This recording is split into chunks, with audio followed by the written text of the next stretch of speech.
Thank you. I was sitting here trying to remember exactly when Dr. Griffiths brought this project to me and said, if I can speak with Mr. Sanford and talk to him about this project, would you be willing to partner with us as the state of South Dakota financially and in spirit and get behind the vision with it? And I said, absolutely. The moment I met this woman years ago, I was so impressed with her. And what keeps coming to my mind is an individual that I used to serve with in public office that was famous for saying this. He said consistently, a leader with no followers is just a man out for a walk. And she has followers because she has a vision. And she has the right vision with heart that's focused on our next generation right here in South Dakota. And when she talks about this project, you can see her eyes light up, envisioning what it's going to be. And it's so easy to walk alongside her and to get behind her ideas because it's exactly what's right for South Dakota too. So when the gift was given by Denny Sanford, I was incredibly grateful. I also recognized the state of South Dakota should step up and that we should be a part of the solution. So South Dakota and I am committing $30 million to the project that is in my budget that I'm asking the legislature to fund this year to partner together to see this in completion with the $10 million from the city of Sioux Falls as well. This is going to not only build out this campus here and expand their programming from 200 students to 400 students, double the amount of capacity that they have, but it will also make sure that we have the chance to take the governor's cyber academy statewide. And we don't talk about it a lot, but there are several school districts in our K-12 system that have had the chance to be a part of that. And it's been amazing in what it's meant to these kids' lives. Kids that didn't have the chance to learn computer skills and programming and understand really the opportunities in their careers that would open up for them. And some of our school districts have had the chance to show that to their students and let them participate. But this gift is going to allow us to take that to every single school district here in South Dakota too. And I think that's an incredible opportunity for us. We've talked about the fact we wanted to create the next big industry here in South Dakota. I talked about that years ago when I asked you to let me be your governor and to trust me enough to be your governor, that I believe the next big industry in South Dakota could be cybersecurity training and technology training. And that's exactly what this is. That's exactly what we're doing here today, is ensuring that we will educate our students here with the highest education possible in this field so that they can stay and work here and continue to provide that kind of professional support across the world for some of the highest DoD contractors and National Security Agency, those intelligence businesses that are so in high demand today for this kind of skill set. That's what we'll be training right here. And we can do it all from right here in South Dakota. It's a huge potential for us, and it's going to allow our kids to stay here and have those high-paying jobs and not overwhelm our infrastructure and not overwhelm what we already have and appreciate so much here in South Dakota. In fact, I was thinking the fact that, Dr. Griffiths, I think we have 4 DSU students that are going to be participating in the World Cyber Games this year, don't we? We have 4 students from DSU that will be participating in the World Cyber Games coming up here in May of 2022. And they will travel to Athens, Greece to participate in those games. There is no other university in the country that will have 4 students.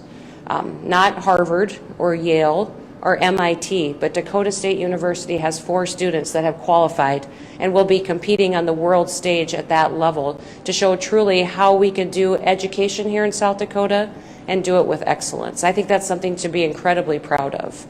So while I put this $30 million into my governor's budget, I'm asking the legislature to support me in that, and I have 2 legislators with me today that are passionate about this project that I'd like to ask them to stand as well. We have the majority leader in the House, Kent Peterson, and Representative Mark Willitson as well from the Sioux Falls area that have promised me they will get the job done.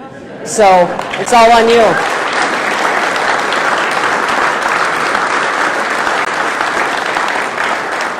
Thank you for your leadership.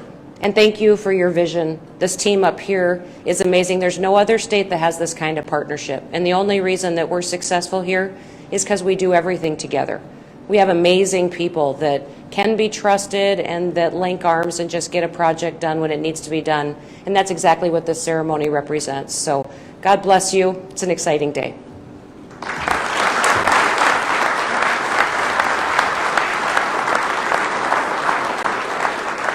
Thank you, Governor, and thank you for that commitment. Up to any questions you may have. Hi, Kyle Ireland with South Sure. Dakota Broadcasters. So yesterday, your chief of staff likened transgender people in sports and transgender issues to terrorism. Is this your administration's view of transgender people in sports? And can you clearly say what your view of transgender people is? Well, no, and that's not Mark's heart. And so I want you to know that this issue on girls playing only in girls' sports is just a fairness issue. It's about Title IX and defending an opportunity to have a level playing field for our girls to compete. We want our girls to be able to have a chance to be successful, go on to college, have the chance to earn scholarships, and play professional sports if they would like to. So this legislation is moving through the process, and I'm hopeful people will support it. Follow-up question. How would you explain the need for a bill like Senate Bill 46 to a transgender person if you had to look them in the eye across the table? This bill is referencing biological sex.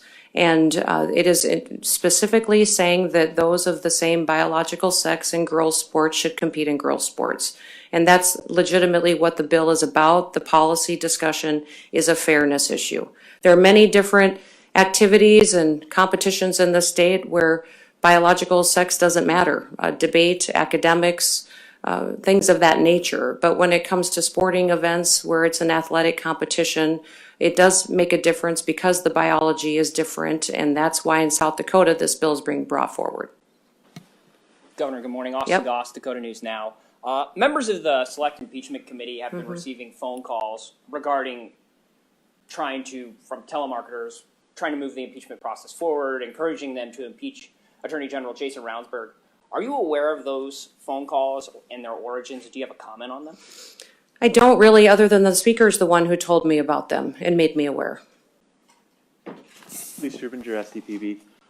School districts had not heard about the prayer bill that came up during committee. Shooting range neighbors in Meade County hadn't heard from Game Fish and Parks about the proposed shooting range. And then private campground owners and Hills residents are concerned about the campground expansion there. I guess, how would you describe your administration's outreach in light of these bills having, I guess, failed initially, but also with such opposition to them? Well, I would say that our outreach has been excellent and far and above beyond what it's been in the past. I'll remind everybody that with legislators, we held telephone town halls for months previous to session, getting their thoughts and feelings. When they asked why we prioritized certain projects, it was because legislators brought them to us and said it was important to them. They wanted child care addressed, they wanted housing addressed, they wanted infrastructure addressed. Several legislators brought the rifle range and the campsites to our attention and said it was a priority. And we did outreach and spoke with campground owners, with people in the Black Hills before these proposals were ever included in my budget. And this is what legislating is. It's discussion. This is an opportunity for the public to come and tell us their thoughts and feelings on these policies as well. And I would say standard operating procedures. So we always have debate and discussion over priorities. I would see this as no different. As to the prayer in schools, I was disappointed to see that bill fail. I think that within several months here, we'll get some kind of guidance or regulation out of the federal government, which will make it confusing for our schools on if our kids can pray in schools. And I think that having a clear direction that it is an option for our kids and our school districts, for our school board members to rely on, for our administration to rely on, that there is a statute that says they do and can pray in school if they want to, would have been helpful. If you remember, back in 2018, I campaigned on putting more civics and history into our classrooms. Introduced a bill in 2019, talked about it during my State of the State address. It was one of the standing ovations I got during that State of the State address was that we did need more history and civics into our classrooms. And then Republican legislators killed the bill. And then 2 years later, it's a national discussion and everybody across the country recognizes that We need more of our history taught to our kids so they understand the failures of the past, but also the lessons of the past and how we can do better.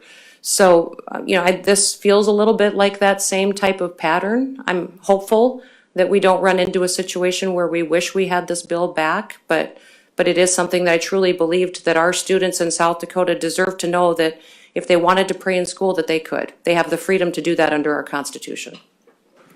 I want to go back to Austin's question. You had said, he asked you if you had a comment and if you were aware of their origins. You said, I don't. No. Do you mean you aren't aware of their origins, or you didn't have a comment? I'm not aware of their origins, and I wasn't aware that those were even happening until the speaker texted me a couple days ago.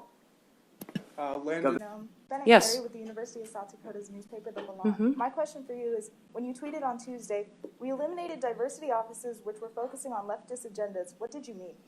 We have opportunity centers now. They are renamed and refocused on a mission that creates opportunity for all.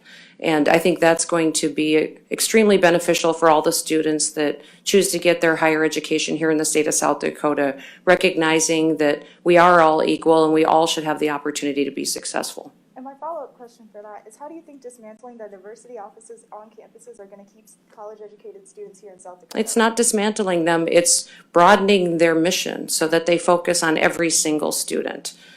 Diversity is a fantastic thing. I have incredible diversity in my life, in my family, and my friends and circles of people of influence.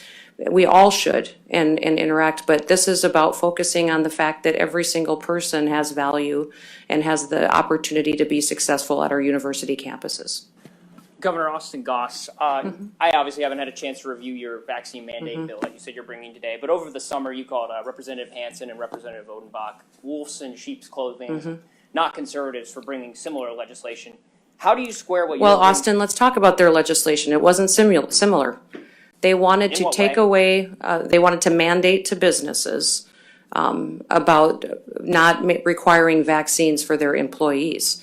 And what I was having an in-depth conversation with them over many, many weeks about was the fact that they don't have the authority to dictate to businesses. And if they thought they had the authority to dictate to businesses, then I would have been, for the last 2 years, wrong in saying that I didn't have the authority to tell businesses they had to shut down or how to run your business. And I cautioned them on being careful to call themselves conservatives when they basically want to be dictating what people do on their private property. So that's basically a conversation about private property rights and businesses, and their bill was very different than the one we're bringing forward. So does yours effectively just broaden exemptions versus? It doesn't broaden exemptions at all. It puts in state law that this business has to give the medical and religious exemptions that have long been standard in the country and that are appropriate, and adds immunity to those exemptions. It gives the employees an opportunity to have an exemption that will be talked about and debated here through those committees. Governor, Attorney General Ravnsborg is reportedly seeking re-election, even amid everything else that's going on. What do you make of that, and does that, increase your concerns or desire to see him impeached? I won't speak to that until they're finished with their process. Governor, Yep. this comes from the newsroom in Sioux Falls, but the information they have. It's never good, Bob, when you say, this isn't from me. No, that's This is not from what- somebody no, else. I'm just, because Yeah. I didn't hear this firsthand. Okay. But they have information that a top administrator at Springfield, at the state prison Okay. there, was walked off the job this week. And they want to know, is this part of your ongoing prison investigation? Well, I can't talk about those personnel issues. We'll give you all the information I can when it's appropriate. But it occurred. Not that I'm aware of, so I'm going to find out. I also, in the spirit of talking about the exemptions and stuff, you talked about during your State of the State natural immunity and acknowledging natural immunity. What does that look like in practice and in law? Well, natural immunity is debatable when you talk about the science behind it and the studies that have shown, especially when it comes to COVID and the different variants that we've been dealing with for the last 2 years. So consistently what we've seen come out of lead researchers across the world is that you can count on natural immunity around 6 months is the most consistent time frame. So if you measure your antibodies every 6 months, that would be the qualifier we'll use in this bill that we think has the most substance behind it with science and research and data. Do you have natural immunity, Governor? Not that I know of. I don't think I've had COVID yet, so I've been a pretty healthy kid. There you go. Yep. Governor, the House right now, or the House Investigative Committee right now, is in the process of redacting part of the investigative file. Will you release the entire investigative file at some point? I will not speak to that until they're done with their process. I think the Speaker's been very clear. He would prefer I stay silent till the impeachment process is over. I'll grant him that respect. Just to follow up on Mm-hmm. the sports bill. Yes. You thought it was something that comes through. Yes. If there's amendments that would change it on the House floor today, If it has amendments that come on the House floor today, it has to go back to the Senate. So there will still be debate. But the bill that I introduced, I absolutely would sign because it is a bill that we drafted, recognizing it would be the strongest one in the nation. So that one has had a lot of time and work put into it with a lot of different legislators who gave us feedback.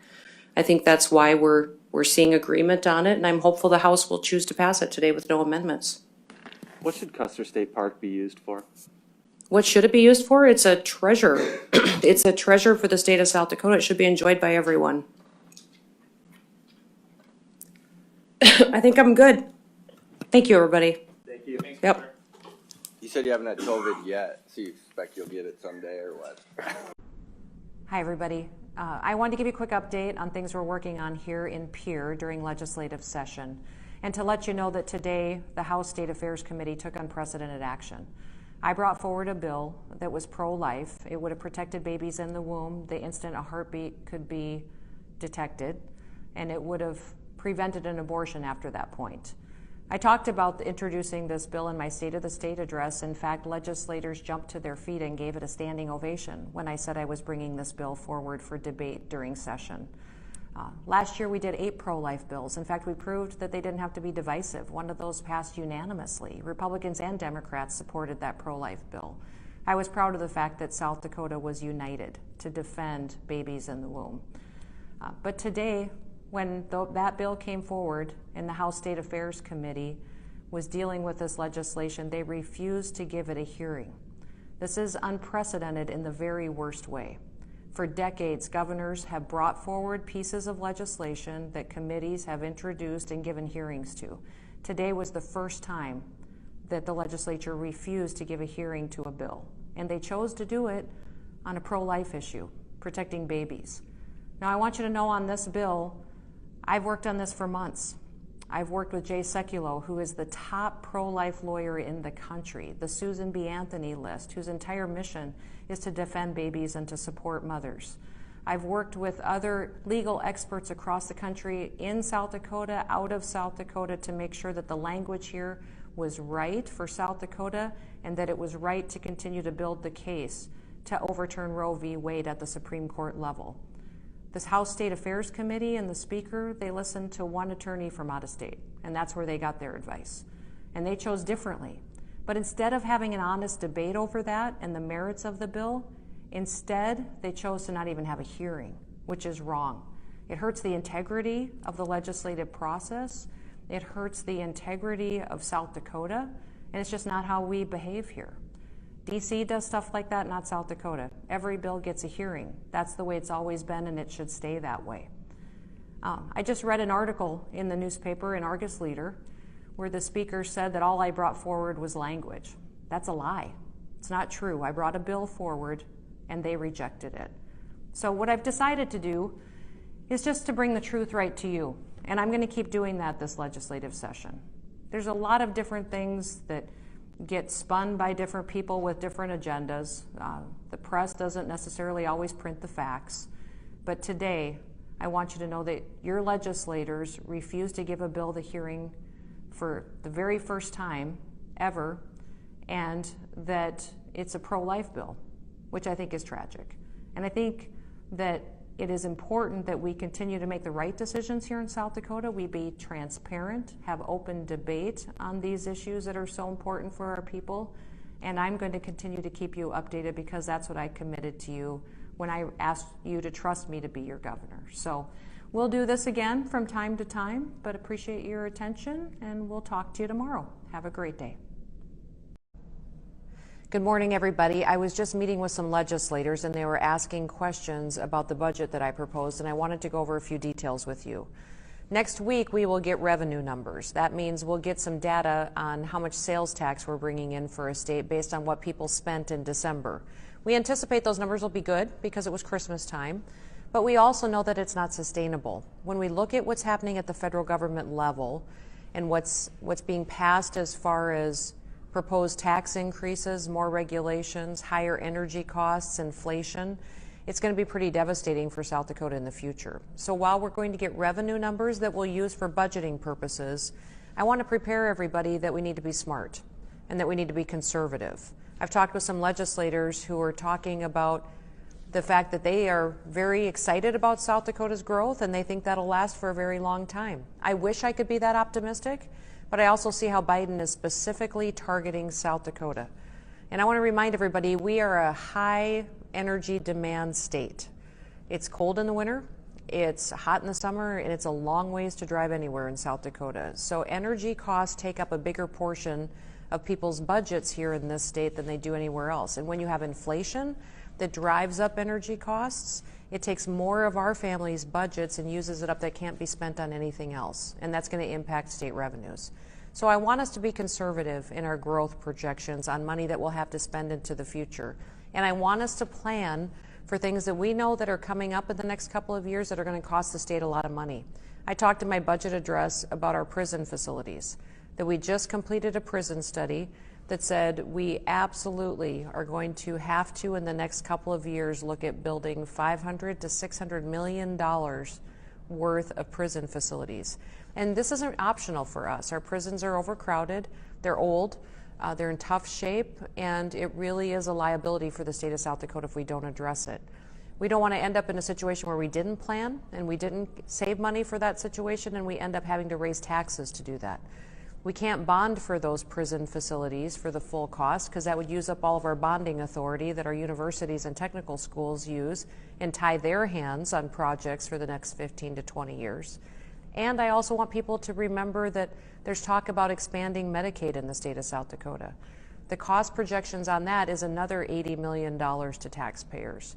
And that's a liability in the future that we have to consider could be there if people do decide to support Medicaid expansion. And I also want to remind you, other states that have expanded Medicaid, North Dakota made projections on what it would cost them. Their cost projections have been 43% above what they thought it would cost. Minnesota was even more, almost 50% over what they thought it would cost their state. So if we think the costs in South Dakota will be 80 million, it could be much more. So all these conversations to the legislators made me think that I should explain this to the public, to people too, that we're trying to be smart. We're going to be conservative on revenue projections to make sure we don't spend too much money and we don't set ourselves up for 2 years from now with what's going on with inflation and higher energy costs in South Dakota, that we are in a situation where we have to raise taxes on people who don't have money. We're trying to put more money in reserves. I recommended 14% of our budget into reserves this year to save for those prison facilities. So we're prepared to build those in the future with money that we've saved to do so. And then we also want to make sure that we're using this opportunity to make wise investments that save us money in the long run. So that's a little bit of budget discussion this morning that we're having here in the Capitol. And to keep tuned in and keep weighing in, this is the people's budget, and we need to be smart, and we need to make sure that we're keeping the money in your pocket as much as possible. Have a great day.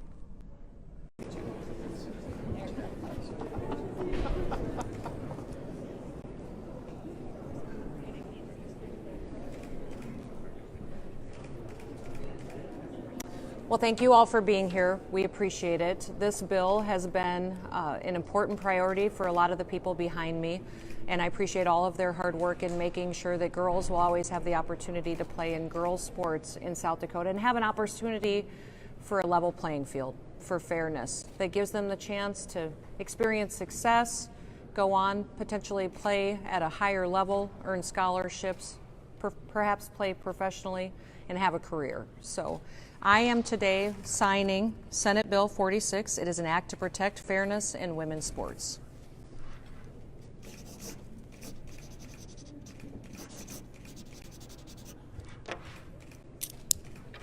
And there you go. Thank you very much. Thank you, everybody.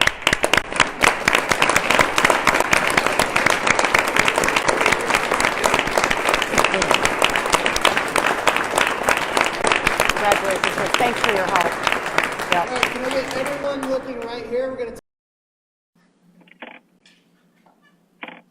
Good afternoon. Thank you all for coming. We just had a signing ceremony in the rotunda of the Capitol for the fairness in girls' sports legislation.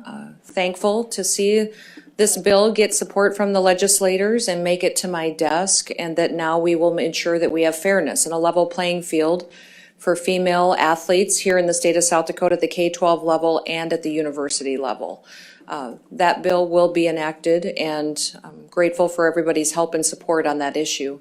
We also have been working on bills and legislation related to critical race theory and banning the education of that in our K-12 system and university system, and action civics. That is moving forward. We're grateful to have the support of leading people across the country that care about our students learning about a true and honest history, and ensuring that we don't have curriculum or policies in our school districts that are teaching that someone is better than another person based on their race, their culture, or their sex, and that also our students are not taught that they are responsible for different actions of our ancestors. We want to ensure that all of our students in the state of South Dakota learn a true history, recognizing there may be flaws in our history, but we can learn from them and always strive to do better.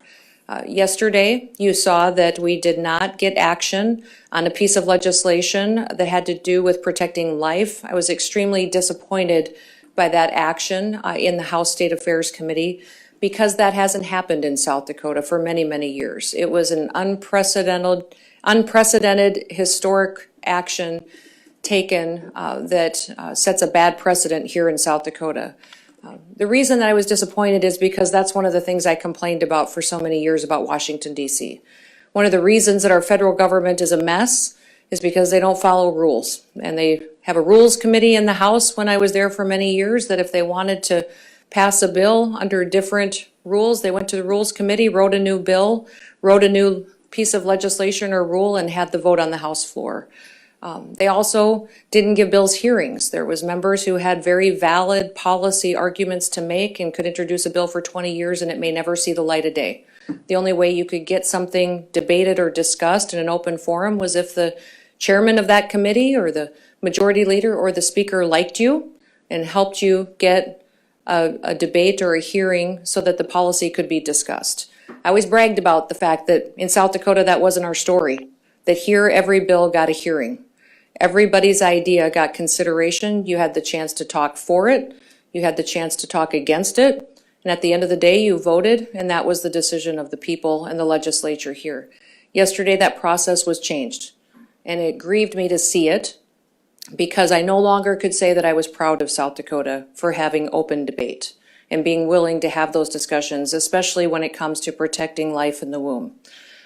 With that, we have many other policy discussions that are going. One of the things I want to remind everybody is that I had a budget address in December where I laid out some of the priorities for funding that I think we needed to focus on in the state of South Dakota. Next week, we will be getting revenue projections in. Those are projections of revenues from the month of December.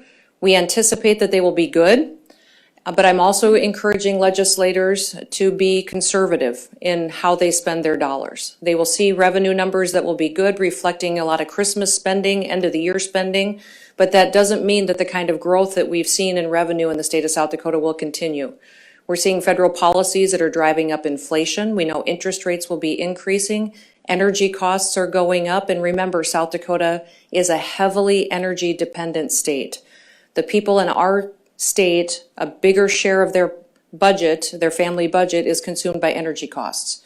It's cold in the wintertime. It's hot in the summer and it's a long ways to drive anywhere. Therefore, families here, when energy costs increase, it hits them harder than it does virtually any other family in any other state. So we need to make sure that we understand that will impact revenues coming into the state as families tighten their belts in the coming years. And we need to make sure that we're budgeting appropriately, having a reasonable, typical revenue growth model that we've always followed for many years in South Dakota that's made sure we made wise decisions with taxpayer dollars. I also want to remind people about financial commitments that we have. I talked in my budget address as well about how we need to be looking at some of the facilities that our Department of Corrections has, that we did a prison study, and in the coming years, 2 to 3 years, we need to address about $600 million worth of build within our Department of Corrections in order to adequately take care of prisoners and personnel that we have in that area in the state of South Dakota. And that will be a significant investment that the state will have to figure out how to come up with those dollars to do it.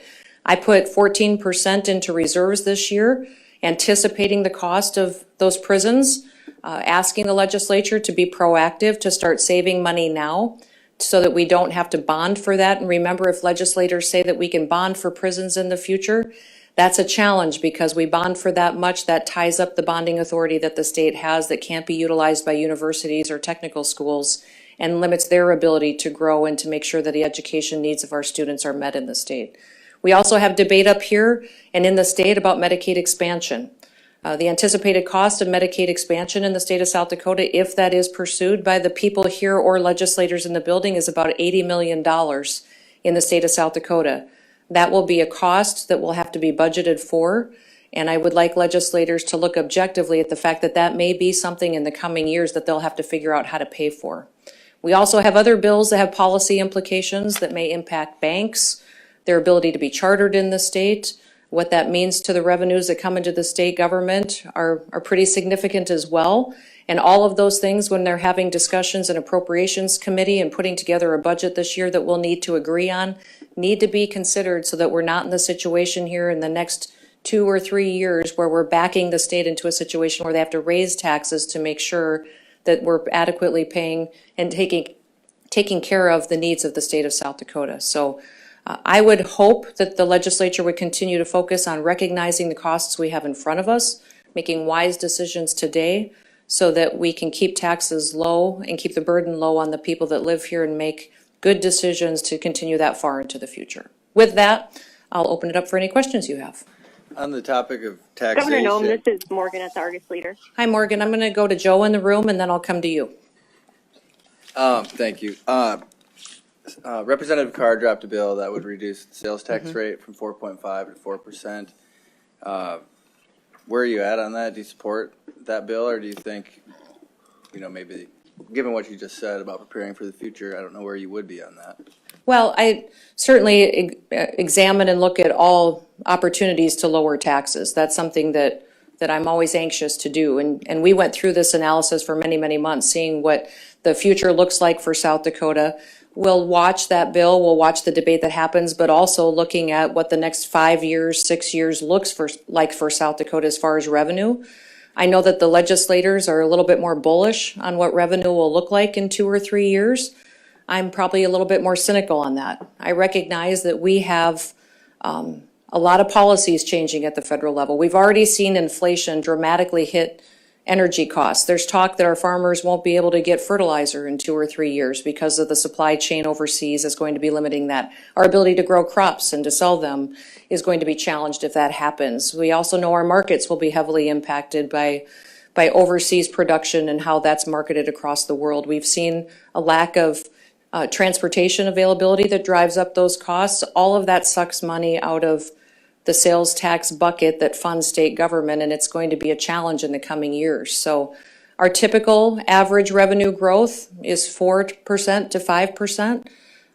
We may see a better revenue growth than that for the coming budget year, but it would be wise to look 2 or 3 years down the road and anticipate the needs that we have financially in front of us that we'll be responsible for, and make sure that we have the money saved and accounted for to take those on as well. I've been pretty palms up about what we have to do in our prison systems. We know that we have overcrowding going on. We know our facilities are in tough shape and falling down, and it limits our ability to do the right thing by the people that utilize those facilities. So the legislators need to consider those upcoming costs and how we take care of that need and the responsibility that we have. Morgan. Thank you. You mentioned to me when we met at the Dakota State University announcement last week that you do have transgender friends and family. How do you justify citing this bill to them? This bill's about fairness. It's about allowing biological females and their sex to compete fairly on a level playing field that gives them opportunities for success. One more Yes. on the phone. Governor, Okay, one more on the phone, and then we'll go to in the room. Thank you. This is Wendell Husabo with Breitbart News. Okay. Governor, earlier today, Leader Smith, your Democrat opponent, in the governor's election, supported some mask and vaccine mandates in the state of South Dakota. What do you think about that? Well, Jamie has long supported mandating things down to people that should be their personal responsibility to make choices on. He's got a very different view of government than I do. He's marched with BLM. He supports more taxes, more spending. I would say that we are very, very far apart when it comes to policies and the approach and the role that the government should have in people's lives. Governor, Chris Von Drapczyk from Foreign News Service. So, and I know this is a tough topic, so respectfully, when it comes to this bill, Which Fairness in bill? Sports bill. Okay. Yeah. It's not a tough topic, really. Well, I mean, it's about fairness. We fought years ago for Title IX. Sure. So that women had an opportunity to compete. Now, there's many different competitions where biological sex isn't that big of a deal, and we don't make accommodations for it in debate competitions or academic speech competitions. But in athletics, it does matter. So- Biology and science has proven that to us. And the State High School Activities Association had a policy, right? So why override that policy? Why wasn't that policy working? This is a statute in the state of South Dakota that will ensure that girls' sports is protected. Years ago, I fought for this back in 2017 and 2018 to protect the state of rodeo. We know the federal government has come in and dictated to different sporting events in the state before that we couldn't have boys and girls events. I fought then and won and protected girls' events in the sport of rodeo. We did it again, and in South Dakota, we'll always ensure that it's a level playing field. So you were on. One more question, then we're going to go to somebody else. So you're not confident that the current state policy. I'm not confident that it wasn't an issue in South Dakota. This will ensure that it's not an issue in South Dakota. Next. Yes, Lee. What recourse will girls who are accused of not being a biological girl have now that this bill will become law? Girls will have the opportunity, if they're not allowed to play, to have litigation with the school in order to be able to have the opportunity to compete. That is the avenue that they have, to build their case, make their case, and get the chance to play on that team. So they'll have Is there a question on the phone? Yes, could I ask a follow-up? Sure. Is this Morgan again? South Dakota is the first, yeah, this is Morgan. Okay. South Dakota is the first state to sign such a bill like this for this year. I guess, what does that say about the state's leadership, whether you or its legislators, what does that say about our leadership here? I think this leadership here in the legislature is united around the fact that this bill is strong, that it adds the protections that we need to state statute, and that it is something that they can support with confidence, knowing that girls deserve an opportunity to compete at a level playing field. Austin? Yes, Governor Austin Goss, Dakota News Now. You obviously were very cynical, critical of the House State Affairs Committee yesterday for their decision not to hear your proposal on the heartbeat bill. Speaker Gosh, within the last 30 minutes here, put out a statement effectively saying that South Dakota Right to Life opposed your proposal. Both Senate leadership and House leadership oppose your proposal. Said he wants to avoid personal attacks. DC politics are not welcome here, and South Dakota deserves better from their elected officials. I just want to see what you make of that and maybe what it says about your relationship with House and Senate leadership. I think my relationship with House and Senate leadership is good. It's strained with the Speaker, definitely. What I would say is this is the first time in years that the legislature has refused to give a hearing to a bill. It was introduced under the same protocols, same mechanisms as every other bill governors have brought.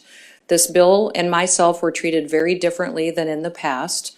I know Speaker Gosh has an issue with me, and I honestly don't know what it is. I cannot think of a reason why he is so offended by me and what I do.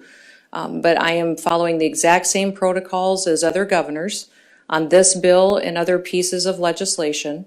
And I think it's important that every bill get a hearing. Now, what is interesting to me on this heartbeat bill is that there are national pro-life leaders that say this is an important bill at this time in the state of South Dakota. Jay Sekulow, who has agreed to defend this bill free of charge, has given his endorsement to this piece of legislation. The Susan B. Anthony group has given their support to this piece of legislation. In fact, in September, you visited and interviewed Dale Barcher with South Dakota Right to Life, who said it was wonderful that Texas brought the bill that they brought and passed it, and said he thought it was great and something South Dakota should be considering. And that's when we went through the analysis and looked at the language and brought it forward. So I know there's disagreement. They have an attorney, an out-of-state attorney, that's telling them that this bill isn't appropriate. We have many other people that say it is. I'm interested in defending life. This would have been a fantastic debate just to have in committee. And we can all disagree and still defend life. We can disagree on strategy, but let's have that in an open forum. And I, as governor, want to have a transparent process. What happened in Speaker Gosh's committee yesterday was not transparent. It was basically a pocket veto that he made a decision on, and frankly, members of his caucus didn't know it was going to happen. Follow up to that. Sure. You know, even with that in mind, it's very clear that most of the Republicans on that committee are not pro-life. They're Right, I agree. Against abortion.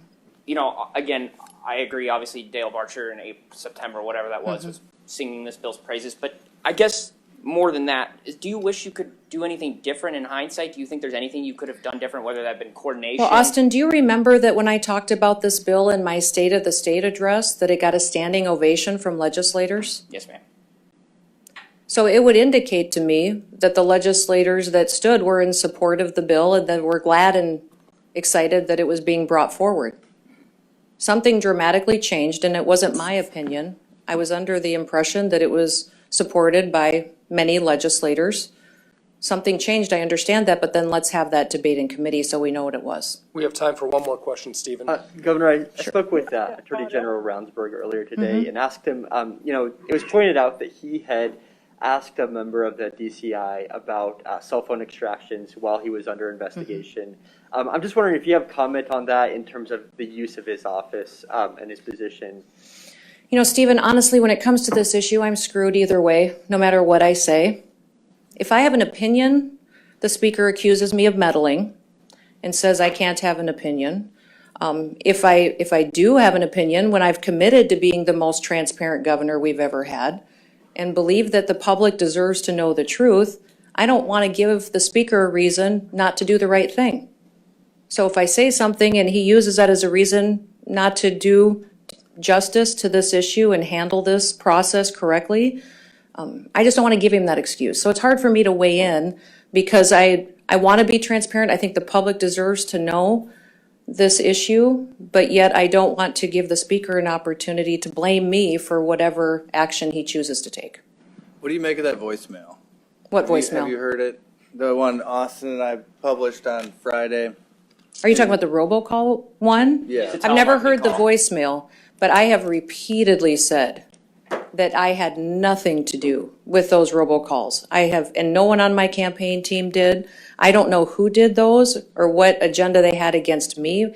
But I'm not going to speculate, but I did not have anything to do with those robocalls. So the recording sort of indirectly implicates that the governor, they don't say your name, but it says the governor. Well, from what I've been told by my communications team, it also clearly said the person on the phone was indicating that whoever was asking for it was running for Senate, wanted to be president. Everybody knows that none of that is true of me. I've repeatedly said I'm not running for president, I'm not running for Senate. So if they're talking about somebody and speculating as to who's behind the calls, none of those qualifiers apply to me. Thanks, everyone. Sorry, you talked We'll do about one.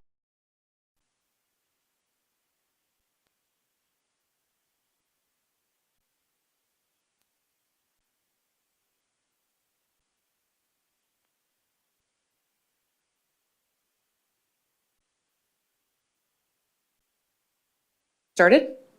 Oh, there we go. Perfect.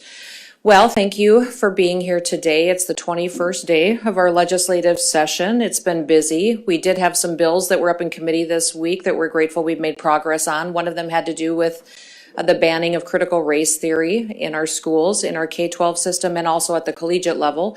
We're grateful to see those move forward and go through the process of getting a hearing to make sure that we're not having racism or divisive policies and agendas taught to our students.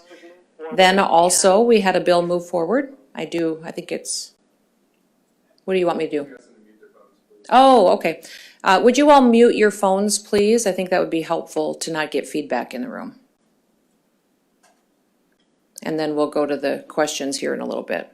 Another bill that we were glad to see had support with the legislature had to do with protecting vaccine exemptions. That had to do with making sure that in the state of South Dakota that people had exemptions honored for their religious freedoms, medical, and immunity.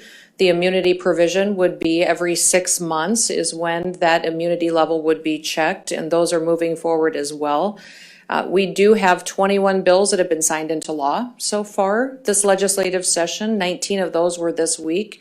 One I do want you to be aware of that I did veto, and it had to do with our but our lottery system.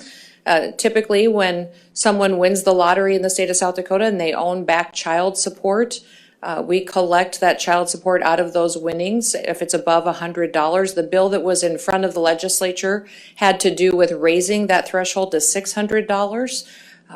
I vetoed that bill on the basis that there was $12,000 worth of child support payments that were made to families based on that collection effort by the system, the lottery system, and we're grateful that those families had the opportunity to collect that back child support. So sending that back to the legislature, hopeful that they will agree with me and we can continue to keep those child support payments going out to those families.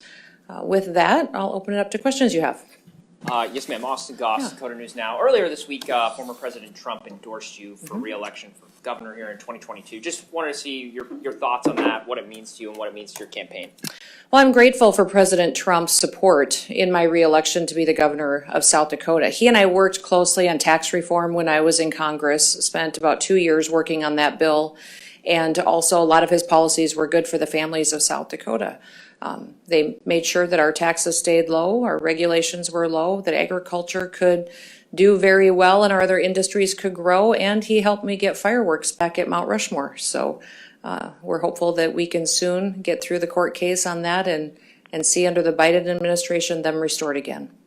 Governor, in the critical race theory bill, it talks about certain divisive topics. And one of the little subsections says there shouldn't be any topic that a student induces anguish in a student. And yet, when we learn about like Wounded Knee, shouldn't a student feel a little bit of anguish about that terrible chapter in American history? Absolutely. Wounded Knee was horrific, and our students should absolutely learn about the atrocities that happened there. In fact, I've been working with that tribe for years to try to get a true memorial built there that attracts people from around the world to come to Wounded Knee and learn about the terrible things that have happened there. So I'm hopeful at some point the tribe will come to the table and work with me to do that, because I think that's something the state could partner with them on. Just along those lines. Ariel on the phone? Ariel, we're going to go in the room to Stephen, then we'll come to you. And again, Stephen, I'm so good to you. Okay. Well, thank you. Hopefully you'll bear with me with this question. Okay. So the bill that passed committee yesterday applying to K-12 schools. Are you talking about critical race theory banning bill? Protecting political indoctrination.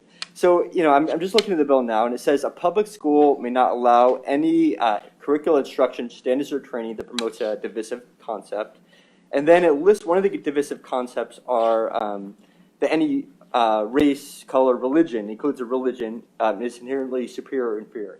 Right. So, would that apply to, say, Fellowship of Christian Athletes wants to have take a club in a public school district? How would that not apply to like a Bible study like Fellowship of Christian Athletes? This bill is specifically referencing curriculum and content in the school district that is taught by the school, the teachers, the administration. And what it's saying is that there can't be an agenda tied to that curriculum that's in the classroom that would tell one student that another race, sex, or color is better than them. And also that they're not responsible for past actions of individuals or their ancestors. Learn about history, recognize the flaws and the mistakes, but also do better in the future. Governor, a quick follow-up. We're going to go to ahead. Ariel on the phone, and then we'll come back to the room. Thank you. Can you hear me? Yes. Okay. I have a question about the workforce housing bill.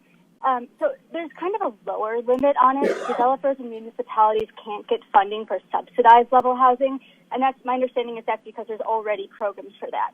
But looking at the bill and speaking with lawmakers, it appears there's no upper limit on these kinds of projects. So it doesn't say, for example, the housing needs to be under market rent. You know, you take a look at the average market for the municipality. Okay, it needs to be this amount underneath that average.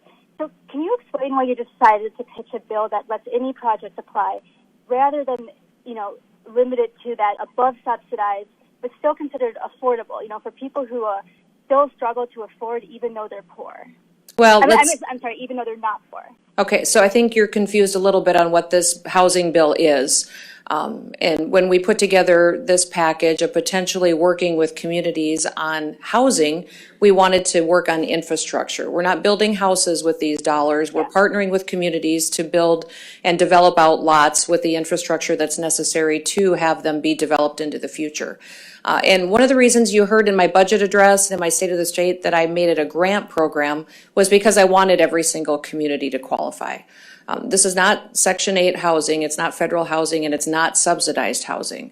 What we want to do is to partner with grants with local communities and developers to go into towns of all sizes of South Dakota to make sure they have an opportunity to do that kind of development to potentially have housing to meet their career needs for those career individuals that want to move to their towns and get a house that they can afford and live in and put their kids in the schools. I know that I've had a lot of meetings on this issue. Legislators saw a desire for loans, and so we do have a compromise piece of legislation. The loan proposal came from Senator Crabtree, Senator Schoenbeck, and also Roger Chase in the House. My concern with doing loans is that typically you only see loans and the ability to repay them in this space in large communities.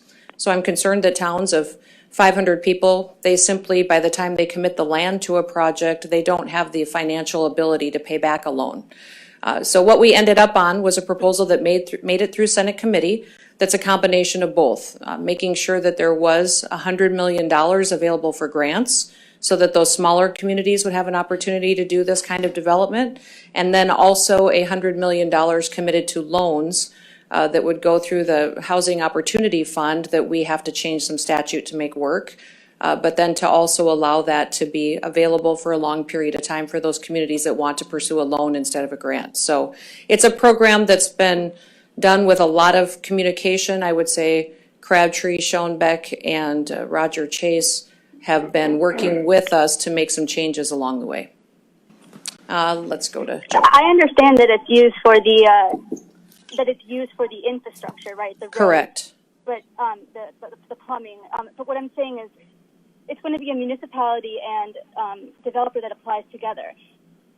Well, but community there's no requirement that they then use that land for a project that is affordable. And by affordable, I do not mean subsidized, but just something that is, you know, middle of the road for, again, people who are working. They're not poor, but they struggle to afford market rent. So you're talking about specifically the projects of what happens after the development on the lots occur, and we are not here to dictate to those communities what they put on those lots, but those lots are developed for career housing. It is to meet workforce needs, and one of the things that we are requiring as the grant program is a workforce housing study first. So we're making sure that they're building the appropriate housing for that community and the needs that they have to recruit those workers to fill the jobs in that town. Let's go to Chris. Did you have a question? Yes. Sure. It seemed as if, I may be got this wrong, it seemed as if that the bill had actually, it seemed as if the bill had actually written out the curricular piece, that it's not going to touch what's the content and conduct of a classroom. But you seem to suggest that it is, so do I have it wrong? I don't know what you're talking about. I'm sorry. There was a couple of amendments in committee that Yes. took out action civics. And there was an amendment that also specifically says this has nothing to do with what a teacher is teaching. It has to do with guidelines that will be followed for curriculum that will say curriculum that goes into classrooms will not have racism taught or divisive policies that say one person is better than another based on their race, sex, or color. That's what the bill specifically says. And Joe, go ahead. Your administration's taken the position that you didn't need fresh or new authorization from the legislature to start expending the child care stabilization funds. So I'm just curious why you decided to wait until the Senate passed the resolution yesterday. Well, we waited to send out the daycare grants because the Appropriations Committee asked us to, and we want to work with the legislators. Back months ago, I started having meetings with legislators, having telephone town halls, going to their communities, having coffee, lunch with them, talking about what their priorities were. Before I ever put my budget together, I knew we were going to have a lot of federal dollars. I knew we had a big increase in our sales tax revenue. And I knew that when there's a lot of money, there can be a lot of different ideas and projects that should be funded with those dollars, and wanted to have their feedback. I would say that virtually everything that was in my budget was something legislators asked me to put in my budget, including daycare grants. The one thing that came up over and over and over again is our daycares need help and they need it right away. We had $100 million that was sent to social services of federal dollars that we had federal authority to spend based on last year's general budget. One of the things that would be helpful is if everybody remembers, and if it's in your reporting, that for state revenue dollars, the Appropriations Committee appropriates it, tells us how to spend it. For federal dollars, they give us the authority to spend it. It's not specific, it's not tied to a specific program or project. They tell us what area it should be spent, and specific to these ARPA dollars, we have Treasury guidance that tells us how we have to spend it. And if we don't spend it appropriately, then we get audited and we have to repay it. So on these phone calls, in these meetings, they all said, get help to daycares as soon as possible. So we had $32 million that we ran a grant application program on. We're ready to send the checks out. We were keeping legislators informed on, and some appropriators were confused as to where those dollars came from and the authority they'd already given us on them. There's still over $60 million that this legislature will decide how they want to work with daycares, to expand them, to partner with businesses to get more capacity out there. This $32 million is just to stabilize the current daycares, keep them open, keep them supporting our workforce. There's still going to be tens of millions of dollars during this legislative session that those legislators will have the chance to specifically direct on where they go. You said you wanted to work or get the input of the legislature. The House has two bills today related to this on their calendar.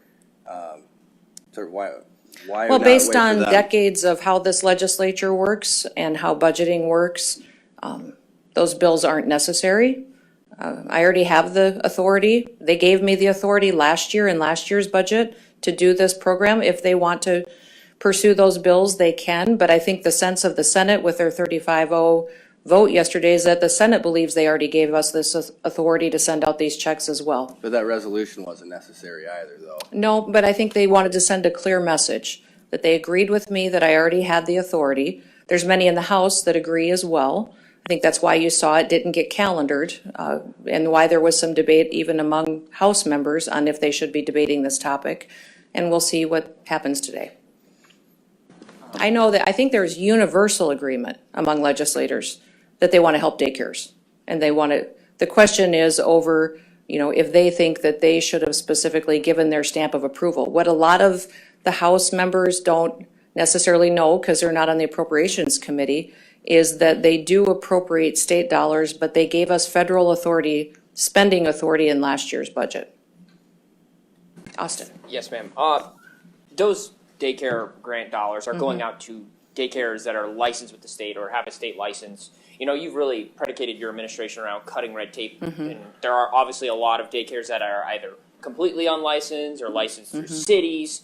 Is there going to be more relief coming for those daycares that aren't licensed through the state, or what's kind of maybe the next step for those daycares specifically? Well, there's an accountability for safety issues as well that we have at the state level. So the reason there's registered daycares is because if something happens in one of those daycares, then the state has some oversight there that they're responsible for.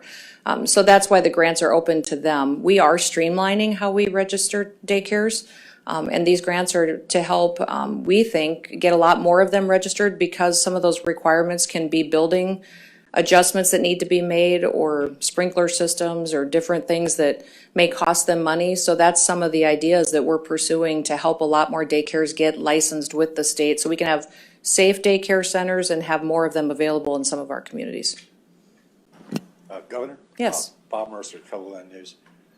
This morning, the House Health Committee had a bill up about ivermectin and whether or not practitioners should be able to dispense it without a prescription. Your administration didn't take a position on the bill, at least not at the committee hearing. What is your position on that? Well, ivermectin is a drug that typically requires a prescription. What most people don't know is there's quite a few, I think 1 out of 4 prescriptions in this country are prescribed for a different use than what the FDA approved them for. And so people are questioning if ivermectin can be used for the treatment of different viruses, including COVID. I believe it is a medical drug that went through the FDA approval process. It requires a prescription, and I've never questioned the fact that that prescription could be necessary. As a former legislator and now governor, how would you describe South Dakota Right to Life's influence in the Capitol when it comes to abortion legislation? Oh, I think South Dakota Right to Life for years has been a warrior for protecting unborn lives, and have always appreciated the integrity they brought to every discussion. The challenge this year is that we had a bill that had to deal with protecting life, and we didn't have a debate on it. I don't necessarily place the blame on South Dakota Right to Life. I just wish that in South Dakota, what I've always been proud of is that we debate every bill and we have an open policy discussion on what that legislation is and if it should be passed or not. That didn't happen last week. Go ahead, Lee. Go. I was just going to follow up on or not on that, but like a different question. Sure. Late last year or middle of last year, there was reporting about the Pandora Papers and the trust industry in South Dakota, including, massive sugar plantation operation that, mowed down some houses in order to expand. Okay. Money being placed in South Dakota, in a South Dakota trust. Should a bill have been brought to maybe look at those kind of bad actors, or what are your thoughts on that lack of legislation this year? Well, we have a governor's trust task force that brings forward recommendations to updates to the industry. It's an important industry in the state of South Dakota. If they chose not to recommend changes to some of those laws, and if legislators chose not to bring any bills, I don't know necessarily if there was anything to debate. Anything else? Yeah, Governor. No, that's good. Yeah, go ahead, Bob. Earlier this week, your Secretary of Education said during a hearing on a related bill that the Department of Education is going to conduct a study of the gaps or the Of needs gaps? of gaps or needs Okay. for preschool. Okay. Can you tell me more about that? Well, I think that we all know that there are some areas of the state that don't have access to preschool and early childhood education. The fact of the matter is that we've got quite a few kids in this state that start kindergarten unprepared. I have teachers every day telling me the challenges they have when kids come in and they don't know how to hold a pen or a pencil or a color. They don't know how to cut. Some of them aren't even potty trained when they're showing up for kindergarten. Early childhood education, preschool, sometimes gives them a bit of structure that they're not getting at home. And so I think studying that and having facts when we talk about that issue is incredibly important at the state level. Joe? On your veto, didn't that idea of raising that cap come from your administration a couple years ago? I don't know. I don't think so. $600, well, I think it was a lower level, but it was beyond $100. Is there a threshold beyond $100 that you would be satisfied with? I think the $100 is appropriate. I don't remember the discussion a couple years ago, but I'd like it to remain at $100.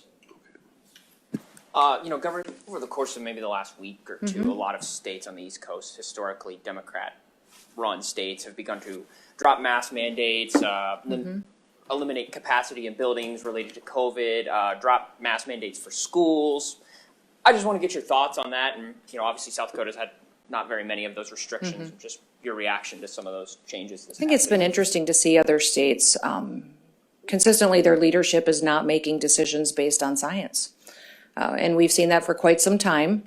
Thankfully, in South Dakota, we continue to look at the data, give information to the people in the state of where the COVID is and the virus in the state, and keep them informed. But it's been used as a political weapon in other states. And I'm thankful that some of these leaders are finally waking up and recognizing that they don't have the authority to impose these mandates on their people. Joe is wanting to ask another question. If you're going to allow me. Sure. Last week, we talked a lot about your relationship with the Speaker of the House.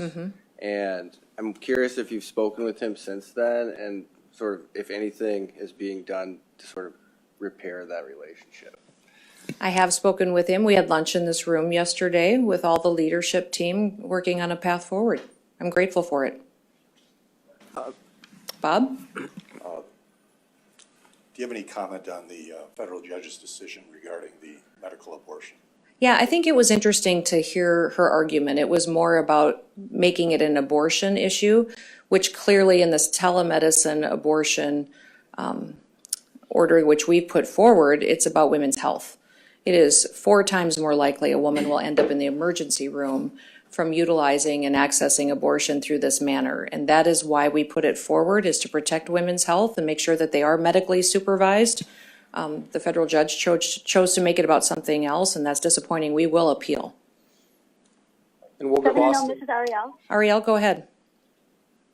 Sure. So one of the points that they made is that these two cocktails, the 2-drug cocktail, that's also used for other medical issues, including miscarriage management, when you're starting a miscarriage and kind of need help to complete it.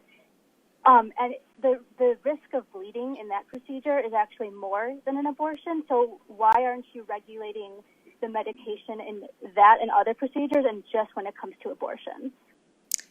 I would believe that most of those situations you're referencing do have medical supervision. In the instance of telemedicine abortions, someone can make a phone call, get online, order the drugs to be sent to their home, and there is no medical supervision. That's what makes it so dangerous. And that kind of access opens it up to our young women to be in their bathrooms or locker rooms alone undergoing this procedure with no doctor or physician at any all tied to the responsibility of whatever the consequences may be. So, Stephen? right now, since that... Sorry, Ariel, I'm going to Stephen in the room. So right now, since that law was enjoined, are you saying that women can access the abortion pills through telemedicine consultation in South Dakota? I believe they can. We're appealing that decision, though. I'll find out for sure, but I'm pretty certain they can. Last question to Austin. Who do you got winning the Super Bowl, Governor? Oh, well, I'm such an expert on these things. I'm going to go with the Rams. I think they are the clear favorites, so it's probably not too risky to choose them, although the Bengals are inspirational. Yeah. I'm working on it. We have a high need still for wonderful people in the state to fill law enforcement positions. Our Department of Corrections is always looking for outstanding people to help. So we'd love it if those law enforcement officers out in LA decided they wanted to come enjoy a little freedom. What about you, Larry? Who do you got winning the Super Bowl? I'm going to keep my powder dry till the 3rd quarter and then pick. The lieutenant governor is always the wisest man in the room. Thank you, everybody. No masks, Stephen? Yeah? Going down. Oh, good. I want to be consistent, so Yeah. the bar. That's good. Me too. Consistency is good. Well, good morning, It's the 25th day of legislative session, and was glad to see the critical race theory bills that I had brought forward banning it in our K-12 system and universities, that it passed the House looking forward to that debate over in the Senate. And then also the bill that I brought regarding vaccine exemptions passed the Senate with very wide margins, which was good to see. And we'll see how that goes over in the House as that debate is going forward. So next week is crossover day. I'm sure the legislators talked about that quite a bit. There's a lot on their agendas and a lot to deal with, and we're looking forward to the final 3 weeks of session. With that, I'll turn it over to you guys and your questions. Governor Austin Goss, Dakota News Now. The critical race theory bill that you just brought up, that is now making its way to the Senate. Had critical race theory struck from the text of the bill as well as the title. Are you satisfied with that bill still? Do you feel like it's a critical race theory bill still? What's your thoughts on that? Well, I think the amendments that were made dealt with the action civics portions of the bill. We do still support the bill. We think it's important that we make sure that none of our students are taught racism through an agenda of division, which, you know, inherently what's happening across the country in a lot of these school districts or in curriculums is that people are being taught that someone is better than someone else based on their race, their sex, or their color, or that they're guilty of something that their ancestors perpetuated. So we don't want our kids learning that kind of lessons in our school systems, and that's why these bills still have my support. Governor, Sure. after the Supreme Court struck down the amendment that would have legalized marijuana in November, you released a statement that said, you know, it's important to do things the right way. I'm wondering, is there a right way to legalize pot in your view in South Dakota? Well, I've always for years been supportive of medical marijuana. You know, even when I was back in Congress, I felt that that would be appropriate if done correctly. People need to know what they're putting in their bodies, and I wanted it to be FDA regulated and something that was an option for people who had health conditions.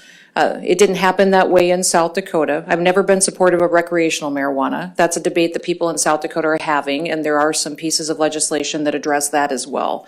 We'll see what it looks like, but from my understanding, we basically already have recreational marijuana in South Dakota. From what I understand is going on in some of our tribal lands, people can walk into a casino or facilities and purchase a prescription from a doctor and go get in line and get marijuana. So I think it'd be important that when we have programs and medical programs that we make sure it has integrity, it's doing what we intended it to do, and that we understand the long-term consequences of the way these programs are stood up. So I wanted our medical program to look very different than it does today. I'm committed to having the best run medical program in the country, and so I would like to see some reforms to that program. I think what's happening in some of these areas with people just basically purchasing marijuana by manipulating the system isn't correct. There's a few bills that would set up a taxation scheme to tax recreational marijuana if it's legalized. Would you support those? Do you think it's important that lawmakers and yourself address this ahead of the November election? I think that there's recreational bills that are here in the legislature which may be could be improved, and so we're talking about that. I would like to see some reforms to the medical program. Focusing there would be important, and when we do have something that passes on the ballot, that we make sure we look at what that language is and that we make sure that it is something that has integrity. Do you think that recreational will pass in November? I don't know if it will or not. I think that the more people are learning about marijuana and you know, seeing it in our communities, that they'll make that determination. So I'm not certain if it will or not. Austin? Just kind of following up on that question and the taxation bill on recreational marijuana specifically. Looking back on this medical marijuana rollout, it seems like it was a bit discombobulated at times. I think that's a statement you'd agree with. Do you think it's good for lawmakers to be proactive with bills like that and setting up the taxation system, or would you rather them wait and see what happens with marijuana in November? Well, I think any program should pay for itself. So the fact that they're looking at the fact that this will cost the state money and it'll cost counties and communities money, it's really hard to put a number on what the true costs are. There'll be mental health needs. There'll be more people on programs that support families. There'll be counseling and addiction, law enforcement challenges. So, you know, it should have a system to where it pays for itself. What that looks like today, I don't think anybody really has locked down. Are you comfortable with the revenue projections that the Appropriations Committee set earlier this week? I am not comfortable with what the revenue projections are. I'm encouraging them to be more realistic in what we could see in our future. If you look at the inflation costs across the country and goods and supplies that are increasing every day for families here in South Dakota, we recognize that our economy is not going to be able to stay as strong as it is right now today. We're going to do all we can to make wise decisions to budget for the future, recognizing the challenges we have in front of us. So if a bill to roll back the half penny or 0.5% sales tax reached your desk, is that something that you would support? You know, we'll have to see what the debate is as far as, you know, I've recommended tax decreases, and repealing taxes is always something that I'm supportive of if it's appropriate and it doesn't make sure that we're back here 2 years from now raising taxes to try to fill budget gaps. Yes, Austin. Governor, during the only Democratic press conference this morning, Senator Nezabus was talking about inflation and said that sometimes it can be a good thing. I just wanted to see if you had any thoughts on the current inflation rates, et cetera. Well, I'd like to hear him explain that to a lot of the families in South Dakota. I've talked to people all over the state this week, spent some time with folks in Watertown that were telling me that gas went up 15 cents overnight in Watertown this week.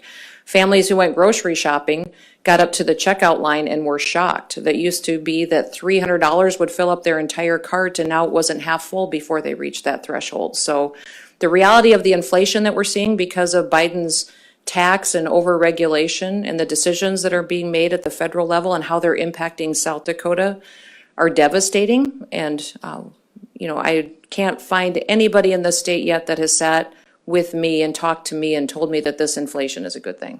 Governor, this is more of a campaign question as well. Sure. So you often champion South Dakotans around the country, and yet, you know, present staff included, a lot of your folks come from out of state, right? Ohio, New Jersey, Texas. So why are we hiring out-of-staters instead of South Dakotans for these important jobs? Because these people wanted to come here and be a part of South Dakota. They were thrilled. I have more people that work for me that grew up here, but I don't think in South Dakota we've ever prioritized people over another based on where they were born. I'm thankful that people recognized what was happening here in South Dakota, our protection of their freedoms, and they came here and wanted to be a part of it. Your vaccine exemption bill passed the Senate.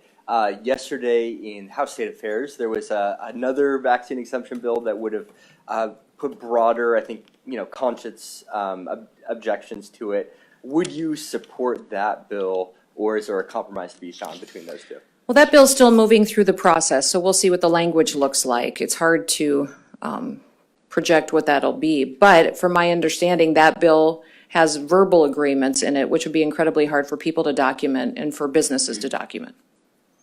Yep, Austin. Governor, I don't know if you followed it this morning, but the House Health and Human Services Committee had a bill that would ban the medication used in medicinal abortions, but writ large in South Dakota. That was brought by Representative Steve Haugard, who you're familiar with.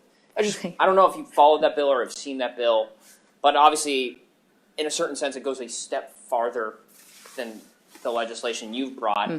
Just wanted to see if you had any thoughts on it. Well, it does, because it completely bans those prescription drugs that are available to women across the state, which I think is wrong. That is not at all what the intention of the measures that I've championed, which is just not making telemedicine, chemical abortions more available over the internet or over the phone with strangers. What he's doing is banning those drugs altogether, and that could be detrimental to women who are going through very different situations. You know, his bills, I don't know what he's trying to do with his pro-life bills. I think he's trying to just draft policy to be more conservative than me because he's running for governor, but he's writing very, very bad policy. One of his first bills he filed would have made it much more prevalent for people to get abortions in the state of South Dakota. It said that any doctor, even though they worked for a system that had a policy on restricting the amount of abortions or the kind of abortions that could be done, he gave that doctor the freedom to conduct an abortion and disregard what the policy would be. There would have been many, many more abortions in the state of South Dakota if Steve Haugard's bill had passed and been signed into law, and that doesn't sound very pro-life to me. There's been a dispute in the House over authorization to expend federal funds Yes, coming to the there state. has been. There was a suggestion by the House Majority Leader, Kent Peterson, that would probably be settled by a judge. Would you welcome that? Would you request an opinion from the Supreme Court? Would you welcome a lawsuit that would kind of settle that dispute? The majority leader and the leadership in the House can do what they choose to do. The fact is that they gave me this authority last year. Those bills would ensure that we have a full-time legislature and that it would give the Appropriations Committee incredible power that they've never had before in the history of South Dakota. For 133 years, we've had our budgeting process. Every governor has done exactly what I have done, and what they are deciding is to change the rules and to change the process and to take unprecedented power and give it to the Appropriations Committee, which is a very small part of the legislature and would ensure that they would be a full-time legislature. I think it's important to look at across the country, there's only 6, maybe 7 legislatures that are full-time. And for South Dakota to say that we need a full-time legislature seems unrealistic to me, and considering the size of our state and our population. It's, that what they do is what they will do, and I understand it, but they are treating this process very differently than it's ever been treated before. Do you think it's, they would describe it as a check on the executive branch. Do you see it as a power grab? They've always been a check on the executive branch, and when I was in the legislature, I appreciated that too. That's what the legislature is. We're 3 separate branches of government. They have incredible authority to go forward and to appropriate state dollars. Then they've always given federal expenditure authority to governors to make sure that federal grants get out on time, and to do that. They give us the authority, then they appropriate the state dollars. They're changing that process now to say they can go back and open up previous authority, draw it back, and then appropriate it in a very different manner that's ever been done before. Governor, last week, last Thursday, during the daycare grant kerfuffle, you put out a statement about the Attorney General's unofficial opinion on the daycare grants. And in that opinion, or in your statement, you basically said that he has the inability to weigh in on this. I just wanted to see if you follow up on that, or if you have anything more to say, or how you think his job is impeded upon in day-to-day functions. Well, it's completely inappropriate for him to weigh in situations that are discussions between myself and the legislature. He obviously isn't objective, and he's not able to give an opinion that doesn't have a slant towards opposing me. So it was inappropriate for him to do that. He should recognize that himself and let someone else give that opinion. A bill that passed the House this week dealt with making sure that pasture above a certain elevation remained grassland and wasn't redesignated as cropland based on soil type. What are your thoughts maybe on that legislation, or at least that idea thus far, and do you support it and hope the Senate passes? Well, I'm not in favor of that piece of legislation the way it's written today. I know that it'll still move through the process, but I'm not in favor of raising taxes on people, especially when we've got an unknown future ahead of us. That bill specifically creates a shift. It does give some relief from some ranchers, but it raises taxes on all the other ag land in the state, also on commercial property and also on homeowners.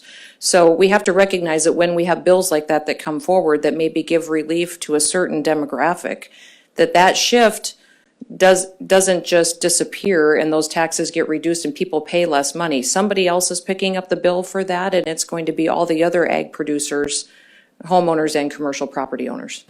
What is maybe the answer then for ranchers who feel like they're kind of hung out to dry when it comes to that? Well, what we have done is we have dedicated more personnel within the Department of Revenue to go out and to train assessors and make sure that assessors are using the tools that they have. Every assessor in each county has the ability to take into account different geographical challenges, topography, land that is too rocky to farm, to dig up, what really the challenges are with rainfall and moisture. So those tools are all available at the county level. In some counties, assessors haven't been using those tools. We've been trying to push them more, but remember, all these property taxes stay local. And that is a county decision. And so our ability to go out there and to dictate how they do that is not realistic, but we can certainly give them instruction on the tools that are available to them in statute. So ranchers can bring that. Absolutely, and many ranchers, if ranchers feel, and this is something I worked on when I was in the legislature. I was one of the key people that helped work on our property tax system while I was here in 2007 through 2010. And as a rancher and as a farmer, I recognize that land can be very different, and the ability to assess what the value of that land is can't be determined just on soil type. That's why those tools are in statute, was so assessors could use them to make adjustments. Ranchers can appeal, so if they think their taxes are too high on that property, they can appeal that to their county and get a decision that's different and make their case and question those assessors and the adjustments that may or may not be made. So I would encourage them to do that. You know, and many times doing something blanket, statewide, or even in one county from the legislature makes it more of an unfair system than really fixing the problem. Governor, can you speak to the natural immunity exemption and the exemption bill that's kind of embedded in there? Sure. Do you think that sends a message that that sort of antibodies, natural immunity, is as effective as the vaccine? And if so, is that a problem? Not at all. I think it says that studies show and research shows that antibodies are helpful, and typically most of the studies back up the 6-month threshold, and we're giving that as a tool for people to use as well as the religious and medical exemptions. Governor, what's your position on Medicaid expansion? And the second part of the question is, how do you see that fitting into the campaigns this fall for the various candidates? Well, I think it's wise for people to understand the different details of what Medicaid expansion is. It's opening up a program to more people, a higher population with higher incomes. The vast majority of that population are able-bodied adults, and they are individuals that currently are out there working, and it's giving them the opportunity to have their health care covered by the taxpayers. So the reality is that as governor, I look at the costs of it. The projections for the first year are in the $40 million approximately. Second year up over $60 million to the state of South Dakota. I also know from looking and talking with other states and how the impact of expansion hit them was that North Dakota's was 43% above what they had projected. Minnesota's cost came in 47% above what they had projected. So South Dakota should be ready that if they want to expand Medicaid and cover a population that is an able-bodied individual without dependents, that it will cost the state $60 to $80 million ongoing every year, and we got to figure out a way to pay for that.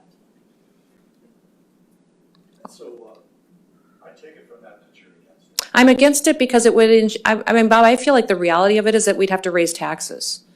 And these are not disabled individuals that would be covered. They're not single moms with kids. They're already covered by Medicaid. They're not people that have mental health challenges. They're already covered. All those individuals are already covered under our Medicaid program. This would be able-bodied adults that do not have dependent children. We're saying we're going to pay their health care costs, and it would end up in raising taxes on South Dakotans in order to pay for that. I think there's better ways to get these folks higher paying jobs, get them into training so that they can get into careers where they have health care coverage, and that there's more options for us if rather than raising taxes and putting more people on government programs. Given that the various senators said that they think it's going to pass, how do you see that fitting in with the candidates this fall? Well, I mean, it'll be a discussion, but I think you know me, Bob, that I tell people what I believe in the facts, and I hope that they'll support me, but I also recognize that at least they know that with me, they've got a governor who will tell them the truth and won't shy away from a tough conversation. Kyle Ireland, South Dakota Broadcasters.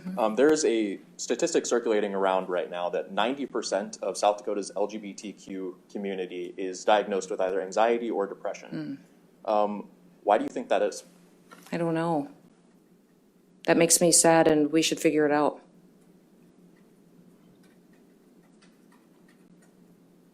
Anything else? Okay.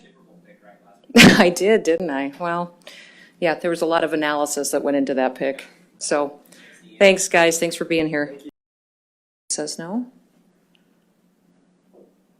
Well, welcome to Crossover Day. This is typically a long day in the legislature as people work through their bills, get them off the floor of their respective chambers and over to the other body for consideration. So I want to thank the legislators for all their hard work and commitment to the people of South Dakota.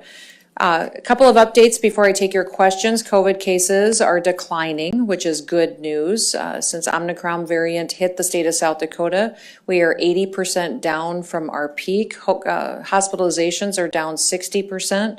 So we are continuing to monitor that and take care of the people of South Dakota, but also recognize that that is good news for our state and the people who live here.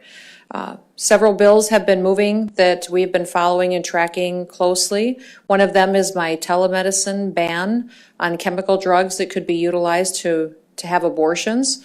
What we have seen is that those medicines could be accessed by telephone or over the internet between a stranger and someone who is wanting an abortion. My bill would stop that practice, and that will be on the House floor tomorrow. Also, we'll see a vote on taxes and fees. Some of the relief that I put forward in my State of the State address for those filing those fees and looking for permits for concealed carry in the state of South Dakota. And then funding of our historic water infrastructure project is going to be up in the Senate here shortly. The Senate passed funding for the shooting range near Rapid City, which is good news for our state, allowing us to hold many different events that we don't have the capacity to host here. And so I'm looking forward to that debate in the House, hoping they'll support that project. There are quite a few vehicle bills that are moving through the legislature. These are bills that have titles. Typically, the legislators will put new language in these bills. What's happening recently is something that concerns me, is that at the last minute, they are putting a lot of new substance and policy into bills late at night and then scheduling it for a hearing or a vote the next morning with very little time for the public to do a true analysis of that language and the impact, or to really have a transparent and open process and debate to make sure that it is the right thing for South Dakota. I think the people of South Dakota appreciate knowing what the real consequences of these bills are, and having vehicle bills that have substantive language put into them late at night and then being voted on quickly the next day is not doing due service to our legislative process. I know it's a busy season, but also I think we should still respect the state of South Dakota and are wanting to know really what happens when policy gets put into statute that impacts the families that live here. So with that, we will open it up to questions. Yes, Governor Austin Goss, Dakota News Now.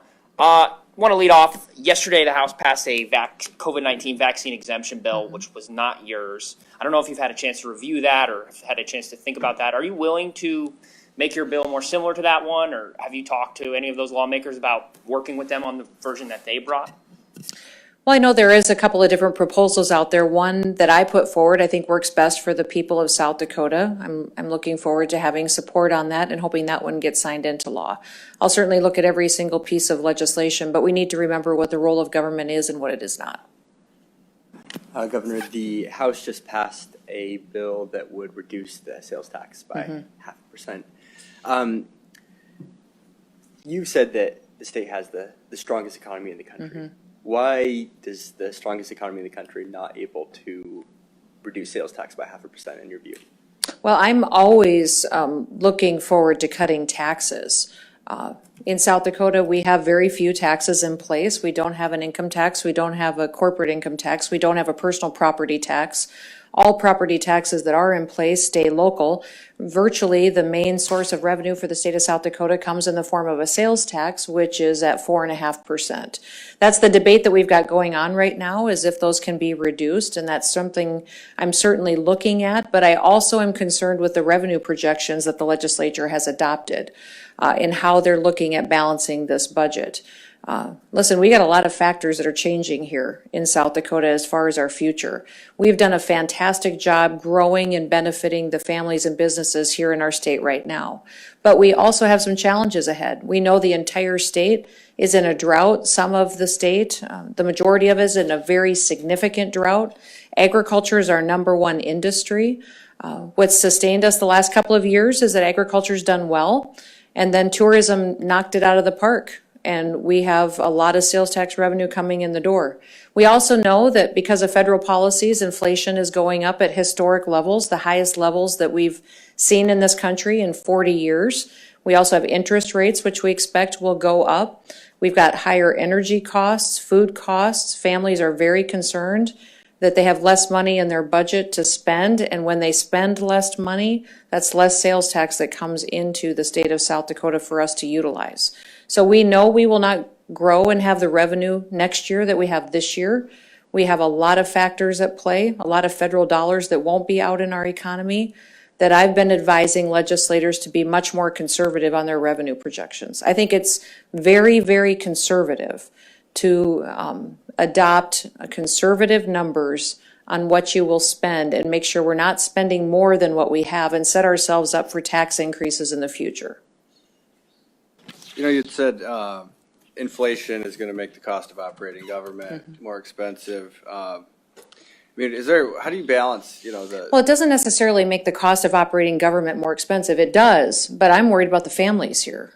I mean, if you think about it, here in South Dakota, we're just a high energy demand and use state.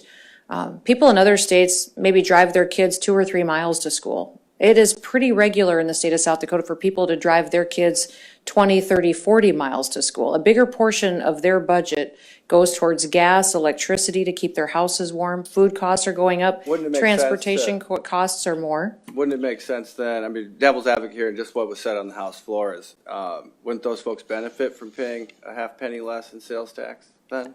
They would benefit from paying a half penny sales tax less as well, but they also need to be realistic and conservative in what they're projecting for revenue.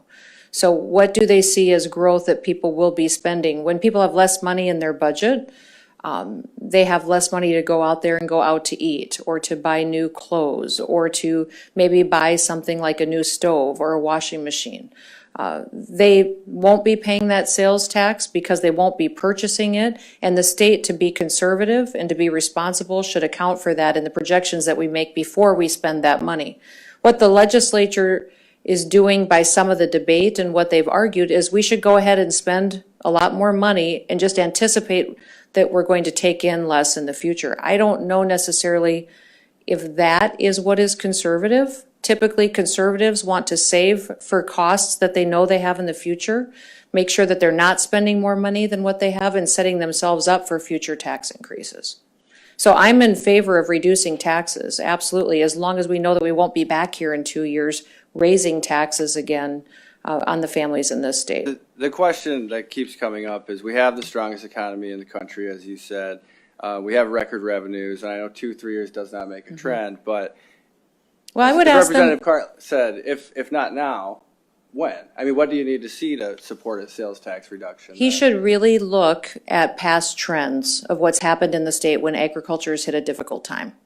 We've got a lot of our farmers in the state are very concerned about getting the fertilizer they need to grow crops next year. I've seen crops try to grow with less fertilizer. It doesn't work and they don't yield. Market prices are going to be challenging.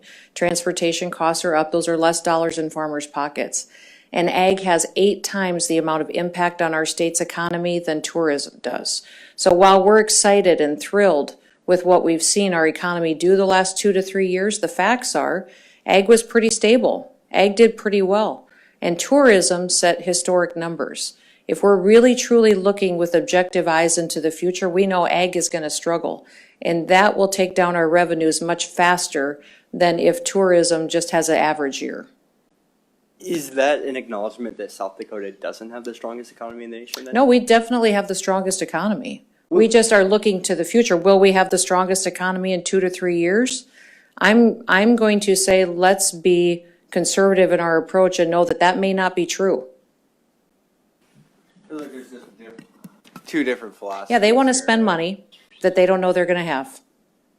And that's what I'm concerned about, is that I want to make sure we're not setting people up for a future tax increase.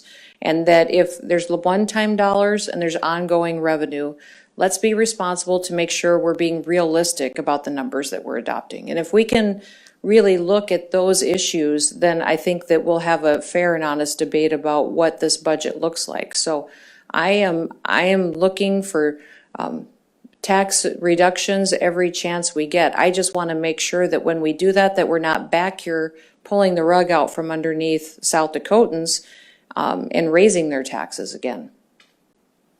Yes, Lee. I want to maybe ask a bit of a clarifying question here. So are you kind of saying that maybe if the projections weren't 92 million above your projected in December, that maybe a tax cut could have been more palatable?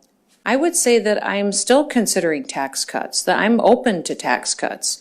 I just don't know if I agree with their revenue projections. They've adopted higher revenue projections than I think we may see in the future, and that concerns me.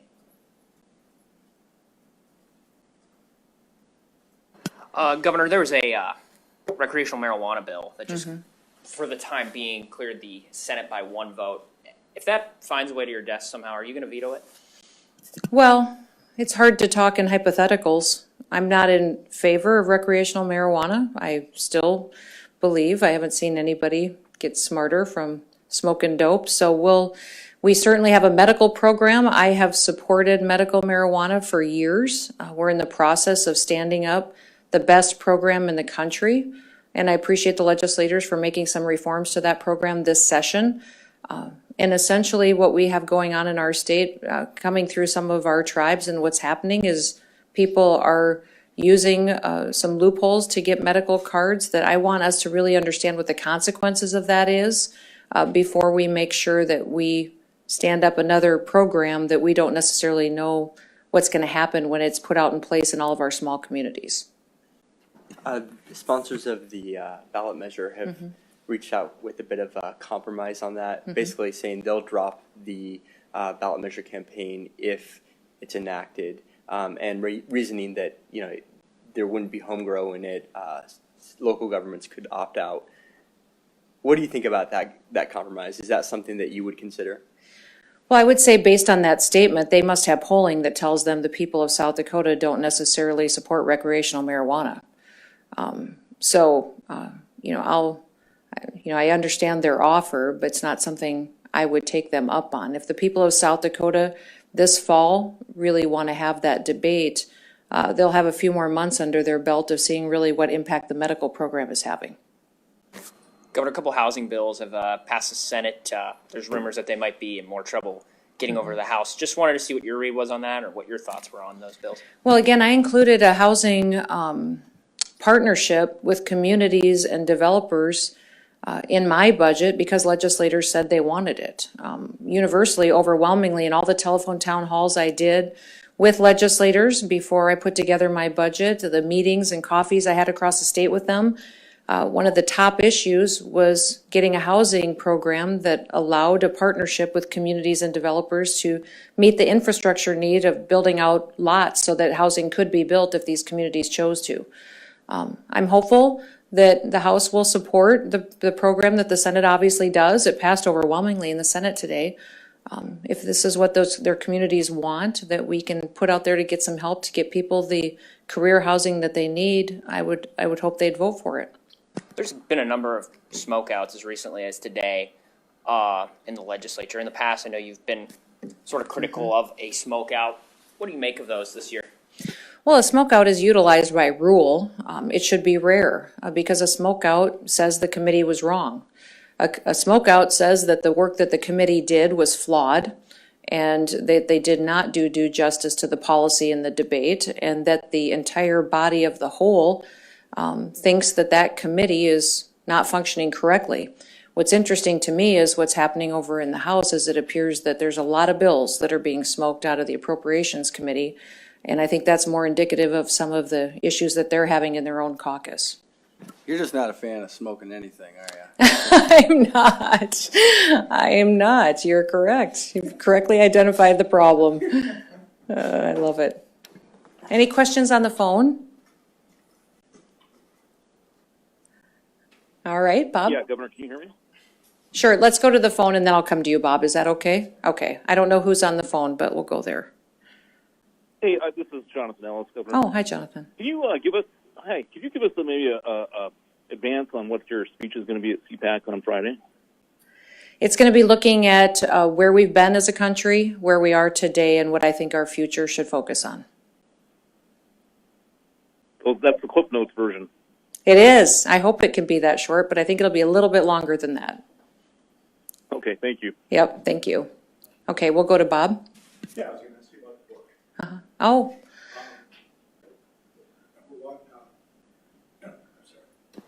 Oh, Number one, do you have a co-author on it, or has anyone I do. assisted you? There was a young man that helped me named Bill Rivers who helped me.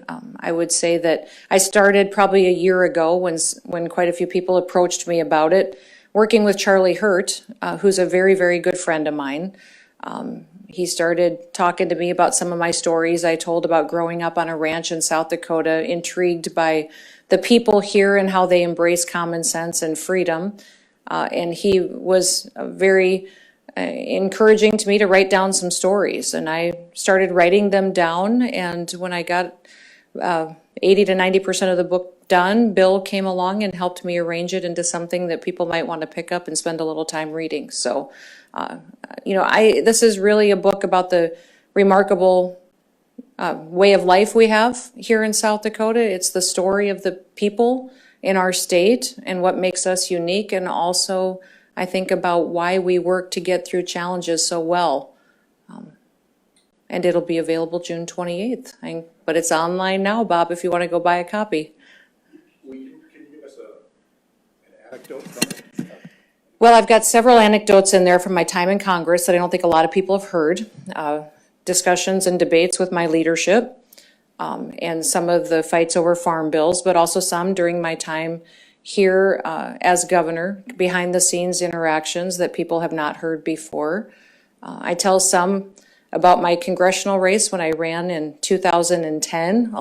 There's some discussion of my speeding tickets, if you remember that, Bob, and about some of my preparation for debates and interesting days I had during that time too. So I think people will enjoy those stories, but most of all, I'd say there's quite a bit there about cows, horses, and hunting as well.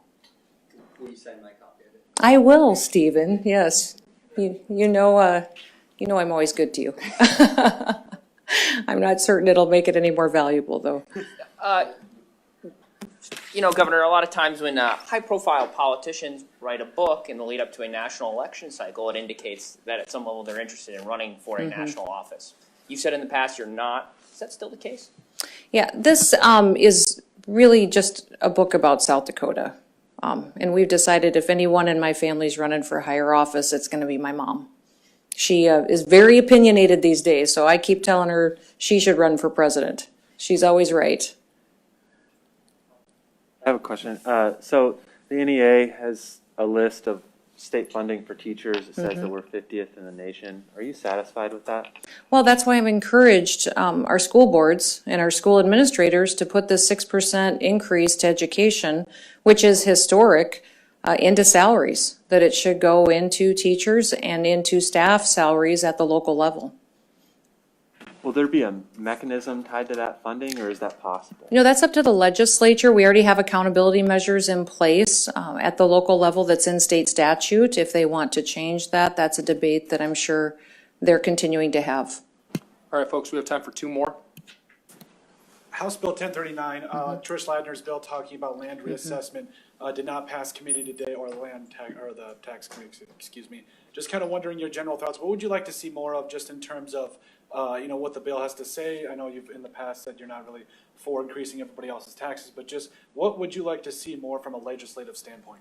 Well, there's still a couple of other bills that are out there that would make adjustments to property taxes and how they're assessed at the local level. I think equipping our directors of equalization with the tools that they need, which is something the state has always done, to make adjustments locally, that's important. So we'll continue to support legislation that gives them the opportunity to make adjustments when it's necessary to make sure those taxes are more accurate. Kyle Ireland, South Dakota Broadcasters. Your telemedicine abortion bill passed today, and Steve Haugard's passed yesterday. What sort of message do you think these bills send to pregnant women in South Dakota who don't want to carry their fetus full term? Well, I would hope that we would agree that life is important and that even a life in the womb deserves an opportunity to live and to pursue a dream. So I'm hopeful that they recognize that not only in South Dakota do we talk about that life, but that we also show that we will support them, and that these are situations that they often find they are unexpectedly in, and that the state of South Dakota will partner with them and help them get through that challenging situation. Let them know that if they want to raise their child, they can. If they would like to have an opportunity to adopt, that we certainly will help support them through that as well. All right, thanks so much. Well, good afternoon, CPAC. You sound all wound up. Listen, I am so honored to be here with the Patriots in the state of Florida, the free state of Florida. Listen, you could be in South Dakota, but I'll be honest with you, the temperatures are a little bit low in South Dakota right now in February. In fact, they're almost as low as Joe Biden's approval ratings.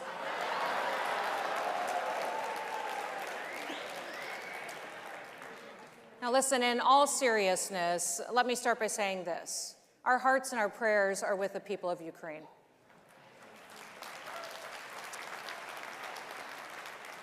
We're thinking of those families, their children, and the people who are being targeted right now. The hell of war has come to their country. And if we ever needed a reminder that leadership has consequences, that it matters, the last 48 hours have shown us what happens when America projects weakness.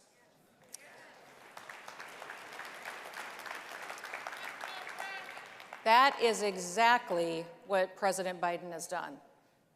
A strong American president, a strong president would put their citizens first, and they would take these actions right away. Number one, they'd start and expedite the Keystone XL pipeline immediately.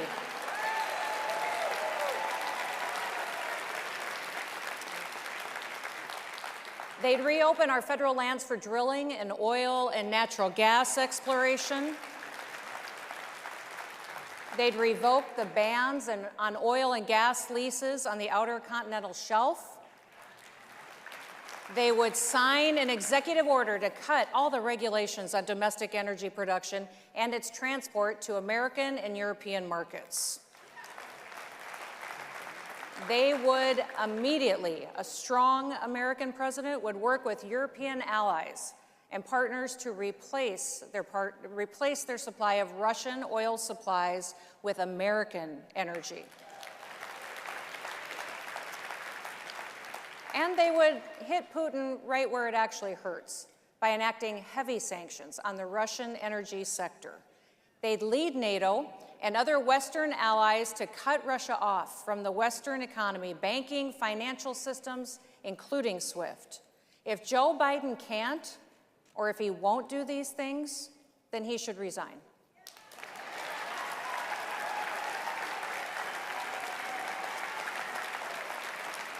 He should resign before his weak leadership and poor decision-making drag America back into another needless war. Now, that's just common sense. But sadly, almost every major institution in our society today has been compromised against common sense, truth, and freedom. The Democrat Party and their allies in big tech, Hollywood, and the media, well, these experts, they're all the same crew that brought us mask mandates and vaccine mandates. They ignored science. They trampled civil liberty. They preach critical race theory. And they're driving inflation that steals wealth, especially from the poor and the most disadvantaged younger families. Violent crime is surging in cities and disproportionately hurting minority families. And no one should ever forget the disaster in Afghanistan. Despite all these failures, they look down on you. They look down on anyone who thinks for themselves, and yet most Americans agree with you. They're just afraid to say it out loud. Well, conservatives are not afraid. We are going to fight for our country.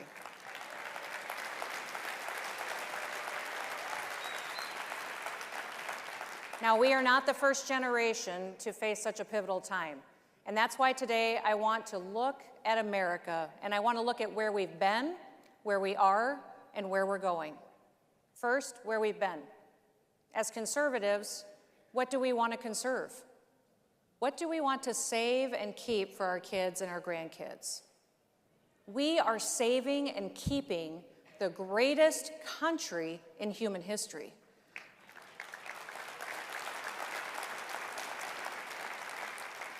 Our founders, they built something that the world had never seen before. They took the best of Western civilization from Jerusalem to Athens to Rome to London. They brought together faith, reason, law, and representative government. And in Philadelphia in 1787, they put all of that together to craft the Constitution of the United States of America.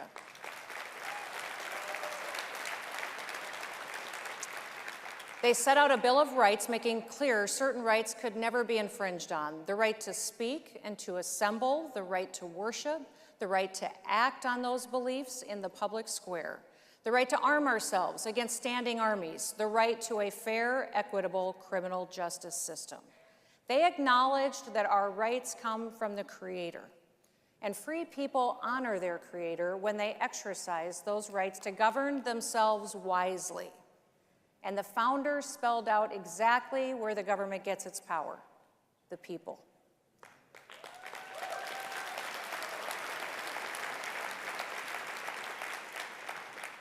Read Federalist 49. The people are the only legitimate fountain of power. Sadly, today in 2022, every one of those rights is under attack. The American people are being coerced. When the National School Board Association works with the White House to get the FBI to identify parents as domestic terrorists for opposing critical race theory in their kids' schools, you've got big problems. If you haven't read up on the special counsel probe of the FBI investigation into President Trump's campaign, here is the Cliff Notes version. President Trump was right. The Clintons spied on him.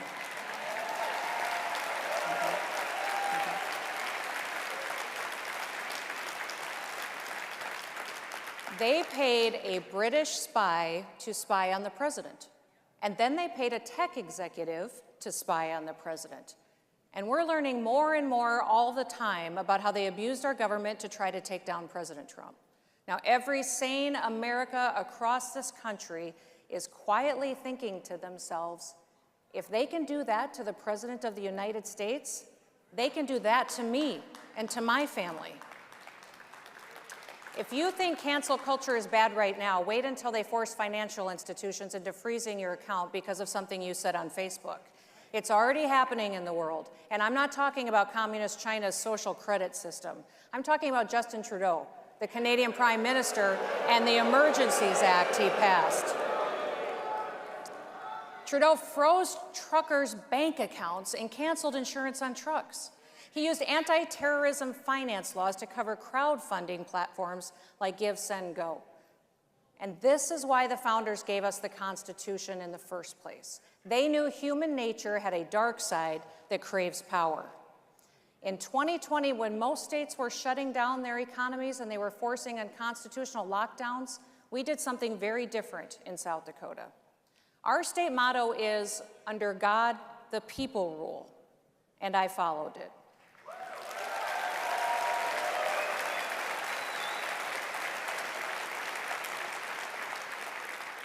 As governor, I believe that the best way to fight a danger in our country was through an informed and free American people who made decisions for themselves.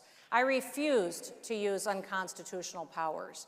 We never issued mask mandates. We didn't mandate vaccines. We never kept anybody from going to church, and we kept kids in the classroom.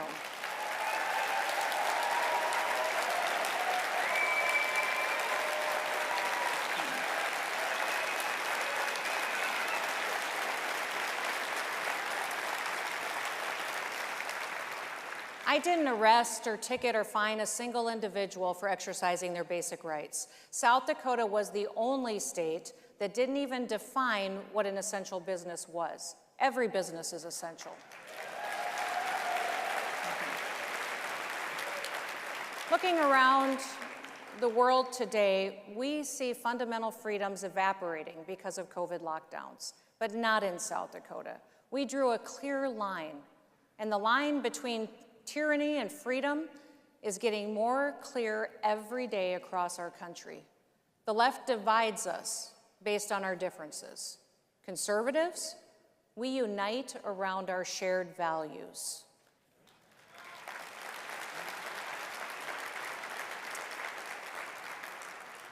The left crushes free speech. Conservatives celebrate free expression. The left says America is racist and that it's evil.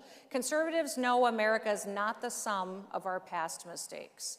The left says only an elite class of so-called experts is smart enough to solve our problems. But conservatives know that everyone can contribute and that experts are often the last group who should be put in charge.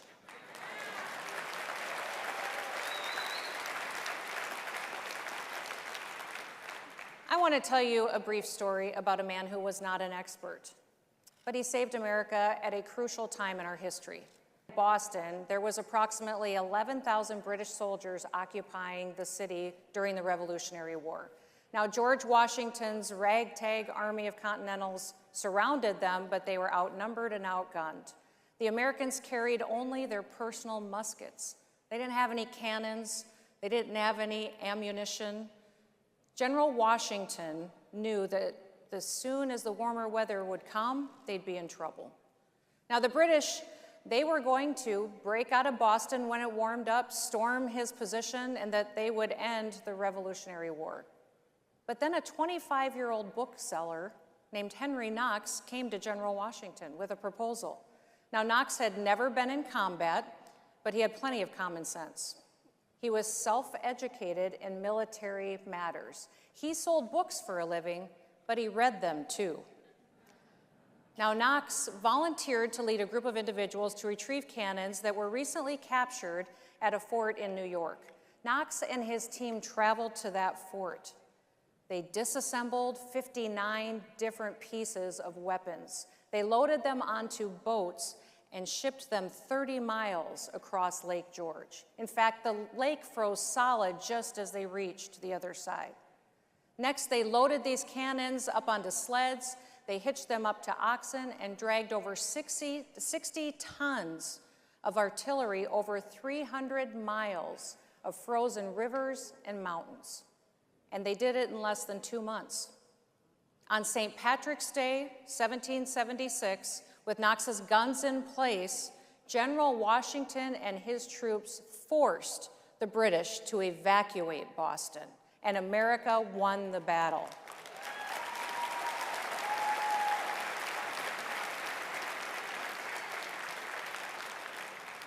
Now that's tough. That's American grit. And that's the kind of thinking and doing that we need today. It's not easy. And it won't be overnight, but it is simple. The question is, how much pain are you willing to go through to be free? You are part of a story that began a long time ago. It's the story of human freedom.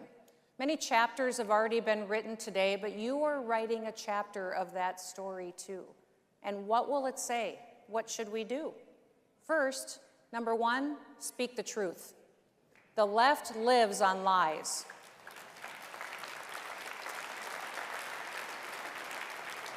It's part of their power to frighten people into falling in line. Take that power away. No one in this room is afraid to speak the truth, but we all know people in our lives who are.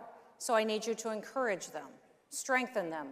Let them know that they are not alone in thinking that. Remind them that there is a reality and a truth still in this world. We can know it and we can live by it. It sets us free and it makes us happy. Second, never give up. We won on mask mandates because people got involved in their communities. And we are going to win on life, first at the Supreme Court and then also in the states.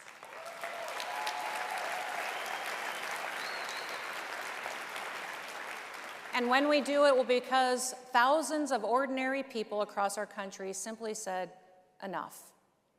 National politics starts on your street. It starts in your neighborhood. Get involved, lead, find the best fighter that you can and have their back in the trenches. That's the beauty of federalism. Remember what we are fighting to conserve. When I served in Congress, I'd often walk past the National Archives, and there's an inscription on the outside of the building that says this: "The glory and romance of our history are here preserved in the chronicles of those who conceived and built the structure of our nation." Think about those words. Glory, romance. The left never talks about such things. They don't even know what they are. We should talk about them more. There is an old strength to our national character. We have it as Americans. Remembering the strength and calling it forth once again, that is our calling. It is our duty. We have inherited the greatest legacy of freedom in human history, and we have to fight to hold on to it. And we have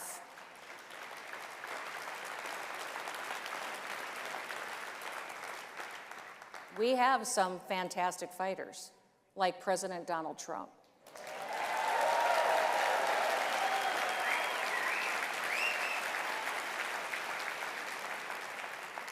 But he's not alone. The American people are on our side. We will win if we remember what we are conserving, if we keep relentlessly focused on defending freedom, and if we never give up. Thank you so much today for allowing me to be with you. May God bless you, and may God bless the United States of America. Well, good afternoon. I just want to cover a couple of topics before I take your questions. The telemedicine abortion bill that I had proposed at the beginning of session has been passed through the legislature, and I'm excited to sign that bill when it gets to my desk. I want to remind some people, even though there is some litigation involved, that the felony portion of that law will be enforced, and that is an important provision that I'm grateful will be in place. Also, the vaccine exemptions bill that I brought forward, protecting religious, medical, and immunity exemptions, has passed the House committee, so I'm looking forward to that vote on the House floor as well and getting it through the process. And the last topic I wanted to cover was critical race theory.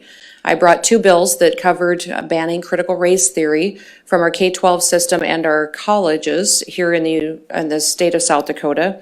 And I'm grateful that those are being debated right now. In fact, the college bill is in the Senate. The K-12 is still in committee, which I believe may be debated right exactly at this moment in time.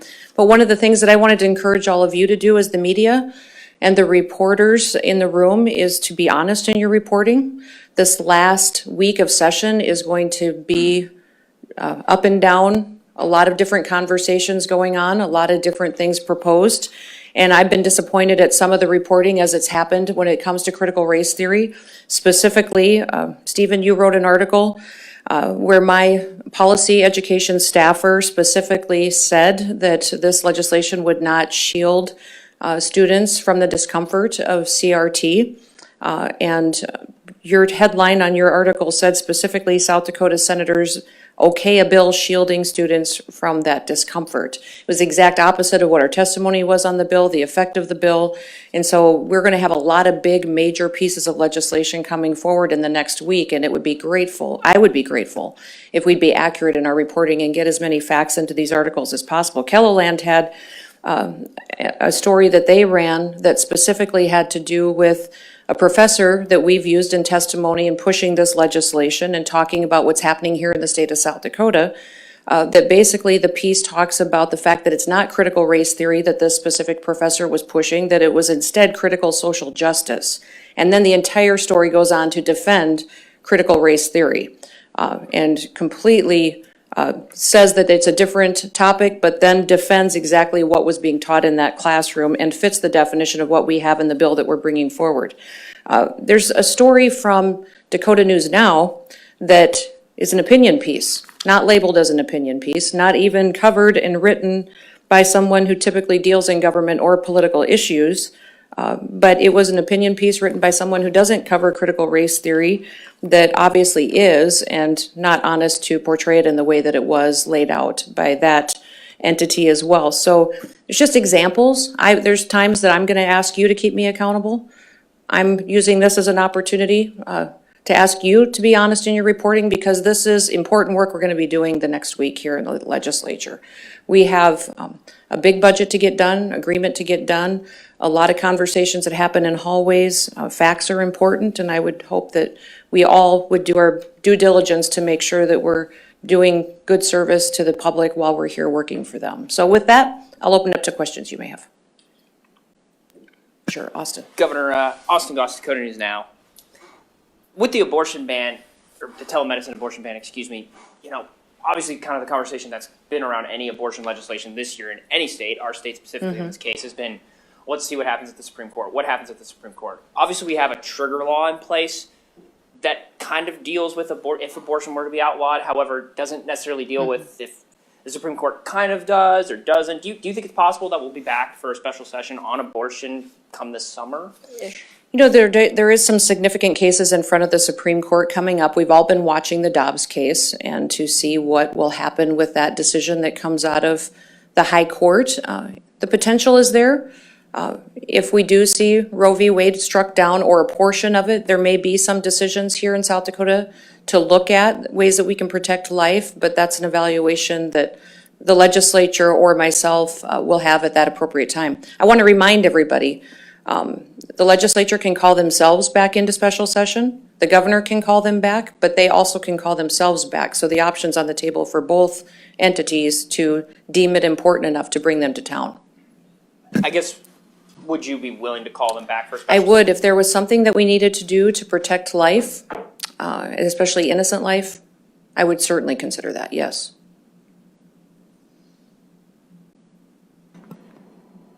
Budget negotiations have gone long in the last few days. I think they're going to continue to go along in the next few days. What do you understand will happen if the legislature leaves Thursday or on the legislative day that is Thursday Like today or next week? Sorry, next week. Yeah. If they leave next week without a budget, what's your understanding of what's your role in if that happens? Well, I believe the legislature will pass a budget and get it done by the end of next week. I know there's a lot of volatility yet and not enough agreement on policy for that budget to be put in place today. But it's a good reminder to the public that they also can adopt a budget on veto day. So even if they do leave at the end of next week, don't quite have agreement, there is some time to get one finalized before a session is truly over. I want to remind everybody that I brought a budget forward more than 3 months ago with my recommendations, as my role as governor is. Now it's the legislature's job to come forward with a bill and send to me that I would be willing to accept or not. So that's what they're working on, and I'm hopeful that they'll find some agreement. I know we've asked about this in the past, but yesterday evening on the House floor, there was kind of a lot of debate around the housing bills that you had brought. I just wanted to see if you had any initial thoughts on that debate or kind of how that went last night. Well, it was an interesting debate. Obviously, I wanted the housing program to go forward during session like I had drafted it in my budget.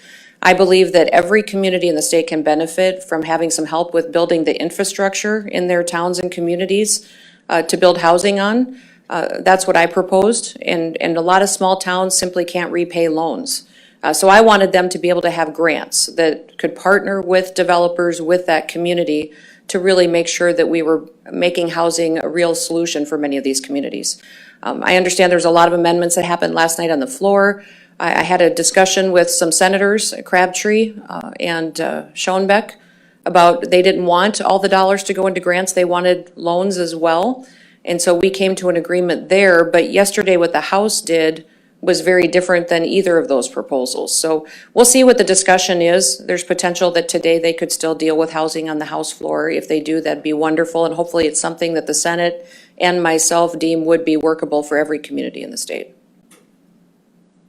Joe? How often are you personally having these conversations around the budget as we near the end of session? Are you speaking with leadership like a couple times a day on this, or All the time.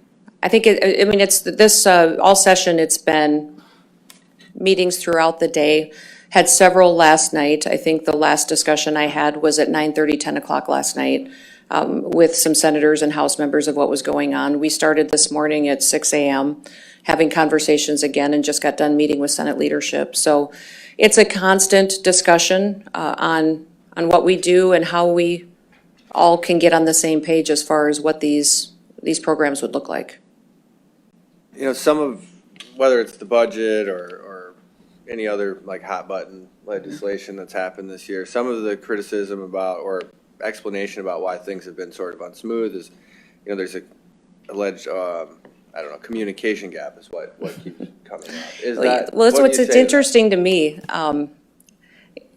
is that how untrue that is. I have had many, many more meetings with legislators this year than probably ever before. In fact, we are extremely proactive because of the extra revenue that we had, having teletown hall meetings and calls with legislators to see what their priorities were. We had we were also, you know, had meetings in person and in place with many of them before session, came to their communities, had town meetings and coffees and discussed with them. The reason housing is in my budget is because legislators overwhelmingly told me that was their number one priority. So the reason we're in the situation I think we're in today with a lot of controversy and things being done differently is because we have a dysfunctional House Appropriations Committee that's being way more political than they are governing. And that's not doing service to the process that we have here. Are you working with Senate leaders and maybe House leaders that aren't, you know, in the contingent with the House Appropriators about how to get a budget through that doesn't go through the House Appropriations Committee? Well, and I think it's interesting that the House, and maybe you discussed this with their leadership when they were in here earlier, that the leadership of the House had to smoke committees out of the House Appropriations Committee to get them voted on appropriately. So, yeah, we're talking with House leaders, we're talking with Senate leaders, you know, the ones that will engage, absolutely. It seems like some Democratic votes could be necessary to get these budgets across the finish line. Have you been speaking with Democrats at all? We do with, I haven't personally met with any of the Democrat leaders the last week or so, but I do know that my team is discussing with them all the time the different policies and proposals. I was just wondering real quick, how firm are you on making sure that the foster and adoption home studies end up in this state budget and stay in there? We've been working with Jess Olson on that. We've had several different policy discussions on what that could look like and really wrapping arms around what the cost would be. If the state is going to be reimbursing different entities for home study costs, then we need to know how much that is. So we appropriately budget for it. So putting a definition around that and knowing really what the reach is critical. I said specifically to my whole team and to Jess Olson that I really believe that it would be a good thing to do if we can prove that it will help get kids into forever families, get them into homes. So we're still continuing to talk and work on that. Austin? Oh, no, I have it back, Governor. There is a gentleman running for Congress for the Democratic Party that announced yesterday, and shortly after his announcement, some pretty profane tweets about you and other candidate or other currently serving statewide elected officials surfaced, and effectively the party is saying that they're not going to back off of him as their candidate. I don't know if you've had a chance to see that story, or I haven't. I was just wondering if you had any reaction to that. I haven't. We'll have to blame Ian for that one. No, I don't know. I don't know anything about that. But it's unfortunate, and I hope it's not indicative of what he says in some of that communication. If it is offensive, it's not indicative of what the South Dakota Democratic Party stands for. You know, a lot of the issues back on the budget topic, a lot of the friction or controversy has come around these special appropriations bills. House appropriators have recommended do not pass on like the DSU thing and some USD stuff. Is it important to you? It's my understanding that these projects could be put in the G bill if they're being backed with general fund money. Is it important to you though that you achieve the 2/3 support in both chambers to do this, or is it acceptable to do it in a different way where you only need a simple majority? Well, it's appropriate to have a 2/3 vote on appropriation bills, bills that spend money. That's the process that we have. The House has done things differently under the leadership that they currently have, to where they've moved different appropriation bills to policy committees, which when I was in the legislature didn't happen.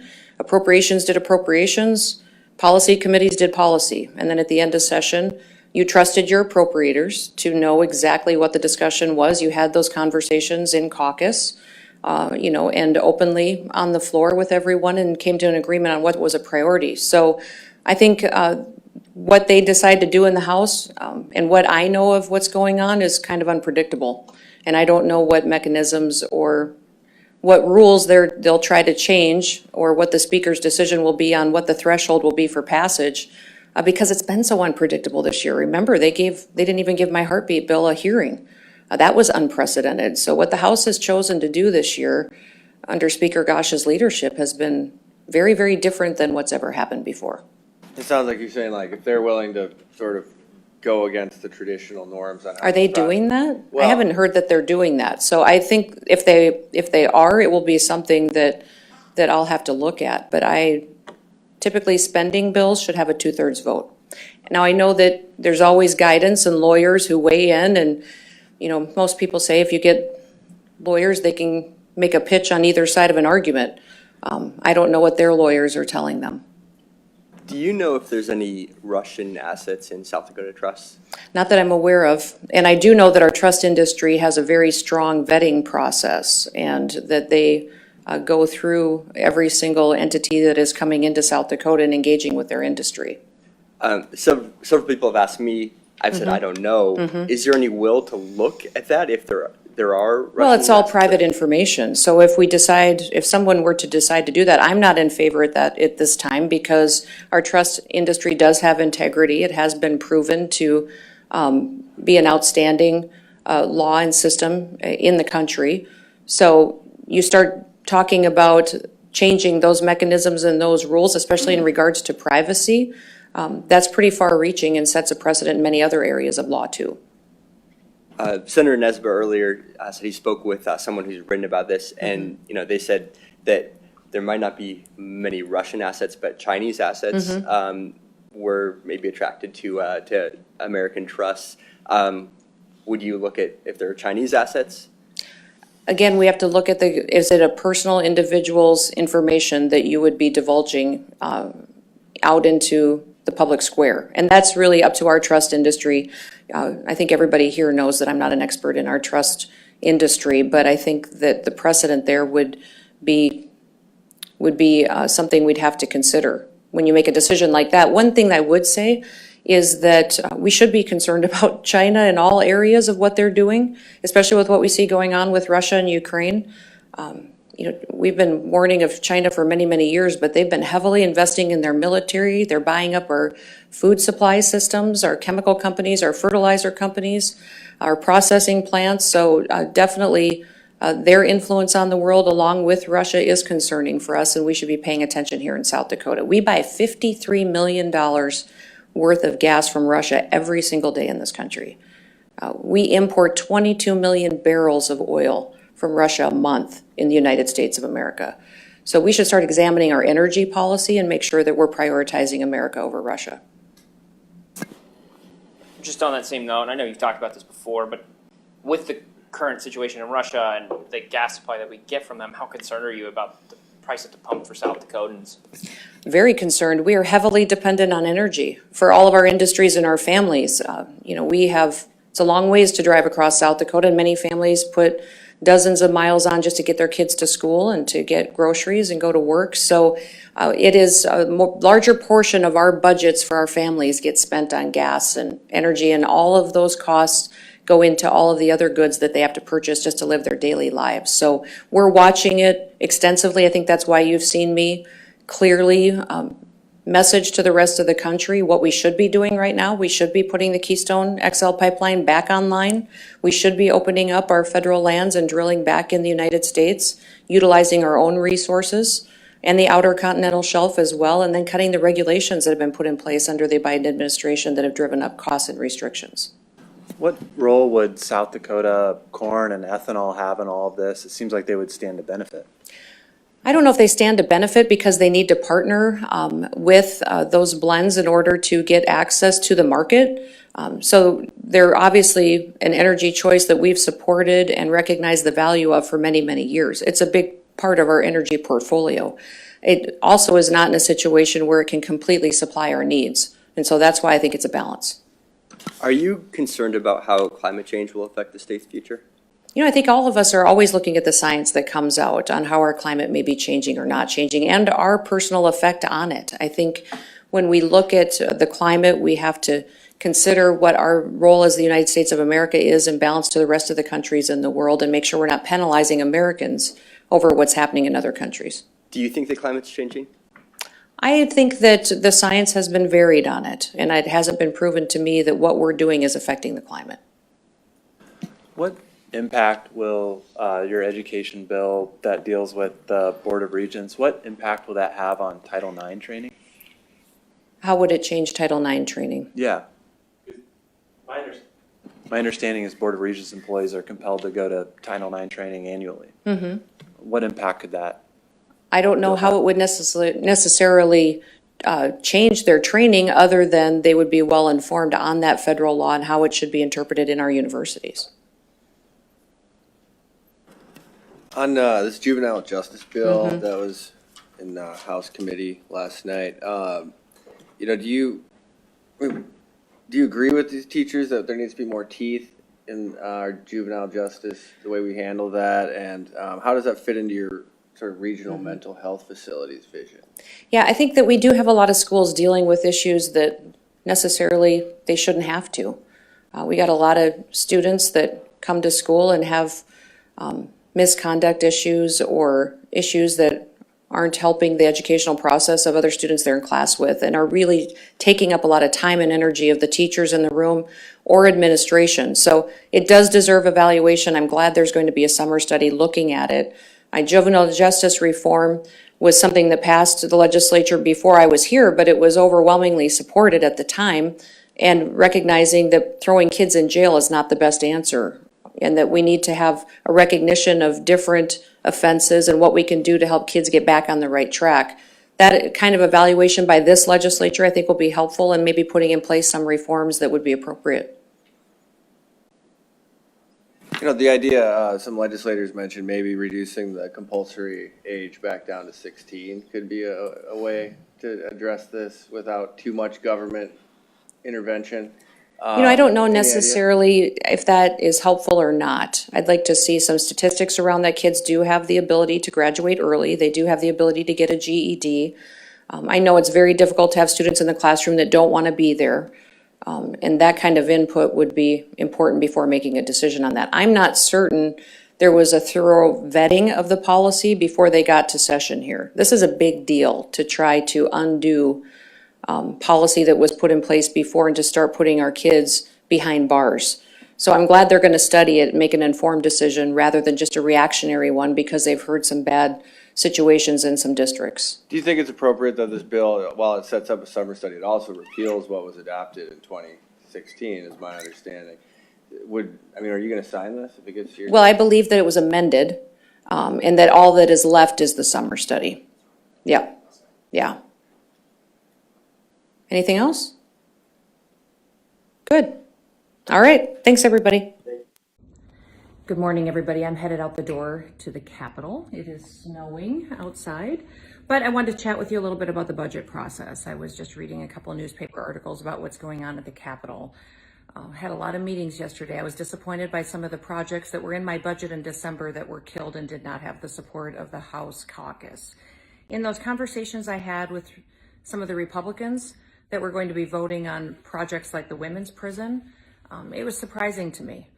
The women's prison is a project out in Rapid City that will allow us to build a facility to reduce the overcrowding that we currently have, give women programming and addiction counseling, get them closer to their families. Over 90% of the women that are in our facilities today have addiction issues. They're far away from their children and families while they're incarcerated, and we need this facility desperately.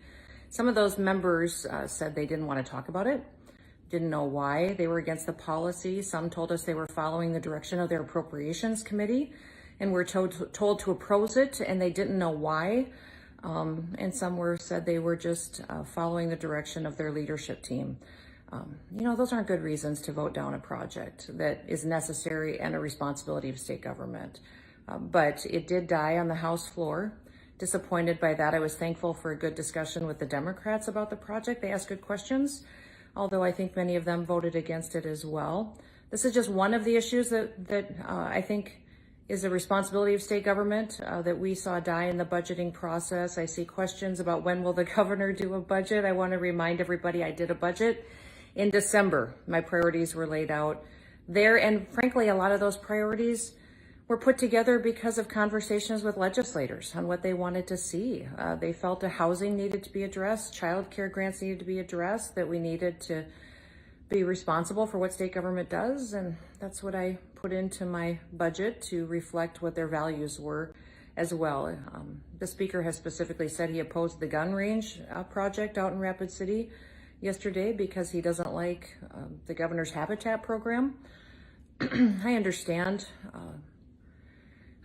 controversy about different programs, but I'm hopeful that as we come into the last few days of session, that we will talk about the actual policy behind each funding issue and make the best decision for the people of South Dakota. So I'll keep you updated. We'll let you know, but I was, again, very disappointed to see us not deal with the Department of Corrections facilities that we have a need to address, and we'll hopefully have a more productive day today.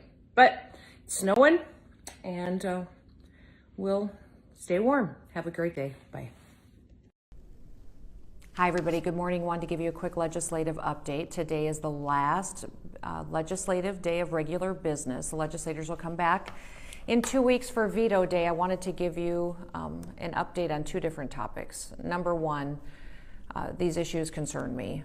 The first one is that they are proposing and voting on a bill today that is House Bill 1281. It is a bill that basically creates a full-time legislature.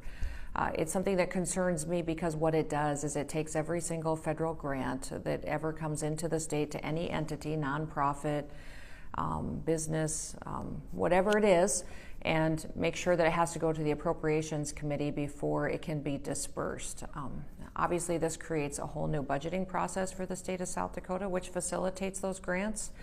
The state of South Dakota is the one who makes sure that it's done according to the right federal guidance, that we're not audited and have to pay these grants back. And it is saying that the Appropriations Committee will have to be here full time to approve all of these grants, which there are thousands and thousands of them every single year, and that they have the authority to speak for the entire legislature, which would be unprecedented.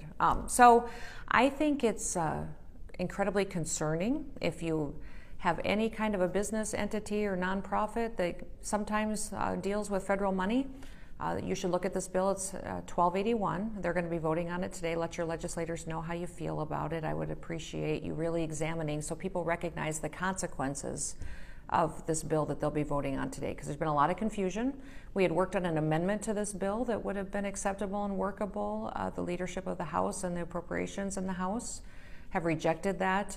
Therefore, this bill is bad government, and it's going to slow it down from people who utilize some federal funds to help individuals in our state. The other issue is dealing with the Attorney General. I know that you all saw Secretary Price's letter yesterday, which he chose to do. I think that also what was interesting about yesterday and this week was that the Attorney General was also granted a behind closed doors meeting with the Appropriations Committee. Unprecedented. No other cabinet secretary, no other constitutional officer ever at this point of session gets a closed door meeting with the Appropriations Committee, and not open to the public, which was shocking, but the Attorney General was granted that yesterday. And then when they came out, they plussed up his budget by $1.5 million and didn't say how we had to spend it. So we don't even know why the Attorney General needs $1.5 million more than what I had recommended. into the budget and what the public was able to see and debate. No public hearings, no public testimony. Attorney General doesn't have to say how he's going to spend this $1.5 million. And it happened the same day that he got this special closed-door meetings. Listen, this is corruption. It's not good. And we need to make sure that this Appropriations Committee doesn't break state government in South Dakota. It's alarming to me. I'm drawing attention to it because I think you, the public, deserve to know that there's closed-door, non-public meetings happening here where the Appropriations Committee is basically rewarding the Attorney General with more dollars, that he doesn't have to say how he's going to spend it. All right, with that, have a wonderful day. We'll stay on top of these things. It's amazing to me how dramatically my life changed from when Trump was in the White House to when Biden was in the White House. When Trump was in the White House, like him or not, everybody, he got up every day and tried to help us do big things here in South Dakota. He just did. He could say, he'd call and say, Kristi, what do you need? And I'd say, well, we started with the fireworks, or else I would say, well, I need this program fixed, and I want these duck licenses changed, and I want this. And he was helping us with all this stuff, and I could be proactive and be out there helping people solve the problems and challenges that they have with the federal government. When Biden got into the White House, we immediately went on defense. It is like war just trying to protect our way of life. I'm suing the federal government over so many issues right now, just the litigation to keep the Constitution specifically granted limited powers to the federal government, and the vast majority of them are given to the people and to the state governments to make those decisions that are best for their people. The best thing that President Trump ever did was that as governor, he let me do my job. He let me do my job. If Biden had been in the White House during COVID, he would have absolutely forced us out here with military and police to close every single business and lock doors on schools. It would have been unbelievable. Thank God we had President Trump in the White House when COVID was going on, because he allowed me to do my job as governor. When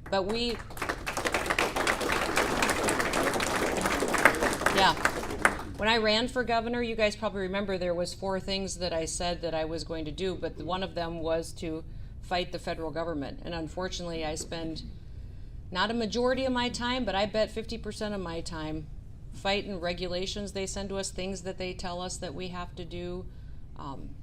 The Keystone Pipeline, they shut down right away. They went forward and have been imposing mandates on our social programs that we don't want to follow, imposing health code items through our health department that we don't do, mandates.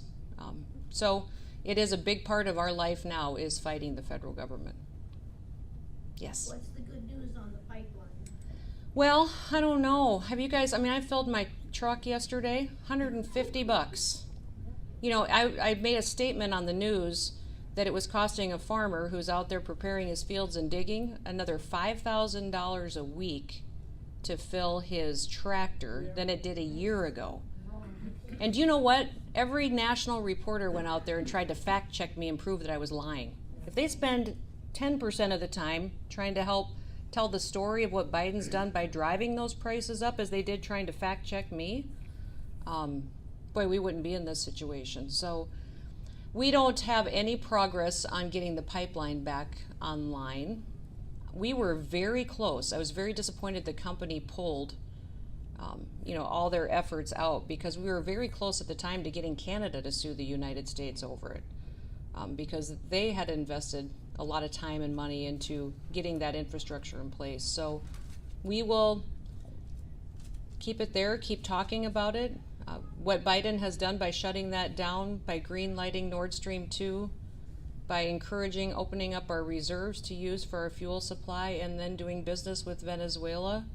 Dear Lord, could you ever project a weaker America to the world? It's unbelievable. And I tell people all the time, I have no doubt that if Russia wanted to come after the United States, we could fight them off. I just don't know if we have the chance. If China, Russia, North Korea, and Iran all blow up at the same time, can we do that? I don't know. But that's really the situation that President Biden is creating right now.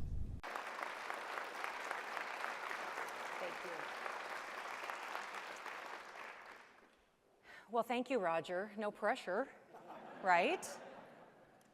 Listen, thank you all for that wonderful welcome. It is such an honor to be here at the beautiful Reagan Library to share my thoughts on our party and what our mission is today. There is no better place to have these conversations. I first visited the Reagan Library years ago. My husband, Brian, and I stopped while we were on a business trip, and we were a bit lost as first. I admit, I walked into this library, and I just couldn't even believe I was actually here. We met Peggy Grant, President Reagan's longtime executive assistant, and she shared with us personal memories of a man that I had admired since I was a little girl. At one point, I found myself alone at the memorial that's outside, and in a quiet moment, I reflected on a man whose leadership inspired the world at a time of turmoil. I remember being overwhelmed at all that he brought to this country and to the world. All I could do was bow my head and thank the Lord for sending such a man of strength and hope to lead our country. Now, back in the gift shop, I, of course, purchased one of his replica cowboy hats. I couldn't resist, but that hat still hangs today in my office next to a portrait of President Reagan in his signature cowboy hat, with that wide, hopeful smile on his face. Now, much more recently, I had the opportunity to visit the Reagan Ranch, and that was a dream come true. Because while at this magnificent library, it felt so impressive to me, when I got to the ranch, it felt familiar. In a way, it felt like coming home. Growing up in the West, growing up in South Dakota, my heroes have always been cowboys. My dad was a farmer and a rancher, a real-life cowboy who worked harder than anyone I had ever known. He was tough as rawhide, and he lived a life of integrity. He expected his children to be excellent. We don't complain about things, Dad always told us. We fix them. Now, free time on the ranch was really rare. We hunted in the mountains with our horses for our vacations. We checked cows on Sunday afternoons, and we watched John Wayne movies. The Duke had a famous line that my dad loved to repeat on long days on the ranch. We're burning daylight. And I remember there was a gate at our farm leading from the pasture where I led my horses through to go to the barn. For years, I led my horses back and forth through that gate. Above that gate was a sign that hung this quote: "There is nothing so good for the inside of a man than the outside of a good horse." It wasn't until I was much older that I realized this was a favorite phrase of Ronald Reagan's. So if you want to know what President Reagan meant to my dad, a man who worked, who depended on God and the dirt for his livelihood, that tells you all you need to know. Political awakening, like in so many families as I address this, when we wake up, we rarely discussed politics, and we never discussed it around the table. On our ranch, our politics were lived. They weren't talked about. We knew that we had freedom and personal responsibility. We knew we needed to use both to make our corner of the world a better place to serve other people. And it wasn't any more complicated than that. I was 9 years old when President Reagan was elected. And when I saw a picture of him in a cowboy hat, I was all in for the Gipper.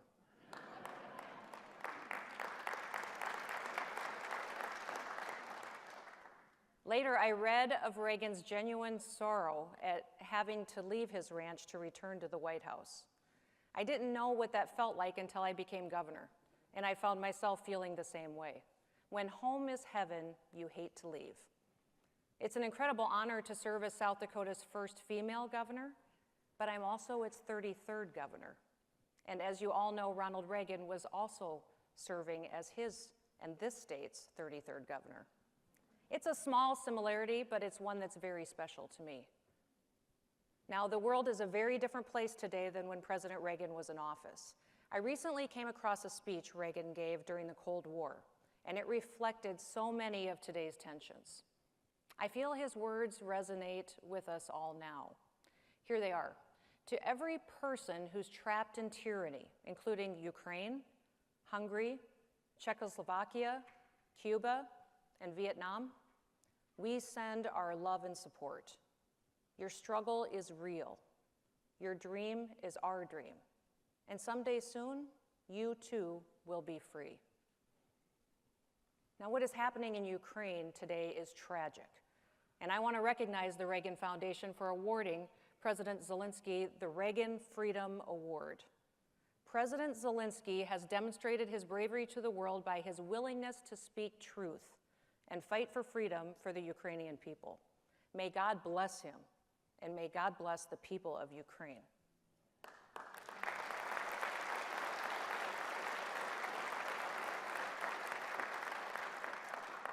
Now, it may seem ironic that the very first Freedom Award was presented to Mikhail Gorbachev by President Reagan himself. What a hopeful time that was. But decades later, Gorbachev's successor is attempting to destroy his legacy. Make no mistake, Vladimir Putin is an evil man who, like other dictators throughout history, despises freedom, and he hates those who seek it. We are watching daily assaults on democracy, and they are a reminder to all of us of President Reagan's famous words: freedom is never more than one generation away from extinction. We didn't pass it on to our children in our bloodstream. It must be fought for, protected, and handed on for them to do the same, or one day we will spend our sunset years telling our children and our children's children what it once was like in the United States when men were free. That is why in 2020, more than any other governor in America, I traveled to 17 states to campaign for President Trump's re-election efforts. I knew that elections have consequences, and I did not want to wake up and have a leader who wouldn't put America first. His administration restored America's dominance on the world stage, made us energy independent, feared our adversaries, and we were respected by our allies. He created an economy pre-pandemic that was one of the strongest this nation has ever seen, and I want it to continue. And he defended our borders. A country with no borders is no country at all. That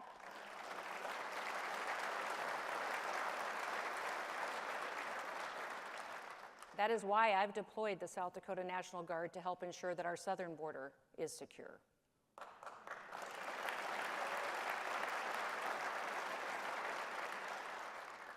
Now, unfortunately, with the help of the mainstream media, Joe Biden was elected President of the United States. And sadly, America's president today is not fighting for our freedoms. He's not protecting our freedoms. In fact, Joe Biden is doing the exact opposite. In our time tonight, I'll share just a few thoughts, first on our international challenges that we face, and then on what we need to do here at home. And I'll say at the start, if we defend democracy in Ukraine, but we lose our fundamental freedoms here at home, then we will have failed. Joe Biden has been wrong on every major foreign policy decision that he has been a part of for almost 50 years. If the leadership in the White House had reflected peace through strength, by supporting our military, by standing strong against Iran, North Korea, and China, by not facilitating a devastating, disastrous withdrawal from Afghanistan that resulted in the death of 13 American patriots, then we would not see an emboldened Putin. Even now, President Biden doubles down on our weakness. He's crippling our domestic energy supply. In fact, he shut down the Keystone XL pipeline, which was to come through our state of South Dakota, while allowing Nord Stream 2 to continue to operate. Biden continues to rely on Russia to broker a nuclear deal with Iran while militias launch rockets at Americans in Iraq. Biden is also asking the dictator in Venezuela to pump more oil at the same time that he muzzles American energy producers. It is absurd. And worse, it empowers America's adversaries while making us weaker. These are clear threats to the security of the United States, but there are more. China's ruthless communist leaders are not only strengthening their military, they're manipulating their currency, stealing our IP, using regulations to create unfair trade practices, and paying lip service to agreements from the UN while the US is held to a different standard. They also have their sights set on our food supply. They are buying up our chemical, our fertilizer, and our processing facilities that put groceries on our shelves. When another country grows our food, they control our food. When another country controls our food, they control us. This is all a part of China's plan to control the United States. It is the president's job to address these challenges. Now, Joe Biden either cannot or he will not be the leader that America needs. When it comes to domestic policy, things aren't any better. And we are burning daylight on inflation, surging gas prices, keeping supply chains intact, and securing our food. Joe Biden's indecision and weakness is having irreversible consequences for American families, for workers, and for our children. We need a leader with vision and with strength, and one that can correct our nation's current course, and we need it fast. The great American story has been turned to a dark chapter. Pain and fear and doubt are echoing of the Carter years. Some say that it's worse because Democrats have a much more sinister motivation for embracing socialist practices than they did decades ago. Today, Democrats are all about control. Now, the question before us tonight is, what is the Republican Party going to do about it? Abigail Adams wrote, "The habits of a vigorous mind are formed in the contending with difficulties. Great necessities call out great virtues." We confront great necessities today. Leading our country through them will require all that is best of us as a party and as a people. Our party was born during a national crisis, the Civil War. Under Lincoln, our Republican Party freed the slaves and preserved the Union, which means from our earliest days, the purpose of the Republican Party has been preserving the dignity of every American's life and holding our people together in times of turmoil. So we need to ask ourselves, as conservatives, what are we trying to conserve? What do we want to save and to keep for our kids and our grandkids? Put simply, the greatest country in human history. Our founders built something that the world had never seen before. They took the best of Western civilization from Jerusalem to Athens to Rome to London, and they brought together faith, reason, law, and a representative government. And in Philadelphia, in 1787, they put all of that together to craft the Constitution of the United States. They set out a Bill of Rights making clear certain rights could never be infringed on: the right to speak and assemble, the right to worship and act on those beliefs in the private square, the right to arm ourselves, and the right to a fair and equitable criminal justice system. They acknowledge that our rights come from our Creator, and free people honor their Creator when they exercise those rights and govern themselves wisely. But our rights and our freedoms have come under attack in an unprecedented way the last 2 years. Our public officials have grabbed unconstitutional power over American families, workers, and students when a global pandemic gave them an excuse to do so. The media stoked fear, national health experts manipulated data and ignored science. Dr. Fauci outright lied repeatedly. He used his title and his position as a political weapon against the American people. And sadly, I watched people in this country roll over and give up their freedoms. Because America told them that they could not hold gatherings, they gave up their freedom of assembly. Because the government told them that they couldn't go to church, they gave up their freedom of religion. Because the government allowed citizens to be canceled and their opinions silenced, they gave up their freedom of speech. Now, the left wants to criminalize dissent. When someone raises legitimate questions on any number of issues, from election integrity to COVID-19 to climate change to critical race theory that's being taught in our schools, if you dare speak up, you get professionally ruined, or worse yet, prosecuted and punished. The Republican Party must be the party of freedom. Republicans must roll back Joe Biden's assault on the Bill of Rights. Freedom of speech, assembly, and religion, the freedom to bear arms, the ability of the states to retain their own prerogatives, they're all essential to our society's basic fabric and prosperity. The American people are the most creative and innovative in human history. These natural gifts, they flourish under freedom. They wither without it. It matters who is in charge. And as a party, we as Republicans will have failed if we do not make it very clear what the consequences are of having Democrats in charge. Look from state to state and compare the difference between Republican and Democrat leaders. In Democrat states, families are devastated financially from mandates and closures. Having lost precious time in the classroom, kids have fallen behind. Economies have been crippled by regulations and restrictions. Law and order has been eliminated by leaders who embrace criminals and embolden them by disrespecting law enforcement and the judicial system.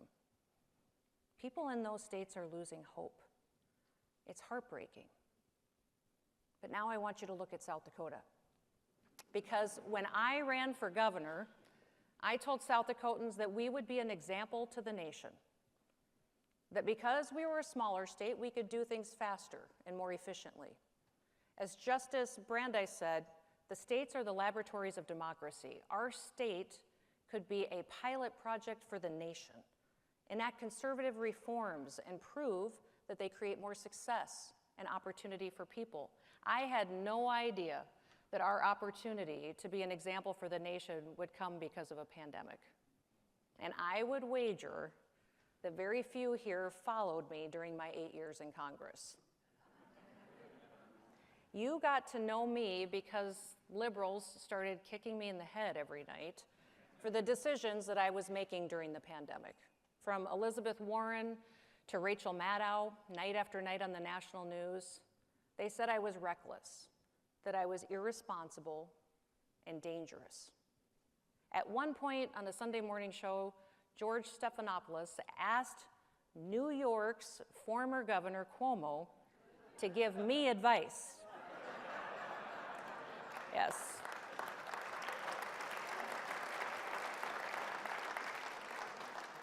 Yes, that Governor Cuomo, the one who sent vulnerable seniors to their deaths in nursing homes and then covered it up. Now, I made my decisions differently. I listened to the experts. I studied the science. We researched the data. But then I took it a step further. I talked to my general counsel and constitutional experts because I wanted to fully understand what authority I had and what authority I didn't have. Because I believe that when leaders overstep their authority, especially in a time of crisis, that's when we break this country. Now, South Dakota was the only state in the nation that never once closed a single business.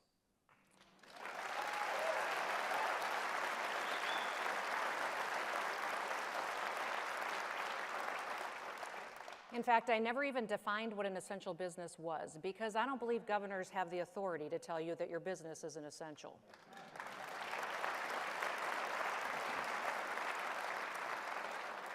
We never stopped people from going to church. We didn't mandate anything. I stood in front of my people and I told them that I was going to trust them. I would give them all the information that I have, but I was going to let them use personal responsibility to make the best decisions for their families, and that we would get through this unprecedented challenge together. Now, South Dakotans were worthy of that trust. Today, in South Dakota, we have the #1 economy in the country.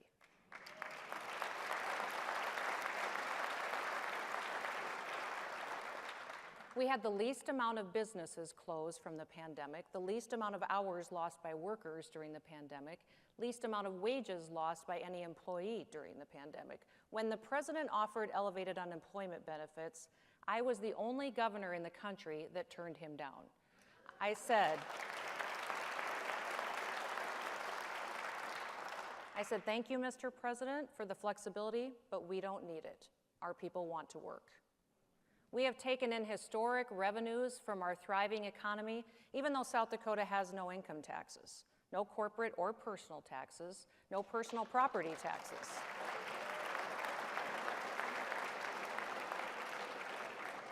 I know, you're all murmuring. All we have is a 4.5-cent sales tax. Since I have been governor, we have paid off debt, We have funded trusts and reserves to historic levels. We've invested in dams, railroads, infrastructure. I had a vision to bring high-speed internet access to every corner of the state during my years as governor. We fully funded that project in 1 year.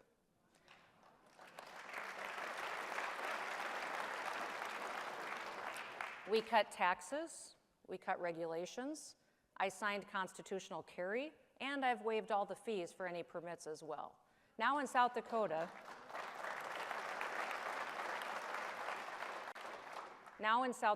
it won't cost you a penny to exercise your Second Amendment rights. In fact, my state will even pay for your federal background check.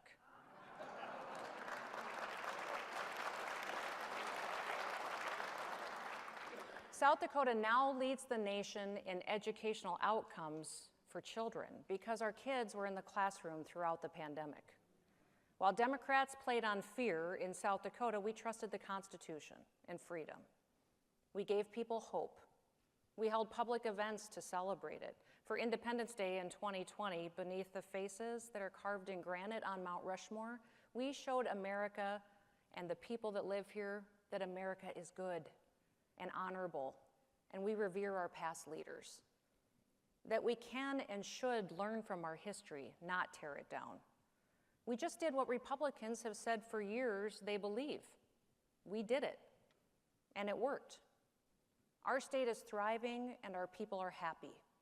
Last year alone, we lost over 100,000 Americans to drug overdoses. In South Dakota, we focused on the drug problem in our state. And in 2020, just 2 states had declining overdose deaths, New Hampshire and South Dakota. New Hampshire's rate dropped by 0.5%.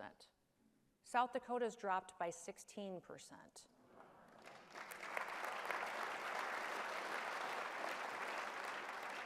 When states defunded police and they disrespected law enforcement, I began a messaging campaign directed specifically to law enforcement officers. I said, if you want to live somewhere where people will respect you, come to South Dakota. In 1 week, more than 900 law enforcement officers raised their hands and said, I want to live in South Dakota.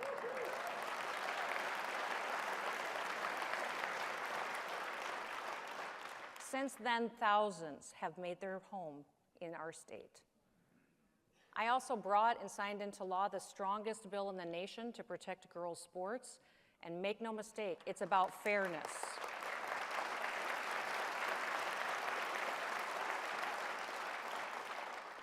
It's about fairness and about giving young women an opportunity to succeed. And we also banned critical race theory in our public schools.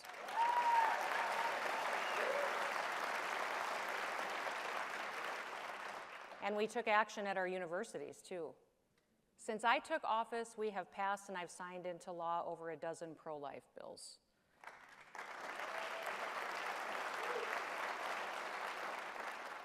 South Dakota has a AAA credit rating and a fully funded pension plan. We have a constitutional requirement to balance our state budget. And in short, don't you wish you lived in South Dakota?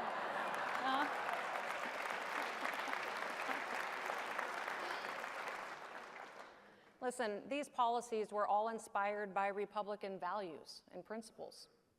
These values make us strong at home. They also make us strong in a dangerous world. In Congress, I served on the Armed Services Committee, and I traveled abroad. Israel, Jordan, the UAE, Saudi Arabia, Afghanistan, China, Norway, Greece, Italy, Egypt, and many more. Of all those trips, there is one that I will never forget, and it is my visit to South Korea in the demilitarized zone. I can still picture today the South Korean soldiers lined up along their country's border facing north. The North Korean soldiers were just yards away, facing them with their feet firmly in North Korean soil. And between those two enemies stood our troops, Americans, keeping peace. The North Korean soldiers tried to antagonize our warriors. They were spitting on them, they were shouting at them, taking pictures, trying to break their composure. Yet our men and women stood strong. They were stoic and firm. If ever there was an example of the role America plays in the world, it was right there in front of me in the flesh. peace through strength every day, always. And that strength begins right here at home. And we use that strength as a foundation on which to stand amongst other nations as the world's most powerful. In the past, as a party, we have been tested. There are many examples of Republicans rising to the challenge of the day, but unfortunately, there are examples where we as a party have failed. We fight amongst ourselves, concerned about political polls, while losing our focus on the families in our communities living under the crippling burden of bad policies and laws. When I first became governor of South Dakota in January of 2019, I immediately introduced a bill into our legislative session that would have required more civics and history in our classrooms. I felt that our children really did not understand the gift that they had been given being born in this great country. It was Republicans that killed that legislation. They felt that it would be too much of a hardship to change the curriculum that had already been established. They didn't want to divert the time and energy away from other studies that the teachers and the administration may deem more important. Some Republicans voted against it just to oppose me. They had wanted somebody else to be governor. They were more interested in fighting me or not rocking the boat with the teachers union that they weren't even focusing on our children, the next generation. Now, 2 short years later, CRT has infiltrated our nation's schools and parents are rising up to fight for their kids. These very same legislators have now joined with me to pass legislation banning CRT, and they support teaching true American history in our classrooms.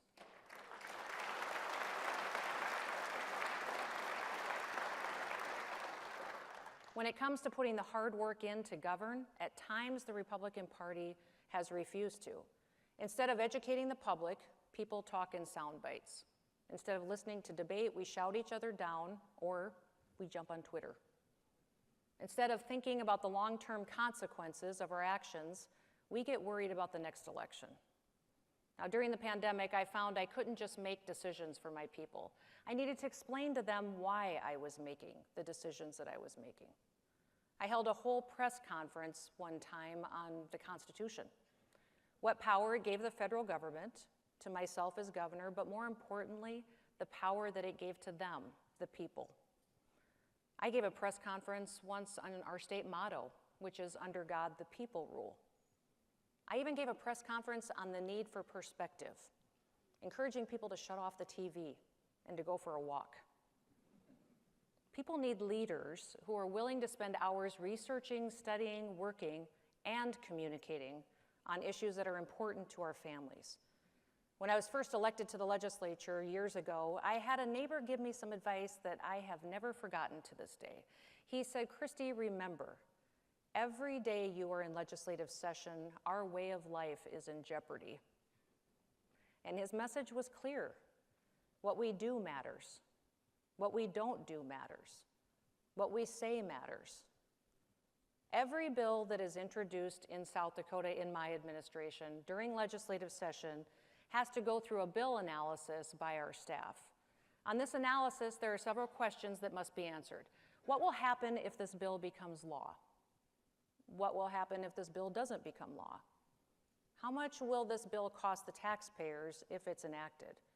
The answers to these questions give me information I need to decide whether I want to support the bill or sign it should it make it to my desk.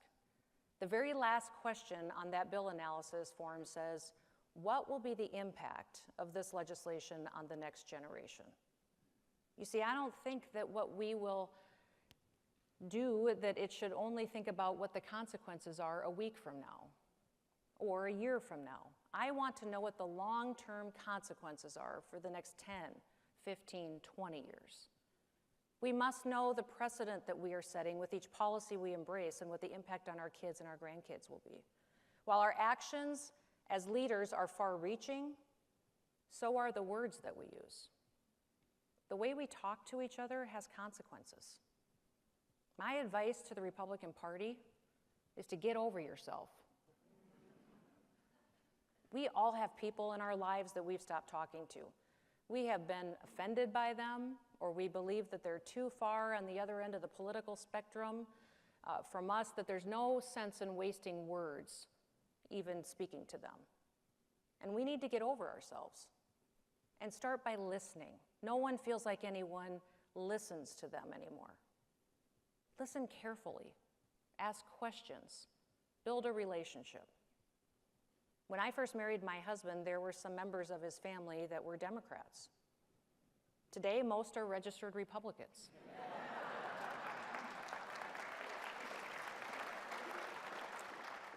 This did not happen because I blew them up at the Thanksgiving Day dinner table. It happened because we built a relationship, asked questions, talked, loved each other, and we found that we had much more in common than not. If we do not do this as a Republican Party, we are missing an opportunity to restore America to what its founders intended, a nation of free men and women. If Ronald Reagan were leading the Republican Party today, there would be some who would say he is way too conservative for our times. There also would be other Republicans who would attack him for being willing to work across the aisle to fix problems and to make progress. The Republican Party is the answer to the challenges of today, but only if we remain true to our principles and to follow through on our promises to the people. And we must convey our message in a way that brings hope. Our world is desperate for optimism. And Republicans, what we believe, works. It creates opportunity. It creates success and for freedom for all. If we can convey that optimism successfully, we will draw people to us. We will bring hope for the future for all Americans.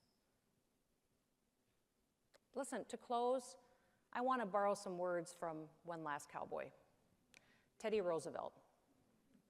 It is not in the still calm of life or the repose of a Pacific station that great characters are formed. We have seen great character at work before in our history. I come from the plains, the wide open places of purpose and possibility. But at the other end of our state, there lies the granite faces of some of the greatest: Washington, Jefferson, Roosevelt, and Lincoln. They remind us to have grit, tenacity, and values to preserve a more perfect union. Yes, we believe in great character, but I don't think it can be found in great leaders. America is bigger than our leaders. When the founders gathered in Philadelphia in 1787, they spelled out exactly where the government gets its power: the people. James Madison said in Federalist 49 that the people are the only legitimate fountain of power. If America's public servants return to that belief and embrace it and do it, then America will be free, prosperous, will be safe again. But if they don't, then we won't. What we loved about President Reagan is what our country is desperate for today: leaders who believe in the goodness of America, who see hope for its future, and who are willing to gather our resources, our will, and our courage to make it real. America is burning daylight. It is literally up to us Republicans to bring that message. It is not for us to give up. It's for us to reach deep, to get up every day and to build a country where men and women are free to think, speak, create, build, and believe. If we do this, we will call forth that strength that is the birthright of every American. We will meet the test in our time, here at home and beyond the shining sea. I know we can, and I believe that we can. So thank you, and may God continue to richly bless the United States of America. Have a wonderful day. The world is a very different place today than when President Reagan was in office. I recently came across a speech Reagan gave during the Cold War, and it reflected so many of today's tensions. I feel his words resonate with us all now. Here they are. To every person who's trapped in tyranny, including Ukraine, Hungary, Czechoslovakia, Cuba, and Vietnam, we send our love and support. Your struggle is real. Your dream is our dream. And someday soon, you too will be free. Now, what is happening in Ukraine today is tragic. And I want to recognize the Reagan Foundation for awarding President Zelensky the Reagan Freedom Award. President Zelensky has demonstrated his bravery to the world by his willingness to speak truth and fight for freedom for the Ukrainian people. May God bless him, and may God bless the people of Ukraine.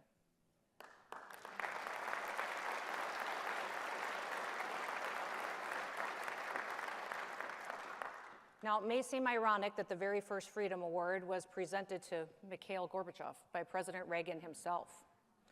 What a hopeful time that was. But decades later, Gorbachev's successor is attempting to destroy his legacy.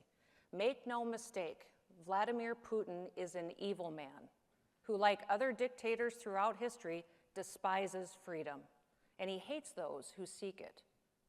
We are watching daily assaults on democracy, and they are a reminder to all of us of President Reagan's famous words: freedom is never more than one generation away from extinction. We didn't pass it on to our children in our bloodstream. It must be fought for, protected, and handed on for them to do the same, or one day we will spend our sunset years telling our children and our children's children what it once was like in the United States when men were free. That is why in 2020, more than any other governor in America, I traveled to 17 states to campaign for President Trump's re-election efforts. I knew that elections have consequences, and I did not want to wake up and have a leader who wouldn't put America first. His administration restored America's dominance on the world stage, made us energy independent, feared our adversaries, and we were respected by our allies. He created an economy pre-pandemic that was one of the strongest this nation has ever seen, and I want it to continue. And he defended our borders. A country with no borders is no country at all. That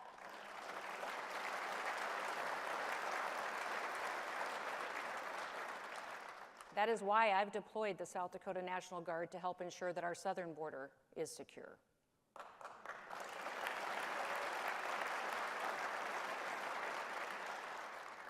Now, unfortunately, with the help of the mainstream media, Joe Biden was elected President of the United States. And sadly, America's president today is not fighting for our freedoms. He's not protecting our freedoms. In fact, Joe Biden is doing the exact opposite. In our time tonight, I'll share just a few thoughts, first on our international challenges that we face, and then on what we need to do here at home. And I'll say at the start, if we defend democracy in Ukraine, but we lose our fundamental freedoms here at home, then we will have failed. Joe Biden has been wrong on every major foreign policy decision that he has been a part of for almost 50 years. If the leadership in the White House had reflected peace through strength, by supporting our military, by standing strong against Iran, North Korea, and China, by not facilitating a devastating, disastrous withdrawal from Afghanistan that resulted in the death of 13 American patriots, then we would not see an emboldened Putin. Even now, President Biden doubles down on our weakness. He's crippling our domestic energy supply. In fact, he shut down the Keystone XL pipeline, which was to come through our state of South Dakota, while allowing Nord Stream 2 to continue to operate. Biden continues to rely on Russia to broker a nuclear deal with Iran while militias launch rockets at Americans in Iraq. Biden is also asking the dictator in Venezuela to pump more oil at the same time that he muzzles American energy producers. It is absurd. And worse, it empowers America's adversaries while making us weaker. These are clear threats to the security of the United States, but there are more. China's ruthless communist leaders are not only strengthening their military, they're manipulating their currency, stealing our IP, using regulations to create unfair trade practices, and paying lip service to agreements from the UN while the US is held to a different standard. They also have their sights set on our food supply. They are buying up our chemical, our fertilizer, and our processing facilities that put groceries on our shelves. When another country grows our food, they control our food. When another country controls our food, they control us. This is all a part of China's plan to control the United States. It is the president's job to address these challenges. Now, Joe Biden either cannot or he will not be the leader that America needs. When it comes to domestic policy, things aren't any better. And we are burning daylight on inflation, surging gas prices, keeping supply chains intact, and securing our food. Joe Biden's indecision and weakness is having irreversible consequences for American families, for workers, and for our children. We need a leader with vision and with strength, and one that can correct our nation's current course, and we need it fast. The great American story has been turned to a dark chapter. Pain and fear and doubt are echoing of the Carter years. Some say that it's worse because Democrats have a much more sinister motivation for embracing socialist practices than they did decades ago. Today, Democrats are all about control. Now, the question before us tonight is, what is the Republican Party going to do about it? Abigail Adams wrote, "The habits of a vigorous mind are formed in the contending with difficulties. Great necessities call out great virtues." We confront great necessities today. Leading our country through them will require all that is best of us as a party and as a people. Our party was born during a national crisis, the Civil War. Under Lincoln, our Republican Party freed the slaves and preserved the Union, which means from our earliest days, the purpose of the Republican Party has been preserving the dignity of every American's life and holding our people together in times of first became governor of South Dakota in January of 2019, I immediately introduced a bill into our legislative session that would have required more civics and history in our classrooms. I felt that our children really did not understand the gift that they had been given being born in this great country. It was Republicans that killed that legislation. They felt that it would be too much of a hardship to change the curriculum that had already been established. They didn't want to divert the time and energy away from other studies that the teachers and the administration may deem more important. Some Republicans voted against it just to oppose me. They had wanted somebody else to be governor. They were more interested in fighting me or not rocking the boat with the teachers union that they weren't even focusing on our children, the next generation. Now, 2 short years later, CRT has infiltrated our nation's schools and parents are rising up to fight for their kids. These very same legislators have now joined with me to pass legislation banning CRT, and they support teaching true American history in our classrooms.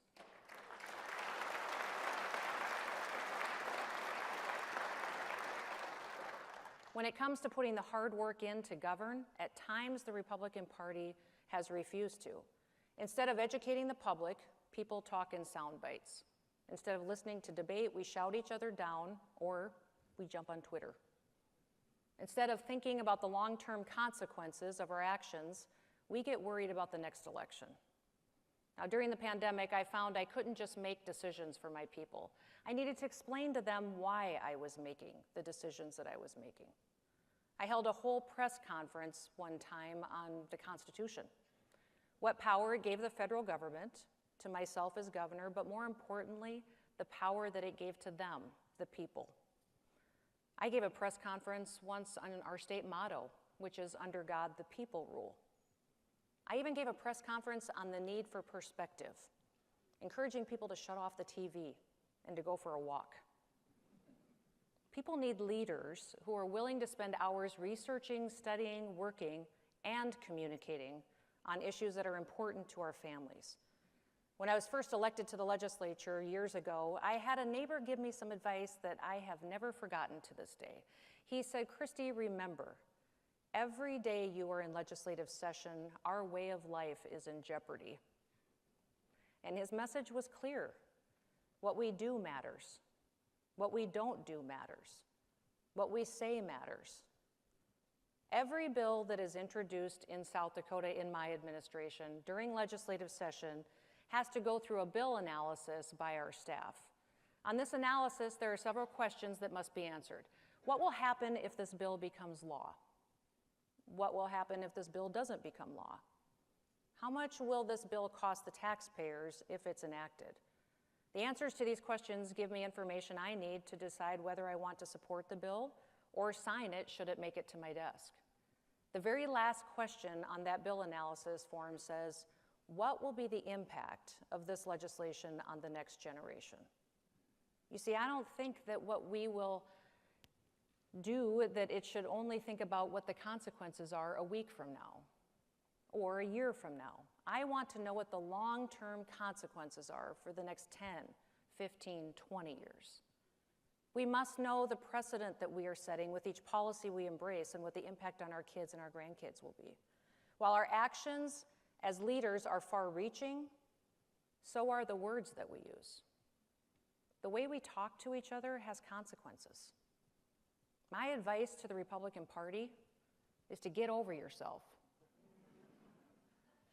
We all have people in our lives that we've stopped talking to.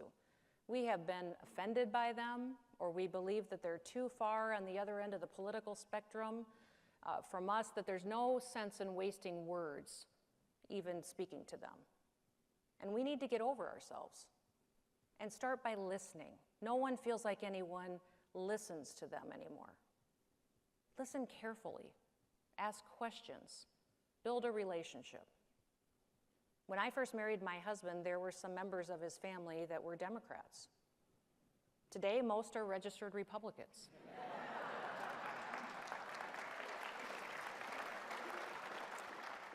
This did not happen because I blew them up at the Thanksgiving Day dinner table.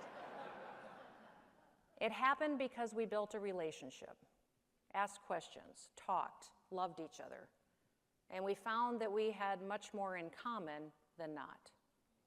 If we do not do this as a Republican Party, we are missing an opportunity to restore America to what its founders intended, a nation of free men and women. If Ronald Reagan were leading the Republican Party today, there would be some who would say he is way too conservative for our times. There also would be other Republicans who would attack him for being willing to work across the aisle to fix problems and to make progress. The Republican Party is the answer to the challenges of today, but only if we remain true to our principles and to follow through on our promises to the people. And we must convey our message in a way that brings hope. Our world is desperate for optimism. And Republicans, what we believe, works. It creates opportunity. It creates success and for freedom for all. If we can convey that optimism successfully, we will draw people to us. We will bring hope for the future for all Americans. Listen, to close, I want to borrow some words from one last cowboy, Teddy Roosevelt. It is not in the still calm of life or the repose of a Pacific station that great characters are formed. We have seen great character at work before in our history. I come from the plains, the wide open places of purpose and possibility. But at the other end of our state, there lies the granite faces of some of the greatest: Washington, Jefferson, Roosevelt, and Lincoln. They remind us to have grit, tenacity, and values to preserve a more perfect union. Yes, we believe in great character, but I don't think it can be found in great leaders. America is bigger than our leaders. When the founders gathered in Philadelphia in 1787, they spelled out exactly where the government gets its power: the people. James Madison said in Federalist 49 that the people are the only legitimate fountain of power. If America's public servants return to that belief and embrace it and do it, then America will be free, prosperous, will be safe again. But if they don't, then we won't. What we loved about President Reagan is what our country is desperate for today: leaders who believe in the goodness of America, who see hope for its future, and who are willing to gather our resources, our will, and our courage to make it real. America is burning daylight. It is literally up to us Republicans to bring that message. It is not for us to give up. It's for us to reach deep, to get up every day and to build a country where men and women are free to think, speak, create, build, and believe. If we do this, we will call forth that strength that is the birthright of every American. We will meet the test in our time, here at home and beyond the shining sea. I know we can, and I believe that we can. So thank you, and may God continue to richly bless the United States of America. Have a wonderful day. Privilege for me to be here today and to share just a few thoughts with you. I want to give my respects to the families that are here and know that the people of South Dakota are eternally grateful for the sacrifices that the men and women of law enforcement have made over the years in keeping peace. Many times we talk about law enforcement and the need for them for public safety, but literally they provide peace to the people that live here. And that's an incredible presence to have in a community that many times we don't focus on as much as we probably should. I woke up this morning thinking about coming here to be with all of you today, wanting to share something that was in my heart that I felt was going to be something you could take and leave with and carry with you. It's interesting because the scripture verse that you quoted when you opened up the service was the one that first came to my mind, because I see a world that is motivated and moved today by fear. And one of the scripture verses for the last couple of years that's been important to my family is the one that you quoted, that God has not given us a spirit of fear, but of power and of love and a sound mind. And as law enforcement officers, day after day, you must operate in a mindset that is of power, but also of love for community and people, and a sound mind to make wise decisions and discerning decisions in every single situation that you're in. I hope that you'll keep a scripture like that close to you as you continue to serve, and as you reflect on those in your families that you've lost, knowing that the spirit of fear that often permeates people when you see them on their worst days in their time of crisis does not come from our Lord and Savior. It does not come, and it is not something that He has given to us. Instead, what He intends for us is to be that person that has a sound mind and love for each other. And you exemplify that each and every day in the work that you do in South Dakota. You know, we did a year and a half ago a national campaign to law enforcement. I was very disturbed and angry by what we saw happening in the United States of America with disrespect to law enforcement officers. And we made a decision as a state to be different, to send a message nationwide to law enforcement officers that here we wanted to continue to respect their service, to give them the tools and training that they needed. And we sent that message not only to our officers here in South Dakota, but many across the country. We asked them that if they wanted to live somewhere where people would wrap their arms around them and their families, that they should move to South Dakota, and that we would be an example of how people should treat law enforcement. We had thousands of law enforcement officers from across the country that raised their hands and said they wanted to come to South Dakota. But we asked them a few questions when they filled out their applications to move here and to take jobs in different positions. It was interesting, the number one response that they gave us for wanting to come to South Dakota and be a part of our way of life was that they loved how the people of this state respected law enforcement. That the population, the families, the individuals that lived here and made up our communities respected them, and they knew that.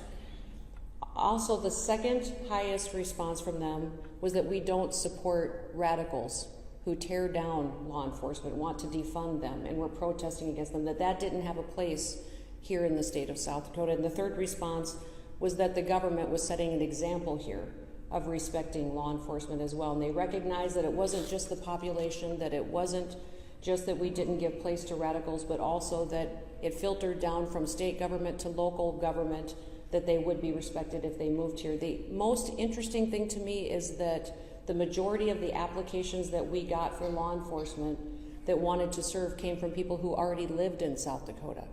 That by your service and the example that you set in communities, people who lived here every day and observed you and how you did your job wanted to be like you. That they saw the excellent job that you did and decided that they wanted to step forward and to be courageous and serve in this role too. So not only are you in your day-to-day service and how those that we have lost and the families here just know that it is a long history and tradition of people recognizing the sacrifices and never really truly understanding what it's like to lose someone in a position that has served in this role. I will never know that. I don't have anybody in my family, immediate family, that's in law enforcement. So the sending it out, the reality of sending them out every day into dangerous situations is a unique burden that your family bears. But just know that here in South Dakota, we will always respect that sacrifice that you've made. I wanted to, when you're governor of a state, I'm learning, people send you a lot of books. I get a lot of books from people all over the country. And somebody months ago mailed me, and I do look at them all and read them all and see if I can take something out of them to use. Somebody a few months ago sent me a book that's called Courage is Calling. And it was interesting because it came with a note from someone who did not know me, but they had dog-eared a chapter and said that this chapter reminded them of me and they wanted me to read this chapter. I opened it up, and the title of that chapter, I didn't know what to think of it because the title was It's Good to Be Difficult. And I thought, well, okay, I'm wondering what this guy really thinks of me, but it was an interesting chapter, but this has been one of the most impactful books that I've had the chance to read because it's Courage is Calling, and it's talking about how fortune favors the brave. And I wanted to just read a little portion out of this book, if you will give me that privilege, because I thought about you when I woke up this morning and remembered this portion of this book and thought I wanted to share it with all of you.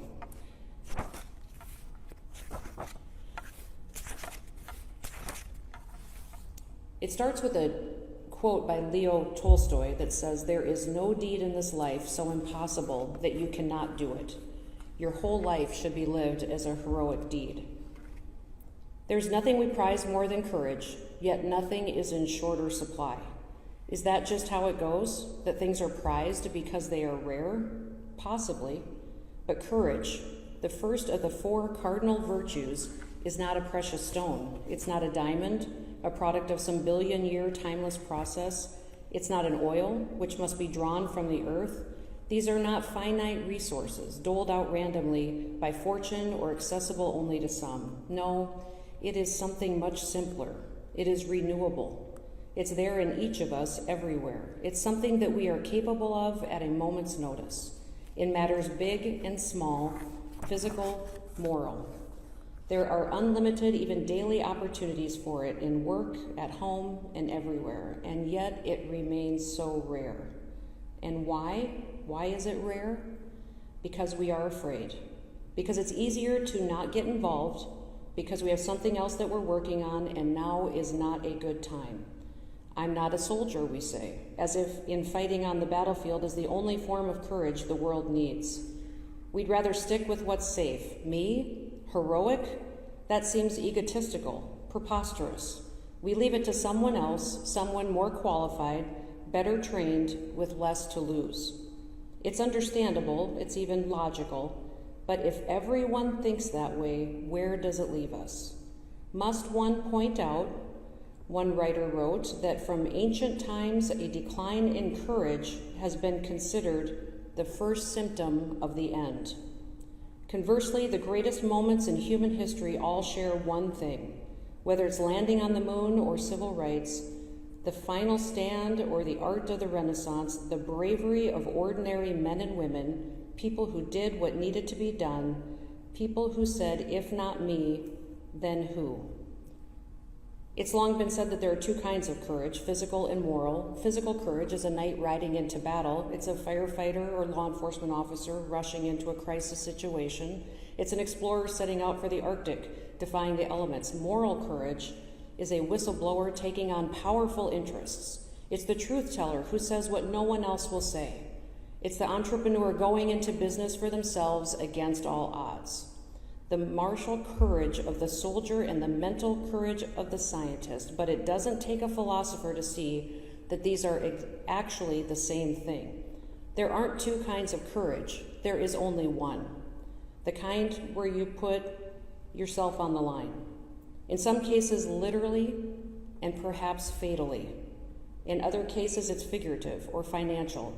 Courage is risk. It is sacrifice. It's commitment, perseverance, it's truth and determination. When you do the thing others cannot or will not do, when you do the thing that people think you shouldn't or can't do, otherwise it is not courage. You have to be braving something or someone. Still, courage remains hard to define, but we know it when we see it. It's just hard to say it.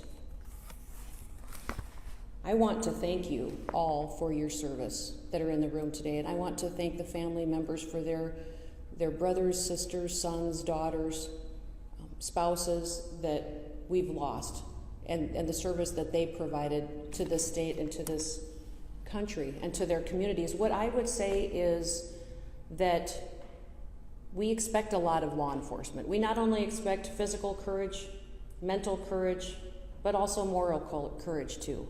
You have a high oath to hold every single day, and you do it with excellence. And I am so incredibly proud to be able to work with all of you, to stand with all of you, and I want to thank you for being an example of courage.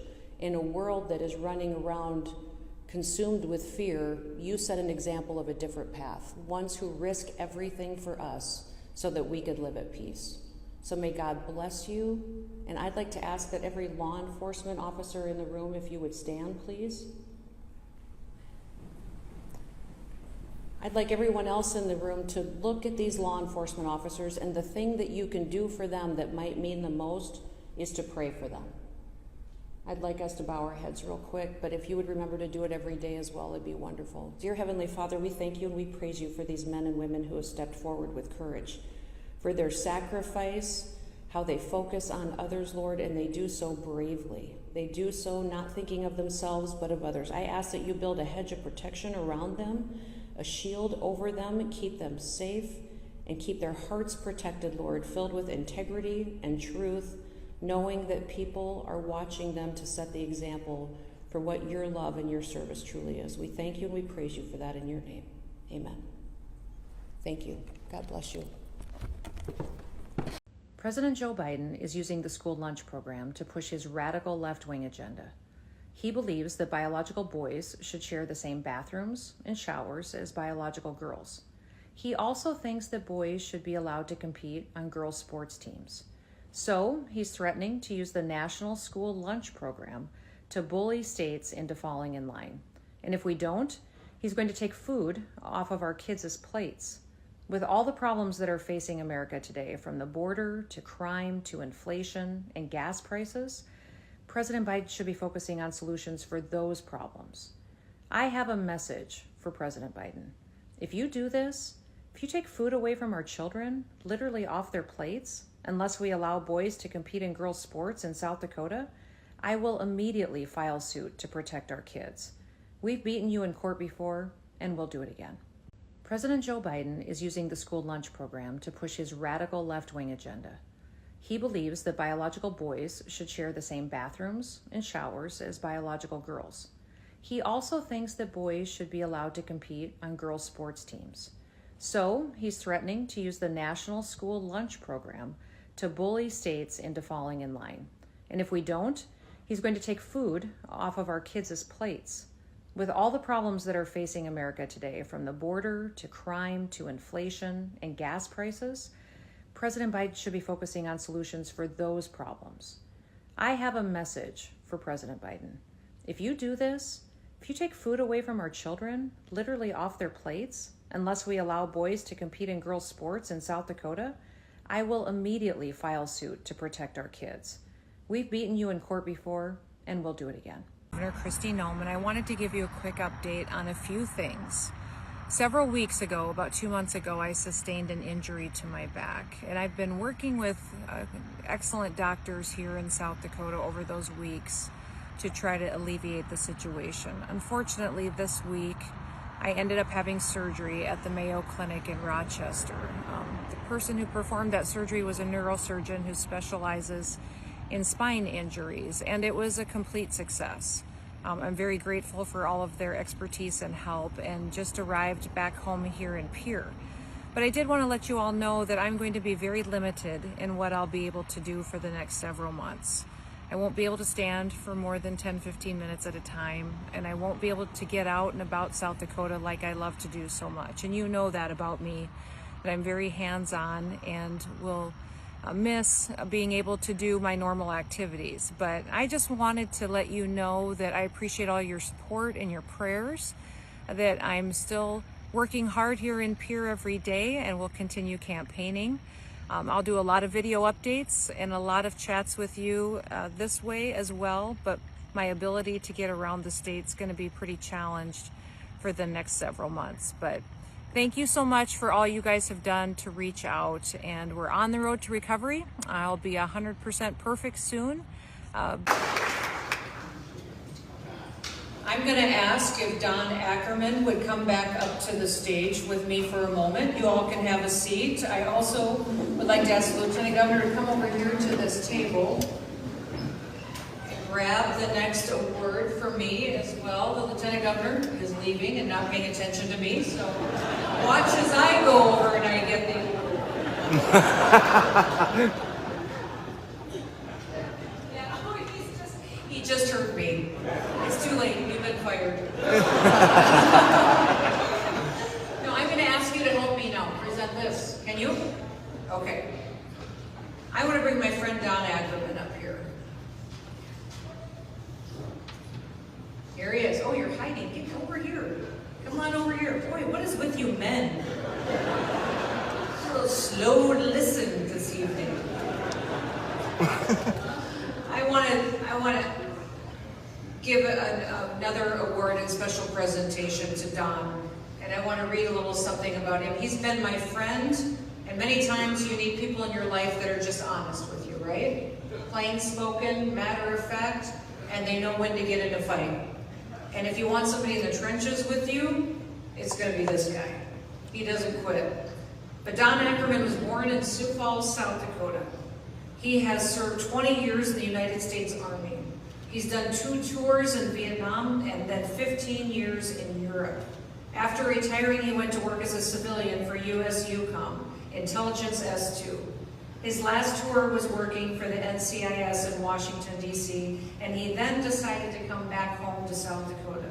He lives in Hot Springs, and he has helped me over the years, over a decade now, to help save the VA hospital in Hot Springs, South Dakota. And ever since, he has been fighting for veterans every single day. Listen, so many of you fight every day on veterans issues. I'm inspired by you. I've worked day in and day out with Gene Murphy, and I look around the room and see so many people. But Don, every time I call him and ask him to speak out on a veterans issue to help us fight the VA and never gives up, it's this guy. So tonight, Don, I want to present you with a certificate of appreciation for your service, your dedication to our country and the veterans. And today, we flew a flag over the Capitol, at the South Dakota Capitol, that I want to present to you, and a challenge coin from me and from the Lieutenant Governor to thank you for your continued service to the great veterans of our nation. Thank you so much, Don.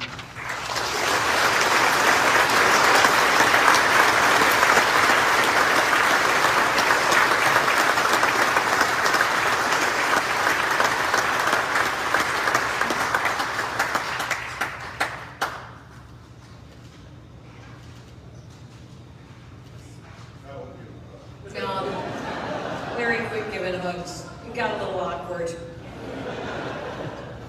With that, we're going to move into our auction portion of the evening. So we are going to close the silent auction. Did all of you bid? Did you get into any competitions at all? No, not at all. A little bit. Somebody won. I want to give a few closing remarks before we move into our auction, if I can find what those are. Tonight was about one thing and one thing only, honoring our veterans. We live in the greatest and the freest state in the nation because of all of you. South Dakota has had the opportunity to stand up and be the freest state in the nation because of the work that you do. I also want to say thank you to all the organizations that take care of our veterans. Thank you to the Alliance Center for being a one-stop shop for our veterans and their families and for hosting us tonight. Can we give a round of applause to Brian?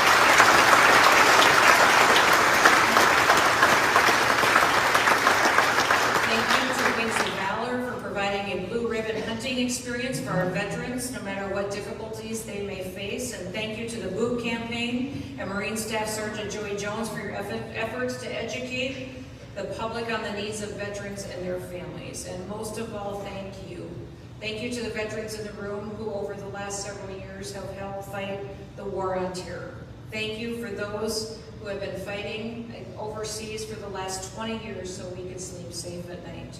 To those who served in earlier conflicts, thank you. A generation later, our nation is still free because of what you did. Thank you for serving with honor, showing the world that freedom must be protected. And America wouldn't be America without our country. God bless you. I would like to ask you, before we go into the auction on the special items and announce the winners of the silent auction, I'd like to ask you all to stand with your signs, hold them up. Chad, you come up here and videotape this. We're going to all sing God Bless America together. Chad, this is going to be funny. I'm going to time you, just like I used to with my kids. Ready? 1, 2, 3, 4, 5, 6, 7, 8, 9, 10. No, I'm kidding. I'm going to have Chad come up here. I don't know what key I'm going to start in because I just don't even know if this is even going to be good. So you all are going to hear it. Are you ready?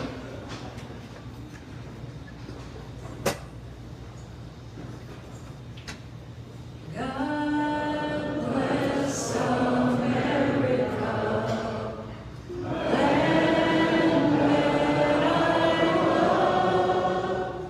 Stand beside her and guide her through the night with the light from above. From the mountains to the prairies, to the oceans, wide with foam. God bless America, my home, sweet home. God bless America, my home, sweet home. God bless you. All right. Welcome to the stage, Randy and Chris Owen. Mike and Marburg, are you helping too? Oh, Sean, come on up. Wings of Valor, come on up. We still need our auctioneers to get up here. Everybody stretch out. You ready? You gotta go there really fast. Really fast. Stretch out. Come on up. Who's ready to spend some money on some veterans? Don't be walking out the door. All right. Lock the doors. Quick. All right. Let's roll. I'm going to have Sean share a little bit tonight about the special opportunity you all have. Go ahead, Sean. Introduce yourself. And let's have Bruce talk a little bit. We got about 2 or 3 minutes to talk about what you guys do and the special work you do. I can't tell you what an honor it is to serve with somebody that I respect, that has integrity, and that is my friend. Larry and I served in the legislature, and we were friends long before we ever decided to run to be your governor and lieutenant governor, but him and his family are incredible. They're rock solid, and I'm just so grateful for them. So if you'd give him another round of applause, that'd mean the world to me.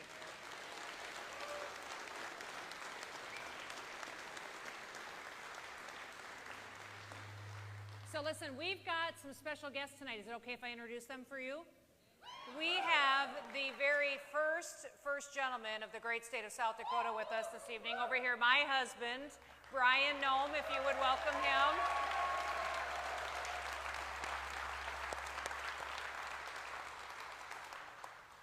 When I got here, they said, when I came in the back door, they said, your husband is already here and he's down there socializing. And I go, shocker. If you know Brian, he's wonderful and everybody loves him. I also have Kennedy and her brand new husband, Tanner Frick, that are here, if they would stand.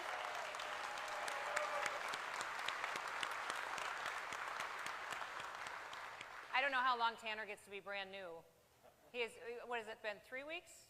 4 weeks. They're still in newlywed bliss, and I hope they stay that way for the next 50, 60 years. They are wonderful. We love Tanner. And, you know, their last name now is Frick. So I say all the time, it is so frickin' awesome to have you here. When he asked her to marry him, I was like, it's about frickin' time. You know, so it's like the perfect last name ever.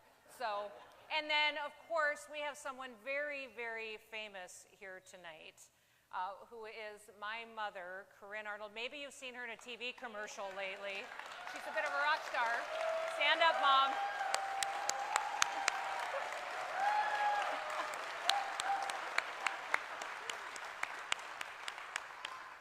Maybe you saw her on TV recently doing a TikTok dance, virtual reality. Yeah, she said she went to the grocery store the other day. 2 people asked for her autograph. And she said, Kristi, I might have to start wearing sunglasses now. I don't know if I can get my grocery store shopping done. But she brought her dear, dear friends, Brenda and Carol, with her tonight. So thank you for coming. We're so glad that you're all here. You know, listen. We have someone that you're going to love hearing from. She's been a dear friend of mine forever. And she came here to really make sure that we're all aware of how blessed South Dakota is. Listen, South Dakota right now is leading the country. We have the strongest economy in the nation. Our incomes here are going up faster than anywhere else, and our kids are outperforming students from every other state in educational outcomes. They're doing better because what did we do here in South Dakota? We let our kids be in school. We let them be in their classrooms. We let their teachers invest in them, and we let their parents have decisions over their education and what was going to be taught to our children, and that they would get a true and honest history. Listen, we made decisions here that no other state did.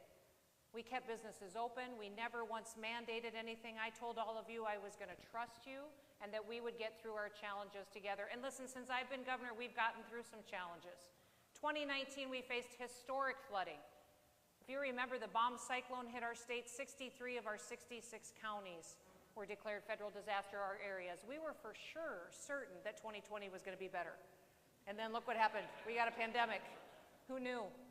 But we got through that together, and listen, in our state, all we did is we respected people. And we made sure that our state's rights and our people's rights were respected, and that we always remembered our state motto, under God, the people rule. And listen, all we did is what Americans have always said they believed. Here in South Dakota, we just did it, and it worked. And it worked. So we need to remind people of that. We've had our challenges, but frankly, we've got a lot of people attacking us right now. We've got a lot of people that are coming after this state that have forgotten how blessed we are. Listen, I haven't met anybody that hasn't moved to South Dakota in the last 3 years that isn't all in voting for me and Larry. They are. They lived somewhere else where they weren't free. They didn't come here for our beaches, did they?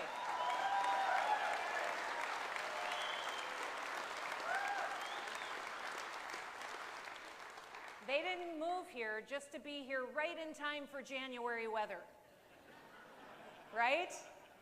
They came here because they wanted to be free. It's the people that have always lived here that I need your help with.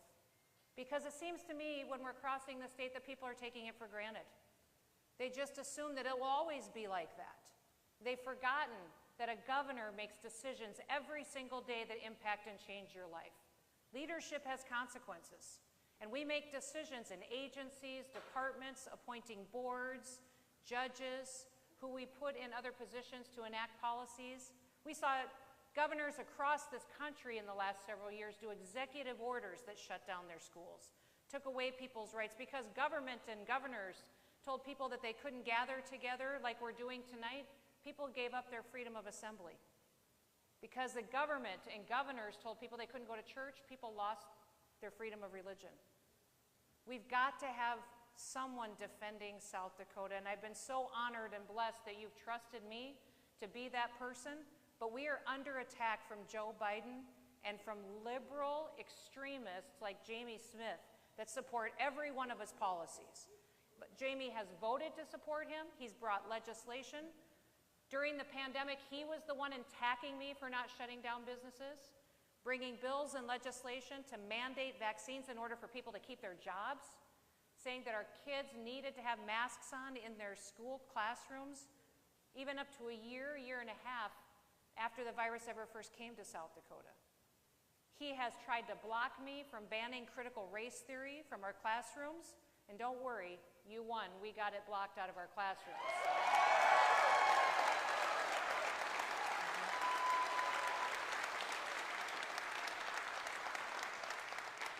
Our kids are not going to be taught racism and division. That doesn't happen here. Here we recognize the value of every single person, and they're going to get a true and honest history so they appreciate the blessings of the United States of America.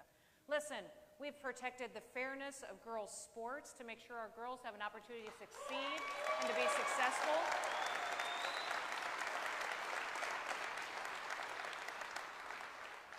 And Jamie has spoken out and voted against that bill. Listen, all I'm talking about in this race is facts. When I ran to be your governor, I told you what I would do. I told you I wanted to build stronger families and that I wanted South Dakota to be a place that was growing, that our economy would be turned around, that we would bring in more people, revenue, that our kids could get careers and jobs here so that they could stay here and not have to move all the way across the country and be away from grandparents in order to pursue their dreams and eventually come home when they could afford it. We've done exactly that. We are growing at 10 times the national average right now. And we're growing with people who came here because they want what South Dakota has to offer. Everything I told you 4 years ago when I campaigned to be your governor, I did. We followed through. I kept my promises to you, and I'm asking for an opportunity to continue to have your support and your vote to serve you for another 4 years. This is my home.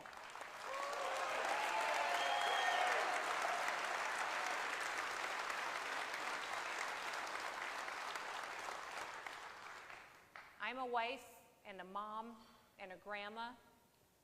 Little Miss Addie is 1.5 years. Did you guys know we're having another one that's coming in January, a little boy? I've been an employee and I've been an employer. I know the challenges that we face, and I'll continue to listen to you and work for you every day. And I'd be so appreciative if we could work together to continue to make South Dakota that hope that Larry was talking about. This country is desperate for some optimism. It's desperate for somewhere where people wake up with joy in their hearts. I'm going to ask you the rest of this campaign, we've got 6 days left, to be happy. All right, people will be attracted to us by our optimism, the fact that what we believe we know works and creates opportunities for people, and the fact that what we have truly here needs to be protected and defended every single day. So if you would do that, I would appreciate it. Tonight, we have a special opportunity to hear a story of someone who's left the Democrat Party because of how extreme it's gotten, because of what they've wrapped their arms around with different agendas that try to undermine people. I know her in a different way than you. I met her years and years ago when I got to Congress and was first elected by you to go to Washington, D.C., and I got there and I didn't know anybody. And I looked around that place and thought, dear Jesus, send me 2 or 3 normal people that can be my friends. I need someone here that I can relate to.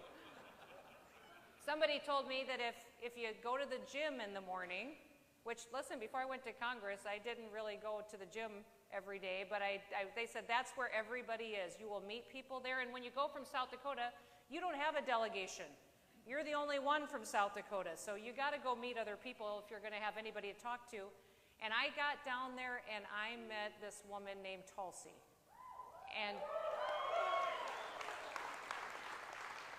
I found out she wasn't like 99% of the other people there. She was there to serve people. She had common sense. She cared about making a difference. She was a problem solver. She was stronger than I was. She could do pull-ups. I couldn't even do one. And she became my dear friend because she wasn't interested in being a showboater and giving big speeches. She was more interested in doing policy, and she loved this country. We passed anti-human trafficking legislation together. We spent time together, and we realized there's much more in this country that unites us as people than what divides us in politics. And that's what's so incredibly special about her. So she has not only served in Congress, she started years and years ago serving in the legislature in Hawaii, and this woman signed up and served in the military, was deployed overseas as a member of the National Guard to protect the freedoms of this country too. She doesn't just talk the talk, she goes and she fights the wars for us too, and she's done that and protected this country for many, many years. She is someone that I respect and I admire, and I'm so grateful for her coming to South Dakota. So if you would help me welcome my dear friend, the Honorable Tulsi Gabbard from the great state of Hawaii. Good evening. Are you excited for tomorrow? Are you excited for tomorrow? Yes. Listen, tomorrow, South Dakota proves our state motto, under God, the people rule. It's going to be a fantastic day. We're going to send a message across the state of South Dakota that we stand for freedom, that we stand for hope, that we stand for unity, that we stand for those who want to have personal responsibility over themselves. That's what we stand for.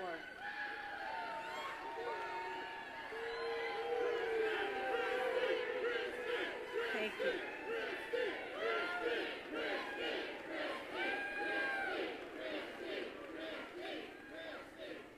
Bless her heart. Listen, I want to introduce my family. Is that okay if I do that? Yes.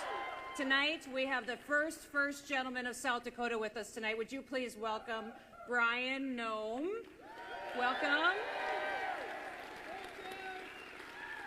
We also have my daughter Kennedy and brand new son-in-law, Tanner, if you would stand. And then Booker is here as well. Booker, would you stand as well?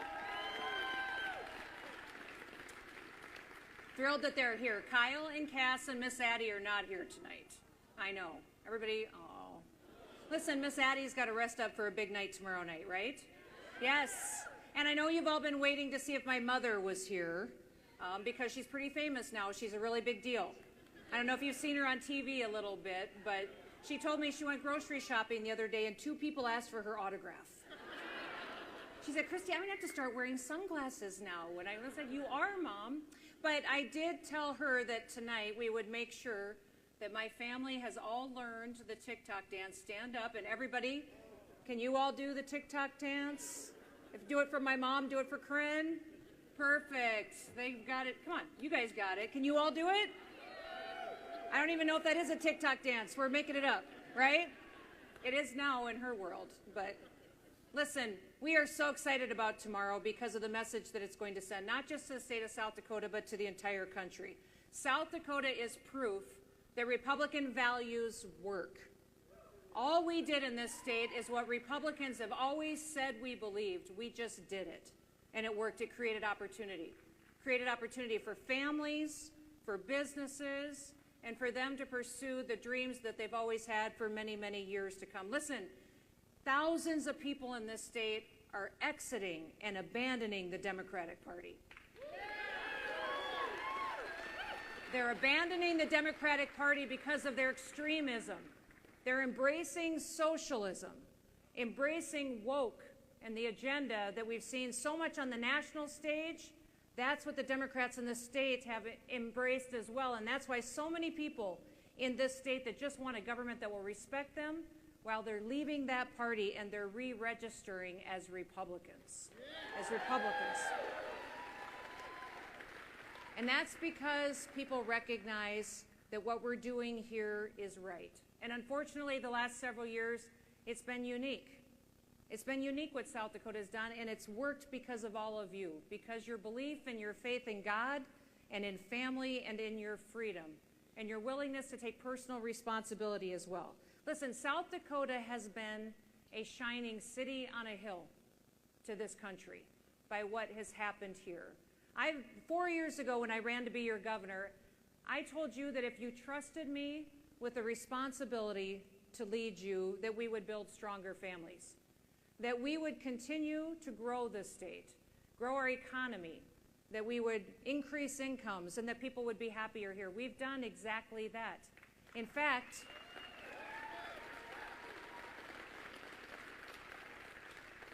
during the pandemic, we made very different decisions than any state. We were the last state that never once had a shutdown. We didn't even define what an essential business was, because I don't believe governors have the authority to tell you that your business isn't essential. We didn't mandate anything. I just told you that I would trust you and that we would make sure that we got through these challenging times together. Listen, in South Dakota today, we have the #1 economy in the country. People's incomes are going up faster here than anywhere else. We are growing at 10 times the national average. We passed a bill that is the strongest bill to protect girls' sports in the nation. We believe in fairness. We believe that our girls deserve an opportunity to compete on a level playing field. We have banned the teaching of CRT in our classrooms. And we want our students to get a true and an honest history of this country, of our state and our Native American tribes. It's exactly what we've done.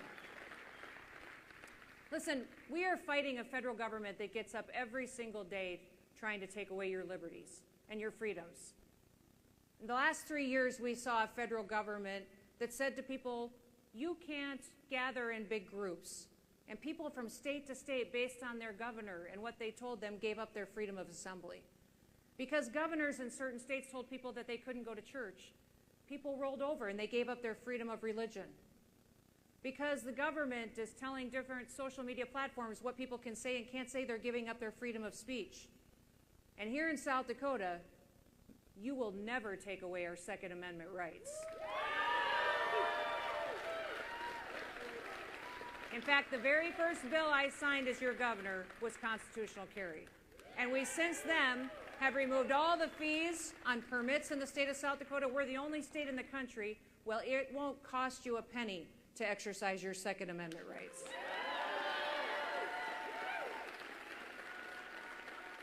Now, leadership has consequences, and we're fighting inflation. We're fighting Joe Biden, what he's doing to destroy this country, how he's driving up gas prices, food prices. Even people in South Dakota are feeling it every day. Families that are on budgets, senior citizens that don't have a chance to go out and work an extra hour or find extra dollars to pay their bills are finding a very difficult time to make ends meet. Single moms with kiddos in our state are trying to figure out how they're going to buy those new basketball shoes or a winter coat for their kids. We're going to repeal the sales tax on grocery store items to help every single family in the state of South Dakota. Because we have followed Republican principles, our economy has permanently grown. Permanent revenues coming in, even though we have a low tax environment. We're going to do the biggest tax cut in South Dakota's history and help every single family fight off what Joe Biden is doing with inflation and his policies that are impacting us.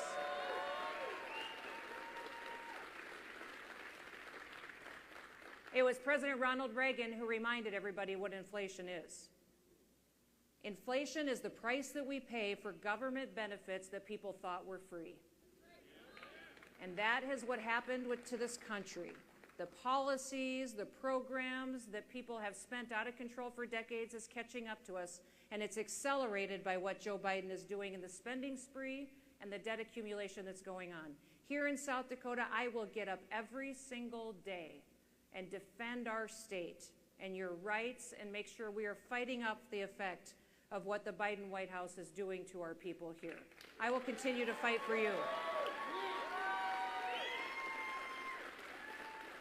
Now, you've heard some fantastic speakers tonight, and I wanted you to get the chance to hear from all of them because it's important that you vote for them tomorrow. It's important that we have a Secretary of State that understands election integrity. It's important that we have a treasurer who cares where your dollars go and that they're spent appropriately. It's important that we have a Public Utilities Commission that makes sure that we have public utilities that are balanced and work for each of you. It's important that we have regulations that make sense here, that we have an Attorney General who cares about law and order and has the back of our law enforcement officers. It's important you have a Lieutenant Governor that understands what it is to have legislative priorities and work with people across the aisle to make sure we're doing what's best for South Dakota. All the candidates that you've heard from have been absolutely amazing and have my full endorsement. And listen, Dusty Johnson is going to help retire Nancy Pelosi once and for all.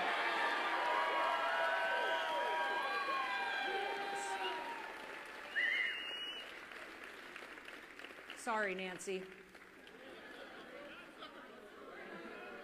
Sorry, not sorry. Listen, Governor Glenn Youngkin was here in South Dakota this week, and I think his story was incredibly powerful. He talked to me about how when he ran for governor in Virginia just last year, how he continued to focus on what mattered in his classrooms, what his parents were concerned about, what happened on Main Street. He also told of how the first day after he was sworn in to be governor, he did 11 executive orders to fix things. The very day that he took office, he did an executive order to lift the mask mandates in school. He did an executive order to lift the vaccine mandates. He did an executive order to ban critical race theory in their classrooms in Virginia. Overnight, Glenn Youngkin fixed a lot of what was wrong in Virginia. He reminded us that in South Dakota, it can go bad that quickly too. If you have a governor that sits in the governor's office that doesn't respect your rights, doesn't respect your personal decisions for your families, overnight, Jamie Smith could turn South Dakota into an absolute disaster for your families and your businesses. I want to remind you that people in this state have a very clear choice tomorrow. There could not be two more different people than Jamie and myself and the role that we see government playing in your lives. I want to remind you that for the last several years, it was Jamie Smith who was attacking me for not locking down our state. He was the legislator bringing bills to mandate you had to get a vaccine to keep your job. Jamie was the one pushing and mandating that people and our kids wear masks in their schools. He voted against banning critical race theory. He hated and voted against our bill that protected girls' sports. Listen, guys, this guy is a mess, and we cannot afford in South Dakota to give him one day in the governor's office. That's why I want to ask you for help. I need you to leave here tonight inspired, optimistic and hopeful about what we can do the next 4 years, what we can do to build stronger families, paid family leave, help child care and daycare access in the state, what we can do for housing, how we can, all these new families that have come to our state, make them feel right at home and continue to live the dream like all of us who've lived here our entire lives. Listen, South Dakota is special. South Dakota is special, and it needs to be protected and defended every single day for it to stay that way. So with your help, tomorrow, we will have a fantastic day in this state. Republicans, if Republicans vote, we win. It's just the facts. If Republicans show up tomorrow and they vote, we win. I need you to go get your neighbors. I need you to, when you show up to work, say, did you vote? I need you to call your kids.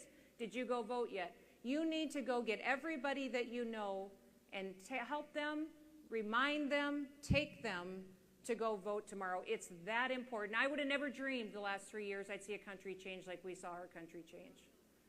We realized that people used fear to control other people, and they used it to grab power. And it's so important there's a state like South Dakota that continue to stand for what is the best of America. With your help and your willingness to go vote and keep working, I know that we will win. I know we will get across the finish line. And Brian and I would be so humbled if you'd continue to trust us, to continue to lead our state. I believe that the best is yet to come. God bless you. May God bless the great state of South Dakota. You have a wonderful evening. Thank you.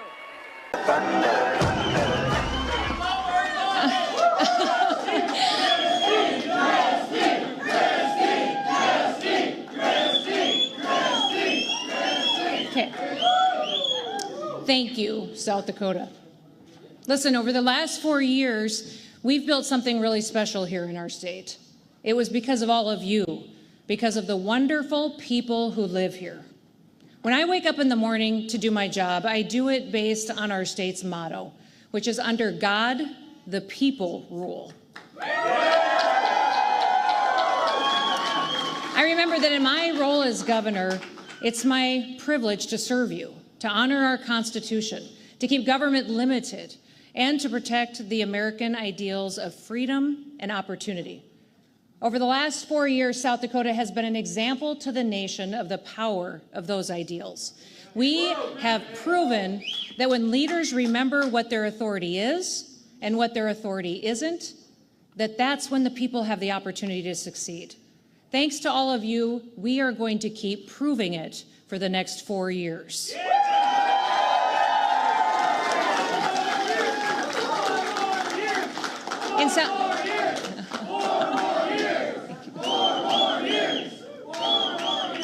In South Dakota, we found the opportunity in a very difficult time of crisis. We could have done what every single other state did. We could have fallen in line. That would have been the easy choice to make. Other governors in the country were making that choice. But my dad always said, we don't complain about things, we fix them. We could have complained about the difficult choices that were in front of us, and frankly, it would have been easier to complain, to follow the pack, to do what everybody else was doing, to live in fear, to shut down our states and our communities, but instead we got to work. I learned everything that I could about this virus. I told people what I knew, and I trusted them to exercise their personal responsibility to do the right thing. I knew that we would get through this together. There were hard days, and it wasn't fun to get kicked in the head every single night by the liberal media on the national news, but it was the right thing to do. It was right to follow the Constitution. It was right to defend freedom. But it also gave us the opportunity to build the strongest economy in America. 4 years ago, I told you that we would focus on strong families. I told you we would grow our state, expand businesses, bring people home that had moved away, but they needed opportunities right here. South Dakota now has the fastest growing incomes in the country. We have the fastest growing housing market in the country. We have the most new businesses of any other state. Our population is growing 10 times faster than the national average. Our kids have the best educational outcomes in the country, which will lead to better careers in the future. And we have the strongest economy in America. But more importantly, we have a strong economy, but more importantly, we're reminding the nation that is built on freedom and that we have built this state on the power of the people. We're showing that when families are given the opportunity to make their own decisions, it puts food on their table, that it makes it easier for them to buy clothes and shoes for their kids, creates more opportunities for them to pursue the career of their lifetimes. It makes a difference and that it matters. And now Americans are looking across the country, and they're looking to South Dakota as a shining city on a hill. In states across the country tonight, they're electing Republican governors because they want their state to look like South Dakota.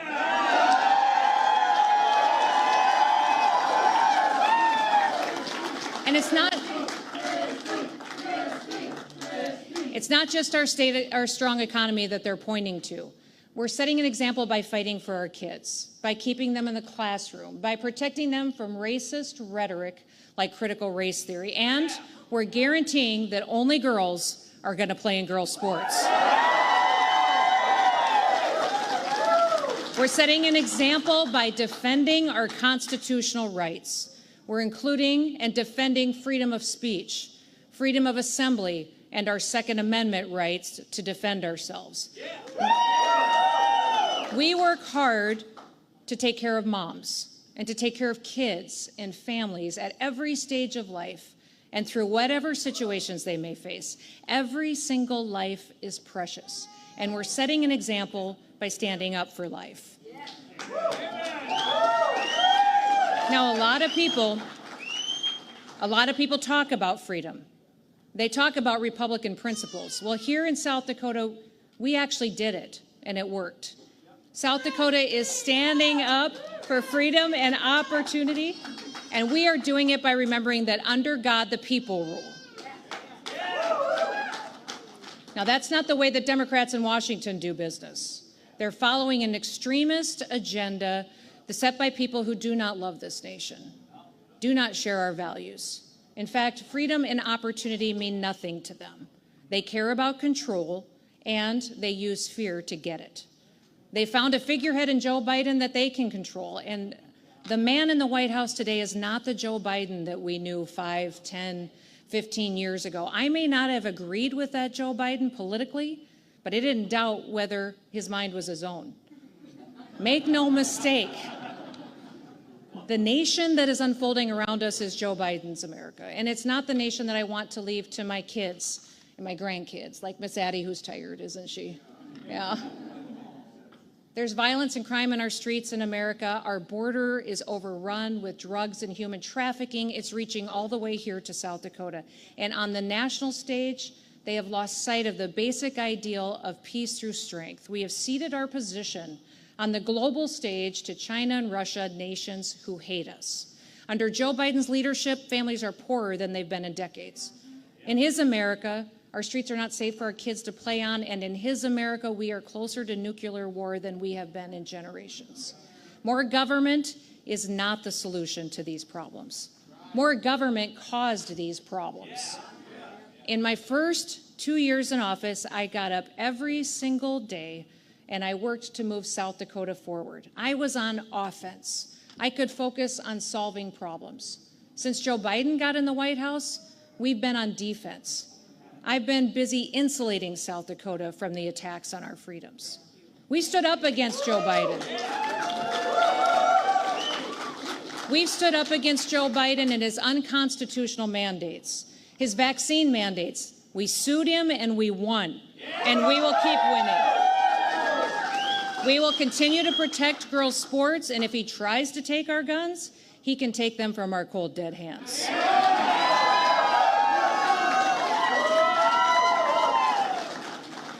I just want to be very clear. Joe Biden's America is not the America that I know. It's not the America that we know and live right here in South Dakota. The America I know is founded on constitutional liberties. We stand for the national anthem, and we sing it proudly.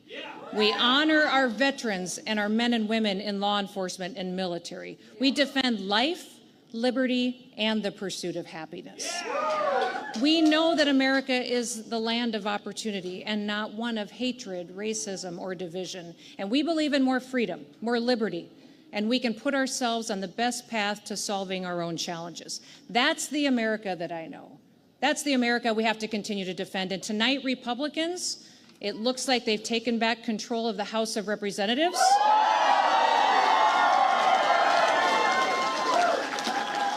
We've got a great shot at taking back the Senate, too. And Republicans should look to South Dakota as an example of the America that we are all trying to build together.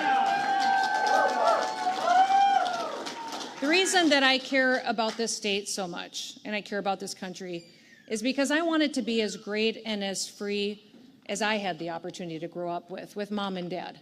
I had every opportunity available to me because of this state and because of this country. I want my family to have the opportunity to do that too, my kids. I'm so grateful for Brian and for his support in this role of serving the state of South Dakota and what he has done to go out and visit with all of you and talk to you and be a true partner in serving the state of South Dakota.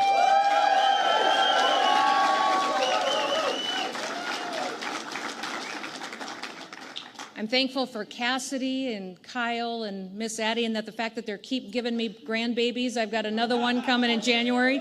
They should have lots of babies. Kennedy and Tanner, who just got married, and we'll be expecting, well, we'll give you a little time. I'm teasing, I'm sorry. And then Booker, you are not allowed to have babies yet, okay? All right, just so you know, men can't have babies, okay? All right, good. No. These kids, yep, I don't know if anybody was confused on that, but it's the truth. These kids have grown up with you. They've been transparent with you. They love you. They live here. Their lives are here. Our lives are here. And they are so grateful for the support that you've shown each and every one of them. Many of you have gone to their events. You've supported them, written them cards. And we are so grateful for the blessings of being with all of you. There's someone else that ever since you've gotten to know me has been by my side as well. From the first moment I going to run for Congress and made the decision, I called up this woman and I said, listen, I'm going to run for Congress and I don't have any money. I don't even know if I can pay you, but will you get in the pickup and start driving with me? And she quit her job, got in the pickup with me the next morning, and was gone for months. And she's been by my side ever since. And I want to thank Beth Hollitz for all that she's done for me.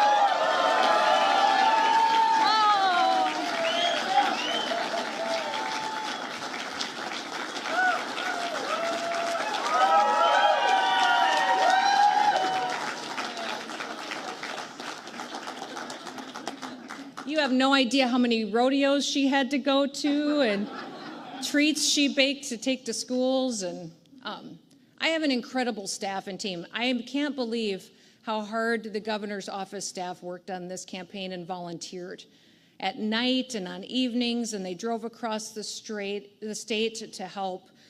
Mark has been my chief of staff and has been incredible in bringing everybody to the table. The policy team and this campaign team that has helped us and led us has been incredibly goal-oriented on focusing on you and talking to each and every one of you. There's too many to mention, but I just so want all of you to know from the bottom of my heart how much I love you and I appreciate you, and I'm so blessed to have a team such as this.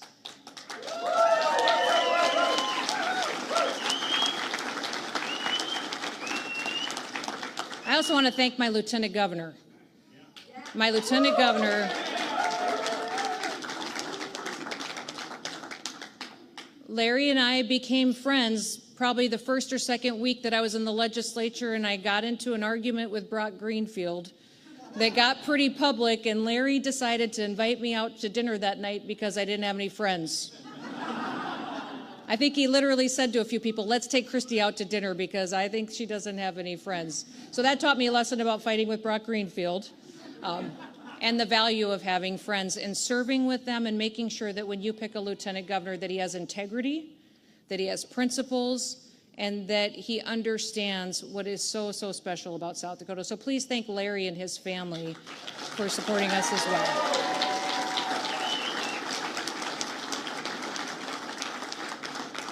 To all these folks, I just want to say you have been by my side since day one, especially my family. We have done this as a team. We're going to continue to serve together. I'm encouraged by what the next 4 years bring, and I know that we can weather whatever challenges we may face as long as we support each other. Amen. In the next 4 years, South Dakota continues and will continue to set an example for the nation. America needs us. America needs to see what is possible when under God, the people rule.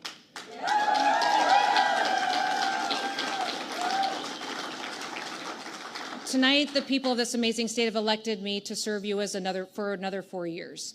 And here's how I plan to continue setting that example for the nation. We're going to remember that the solution to our challenges lies in less government, not more. We're going to recognize that strong families are the key to strong communities. We have to realize that taxpayer dollars are not our own, that they belong to the people. And this next legislative session, my number one priority will be returning $100 million of tax cuts to the South Dakota people, which is the largest tax cut in our history. Let's cut the sales tax on groceries. The fact is, we can afford to do it.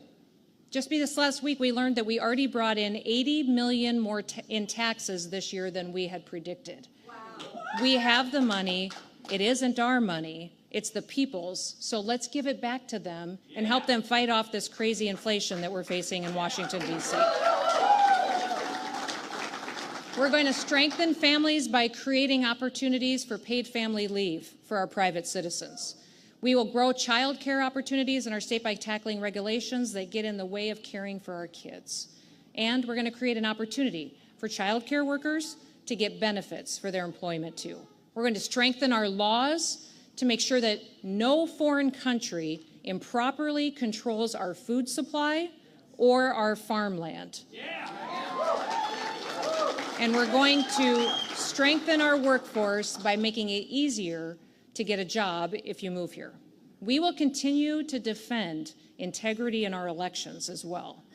We're going to continue to grow South Dakota, and we'll continue to advance our freedoms But I don't want South Dakota just to be an example of freedom. I want us to be an example of respect.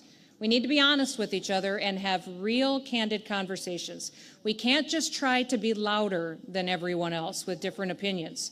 We need to listen to them. We need to understand them, and we need to respect them. There is no governor in this country that is more willing to listen to people and to work with her people than I am. I trust my people. I have trusted our people, and I've learned from my parents at a very young age to be a teachable person. They told me I could learn something from my harshest critic, and that's a matter of respect. In South Dakota, we respect each other. We greet our neighbors with a smile on our face. We welcome visitors with friendliness, and that, as much as our natural beauty, is why people keep coming back here. South Dakota respects our law enforcement officers. We honor their service and their sacrifice and realize everything that they do to keep us safe. We don't think that they are perfect. Nobody is. But we recognize the value that they bring to our society. We respect our troops and our veterans who stand up for our freedom. We respect our teachers, our doctors, our nurses, and our professionals who go above and beyond to take care of those around them. We will continue to respect people around us, and that respect is crucial to the foundation of our American civil society. Our form of government is meant to be thoughtful and deliberative. When Ben Franklin was leaving the Constitutional Convention, he famously told a woman, "Our nation would be a republic if you can keep it." We can keep our republic by having honest, respectful conversations about our disagreements and working together to solve problems. While freedom and respect won't solve all of our problems, they will set a better path towards where we want to go. We should never be afraid to share our views or to hear from other people. This is just another way that South Dakota can set an example going forward. I want to thank you all for being in this fight with me, for being a part of what South Dakota is doing and how we're growing. But I also want to leave you tonight with a few words of encouragement from one of our greatest American leaders, one of my favorite presidents, the 26th President, Teddy Roosevelt. Teddy was famously a Rough Rider, a man who famously said, "Speak softly, but carry a big stick." He was a boisterous man, he knew what he believed, and would passionately argue and fight to defend it. He knew the value of fighting for what you believe in. Teddy famously said this: "It is not the critic who counts. It's not the man who points out that the strong man stumbles, or where the doer of deeds could have done them better. The credit belongs to the man in the arena, whose face is marred by dust and sweat and blood, who strives valiantly, though errs, who comes up short again and again, because there is no effort without error and shortcoming, but who does actually strive to do the deeds, who knows great enthusiasms, the great devotions, who spends himself in a worthy cause, who at the best knows that in the end the triumph of high achievement, or who at the worst, if he fails, at least fails while daring greatly, so that his place should never be with those cold and timid souls who neither knew victory nor defeat." Thank you all for being in the arena with me. Because of your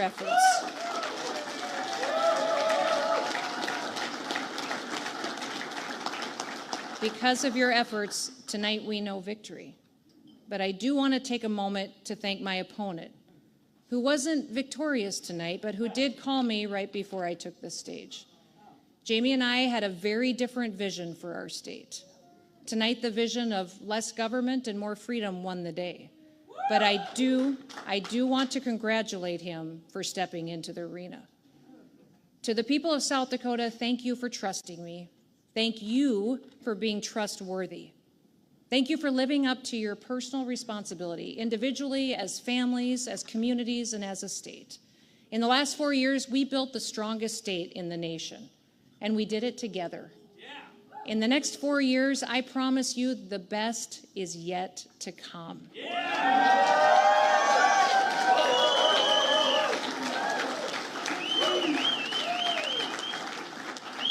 And the hard work starts tomorrow. God bless you. Thank you so much, and may God bless the great state of South Dakota. Have a wonderful evening. I want to remind you of where we have been and how we stand financially today. The last 4 years, we have made South Dakota the strongest state in America. We lead the nation in almost every single economic metric. Our personal income growth is #1 in the country. And over the last year, both our new housing development and our new business applications have been the best in America. Our kids lead the nation in educational outcomes, and we are breaking tourism records year after year.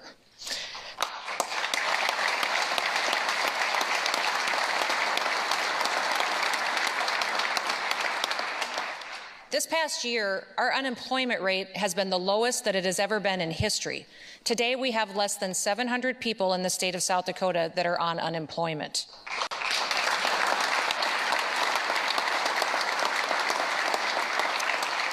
Our population is expanding at 10 times the national average, and I will continue to recruit freedom-loving Americans to come join us here in South Dakota, particularly those that can fill our high-demand job positions that we need.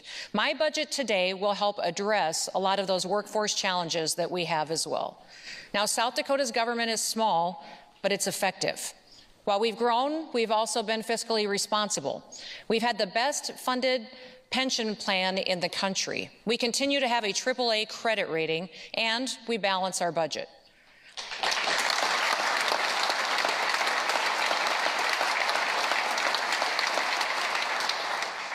I recognize that taxpayer dollars are not our own, that they belong to the people of South Dakota. We all must remember throughout our budget discussions that this money belongs to the hardworking people of South Dakota. In South Dakota, our state motto is "Under God the people rule." And those aren't just words that we say. We believe them. We take action on them. And we must for the future security of our great state. Frankly, the irresponsibility of the federal government demands it. No nation in history has ever survived the tax burden and the spending spree that this White House is proposing. They haven't balanced the federal budget in decades. Congress continues to raise the debt limit with no plan for spending, and leaders in Washington, D.C. print money only to turn it into debt and go into debt with foreign entities that are our enemies. Then they declare that they must reach into the pockets of everyday Americans and grab more of their earnings to keep us safe, ensure law and order, and to subsidize programs designed to enslave families to government. We have seen the incredible power grab of these leaders the past few years. They have used unconstitutional actions and the enticement of more money to take unprecedented action, to make people more dependent, to make people weak and apathetic. It is irresponsible and it is wrong. That is not how we run our state.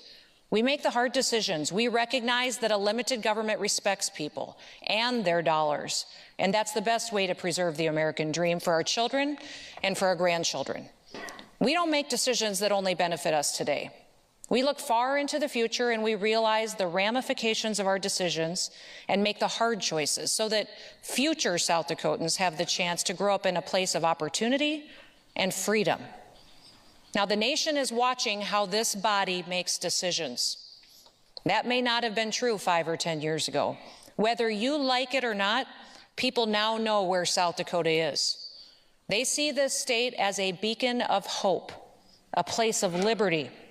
How you decide to govern, how you budget, and you communicate to our people will be watched. It will be evaluated, and it will be judged. Has your job gotten easier with more revenue? I would say no. It is much harder. We must be disciplined to protect our people from an expansion of government in our lives through new programs and subsidies. Let's not forget that government should be beholden to the people and not the other way around.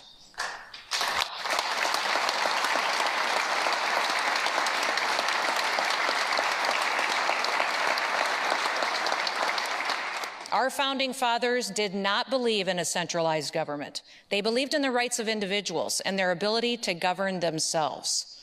Now, our state is bringing in incredible revenue. People are making more money, our businesses have expanded, we have recruited new industries, and that's because of the way that we have followed our state's motto, "Under God the people rule." We have permanently grown our state's economy. We've lived through unprecedented challenges since I've been your governor. We've had a bomb cyclone, A pandemic, a derecho. Make no mistake, this economic growth, it's an unprecedented event as well. We must be leaders who protect South Dakota's way of life as we look into the future.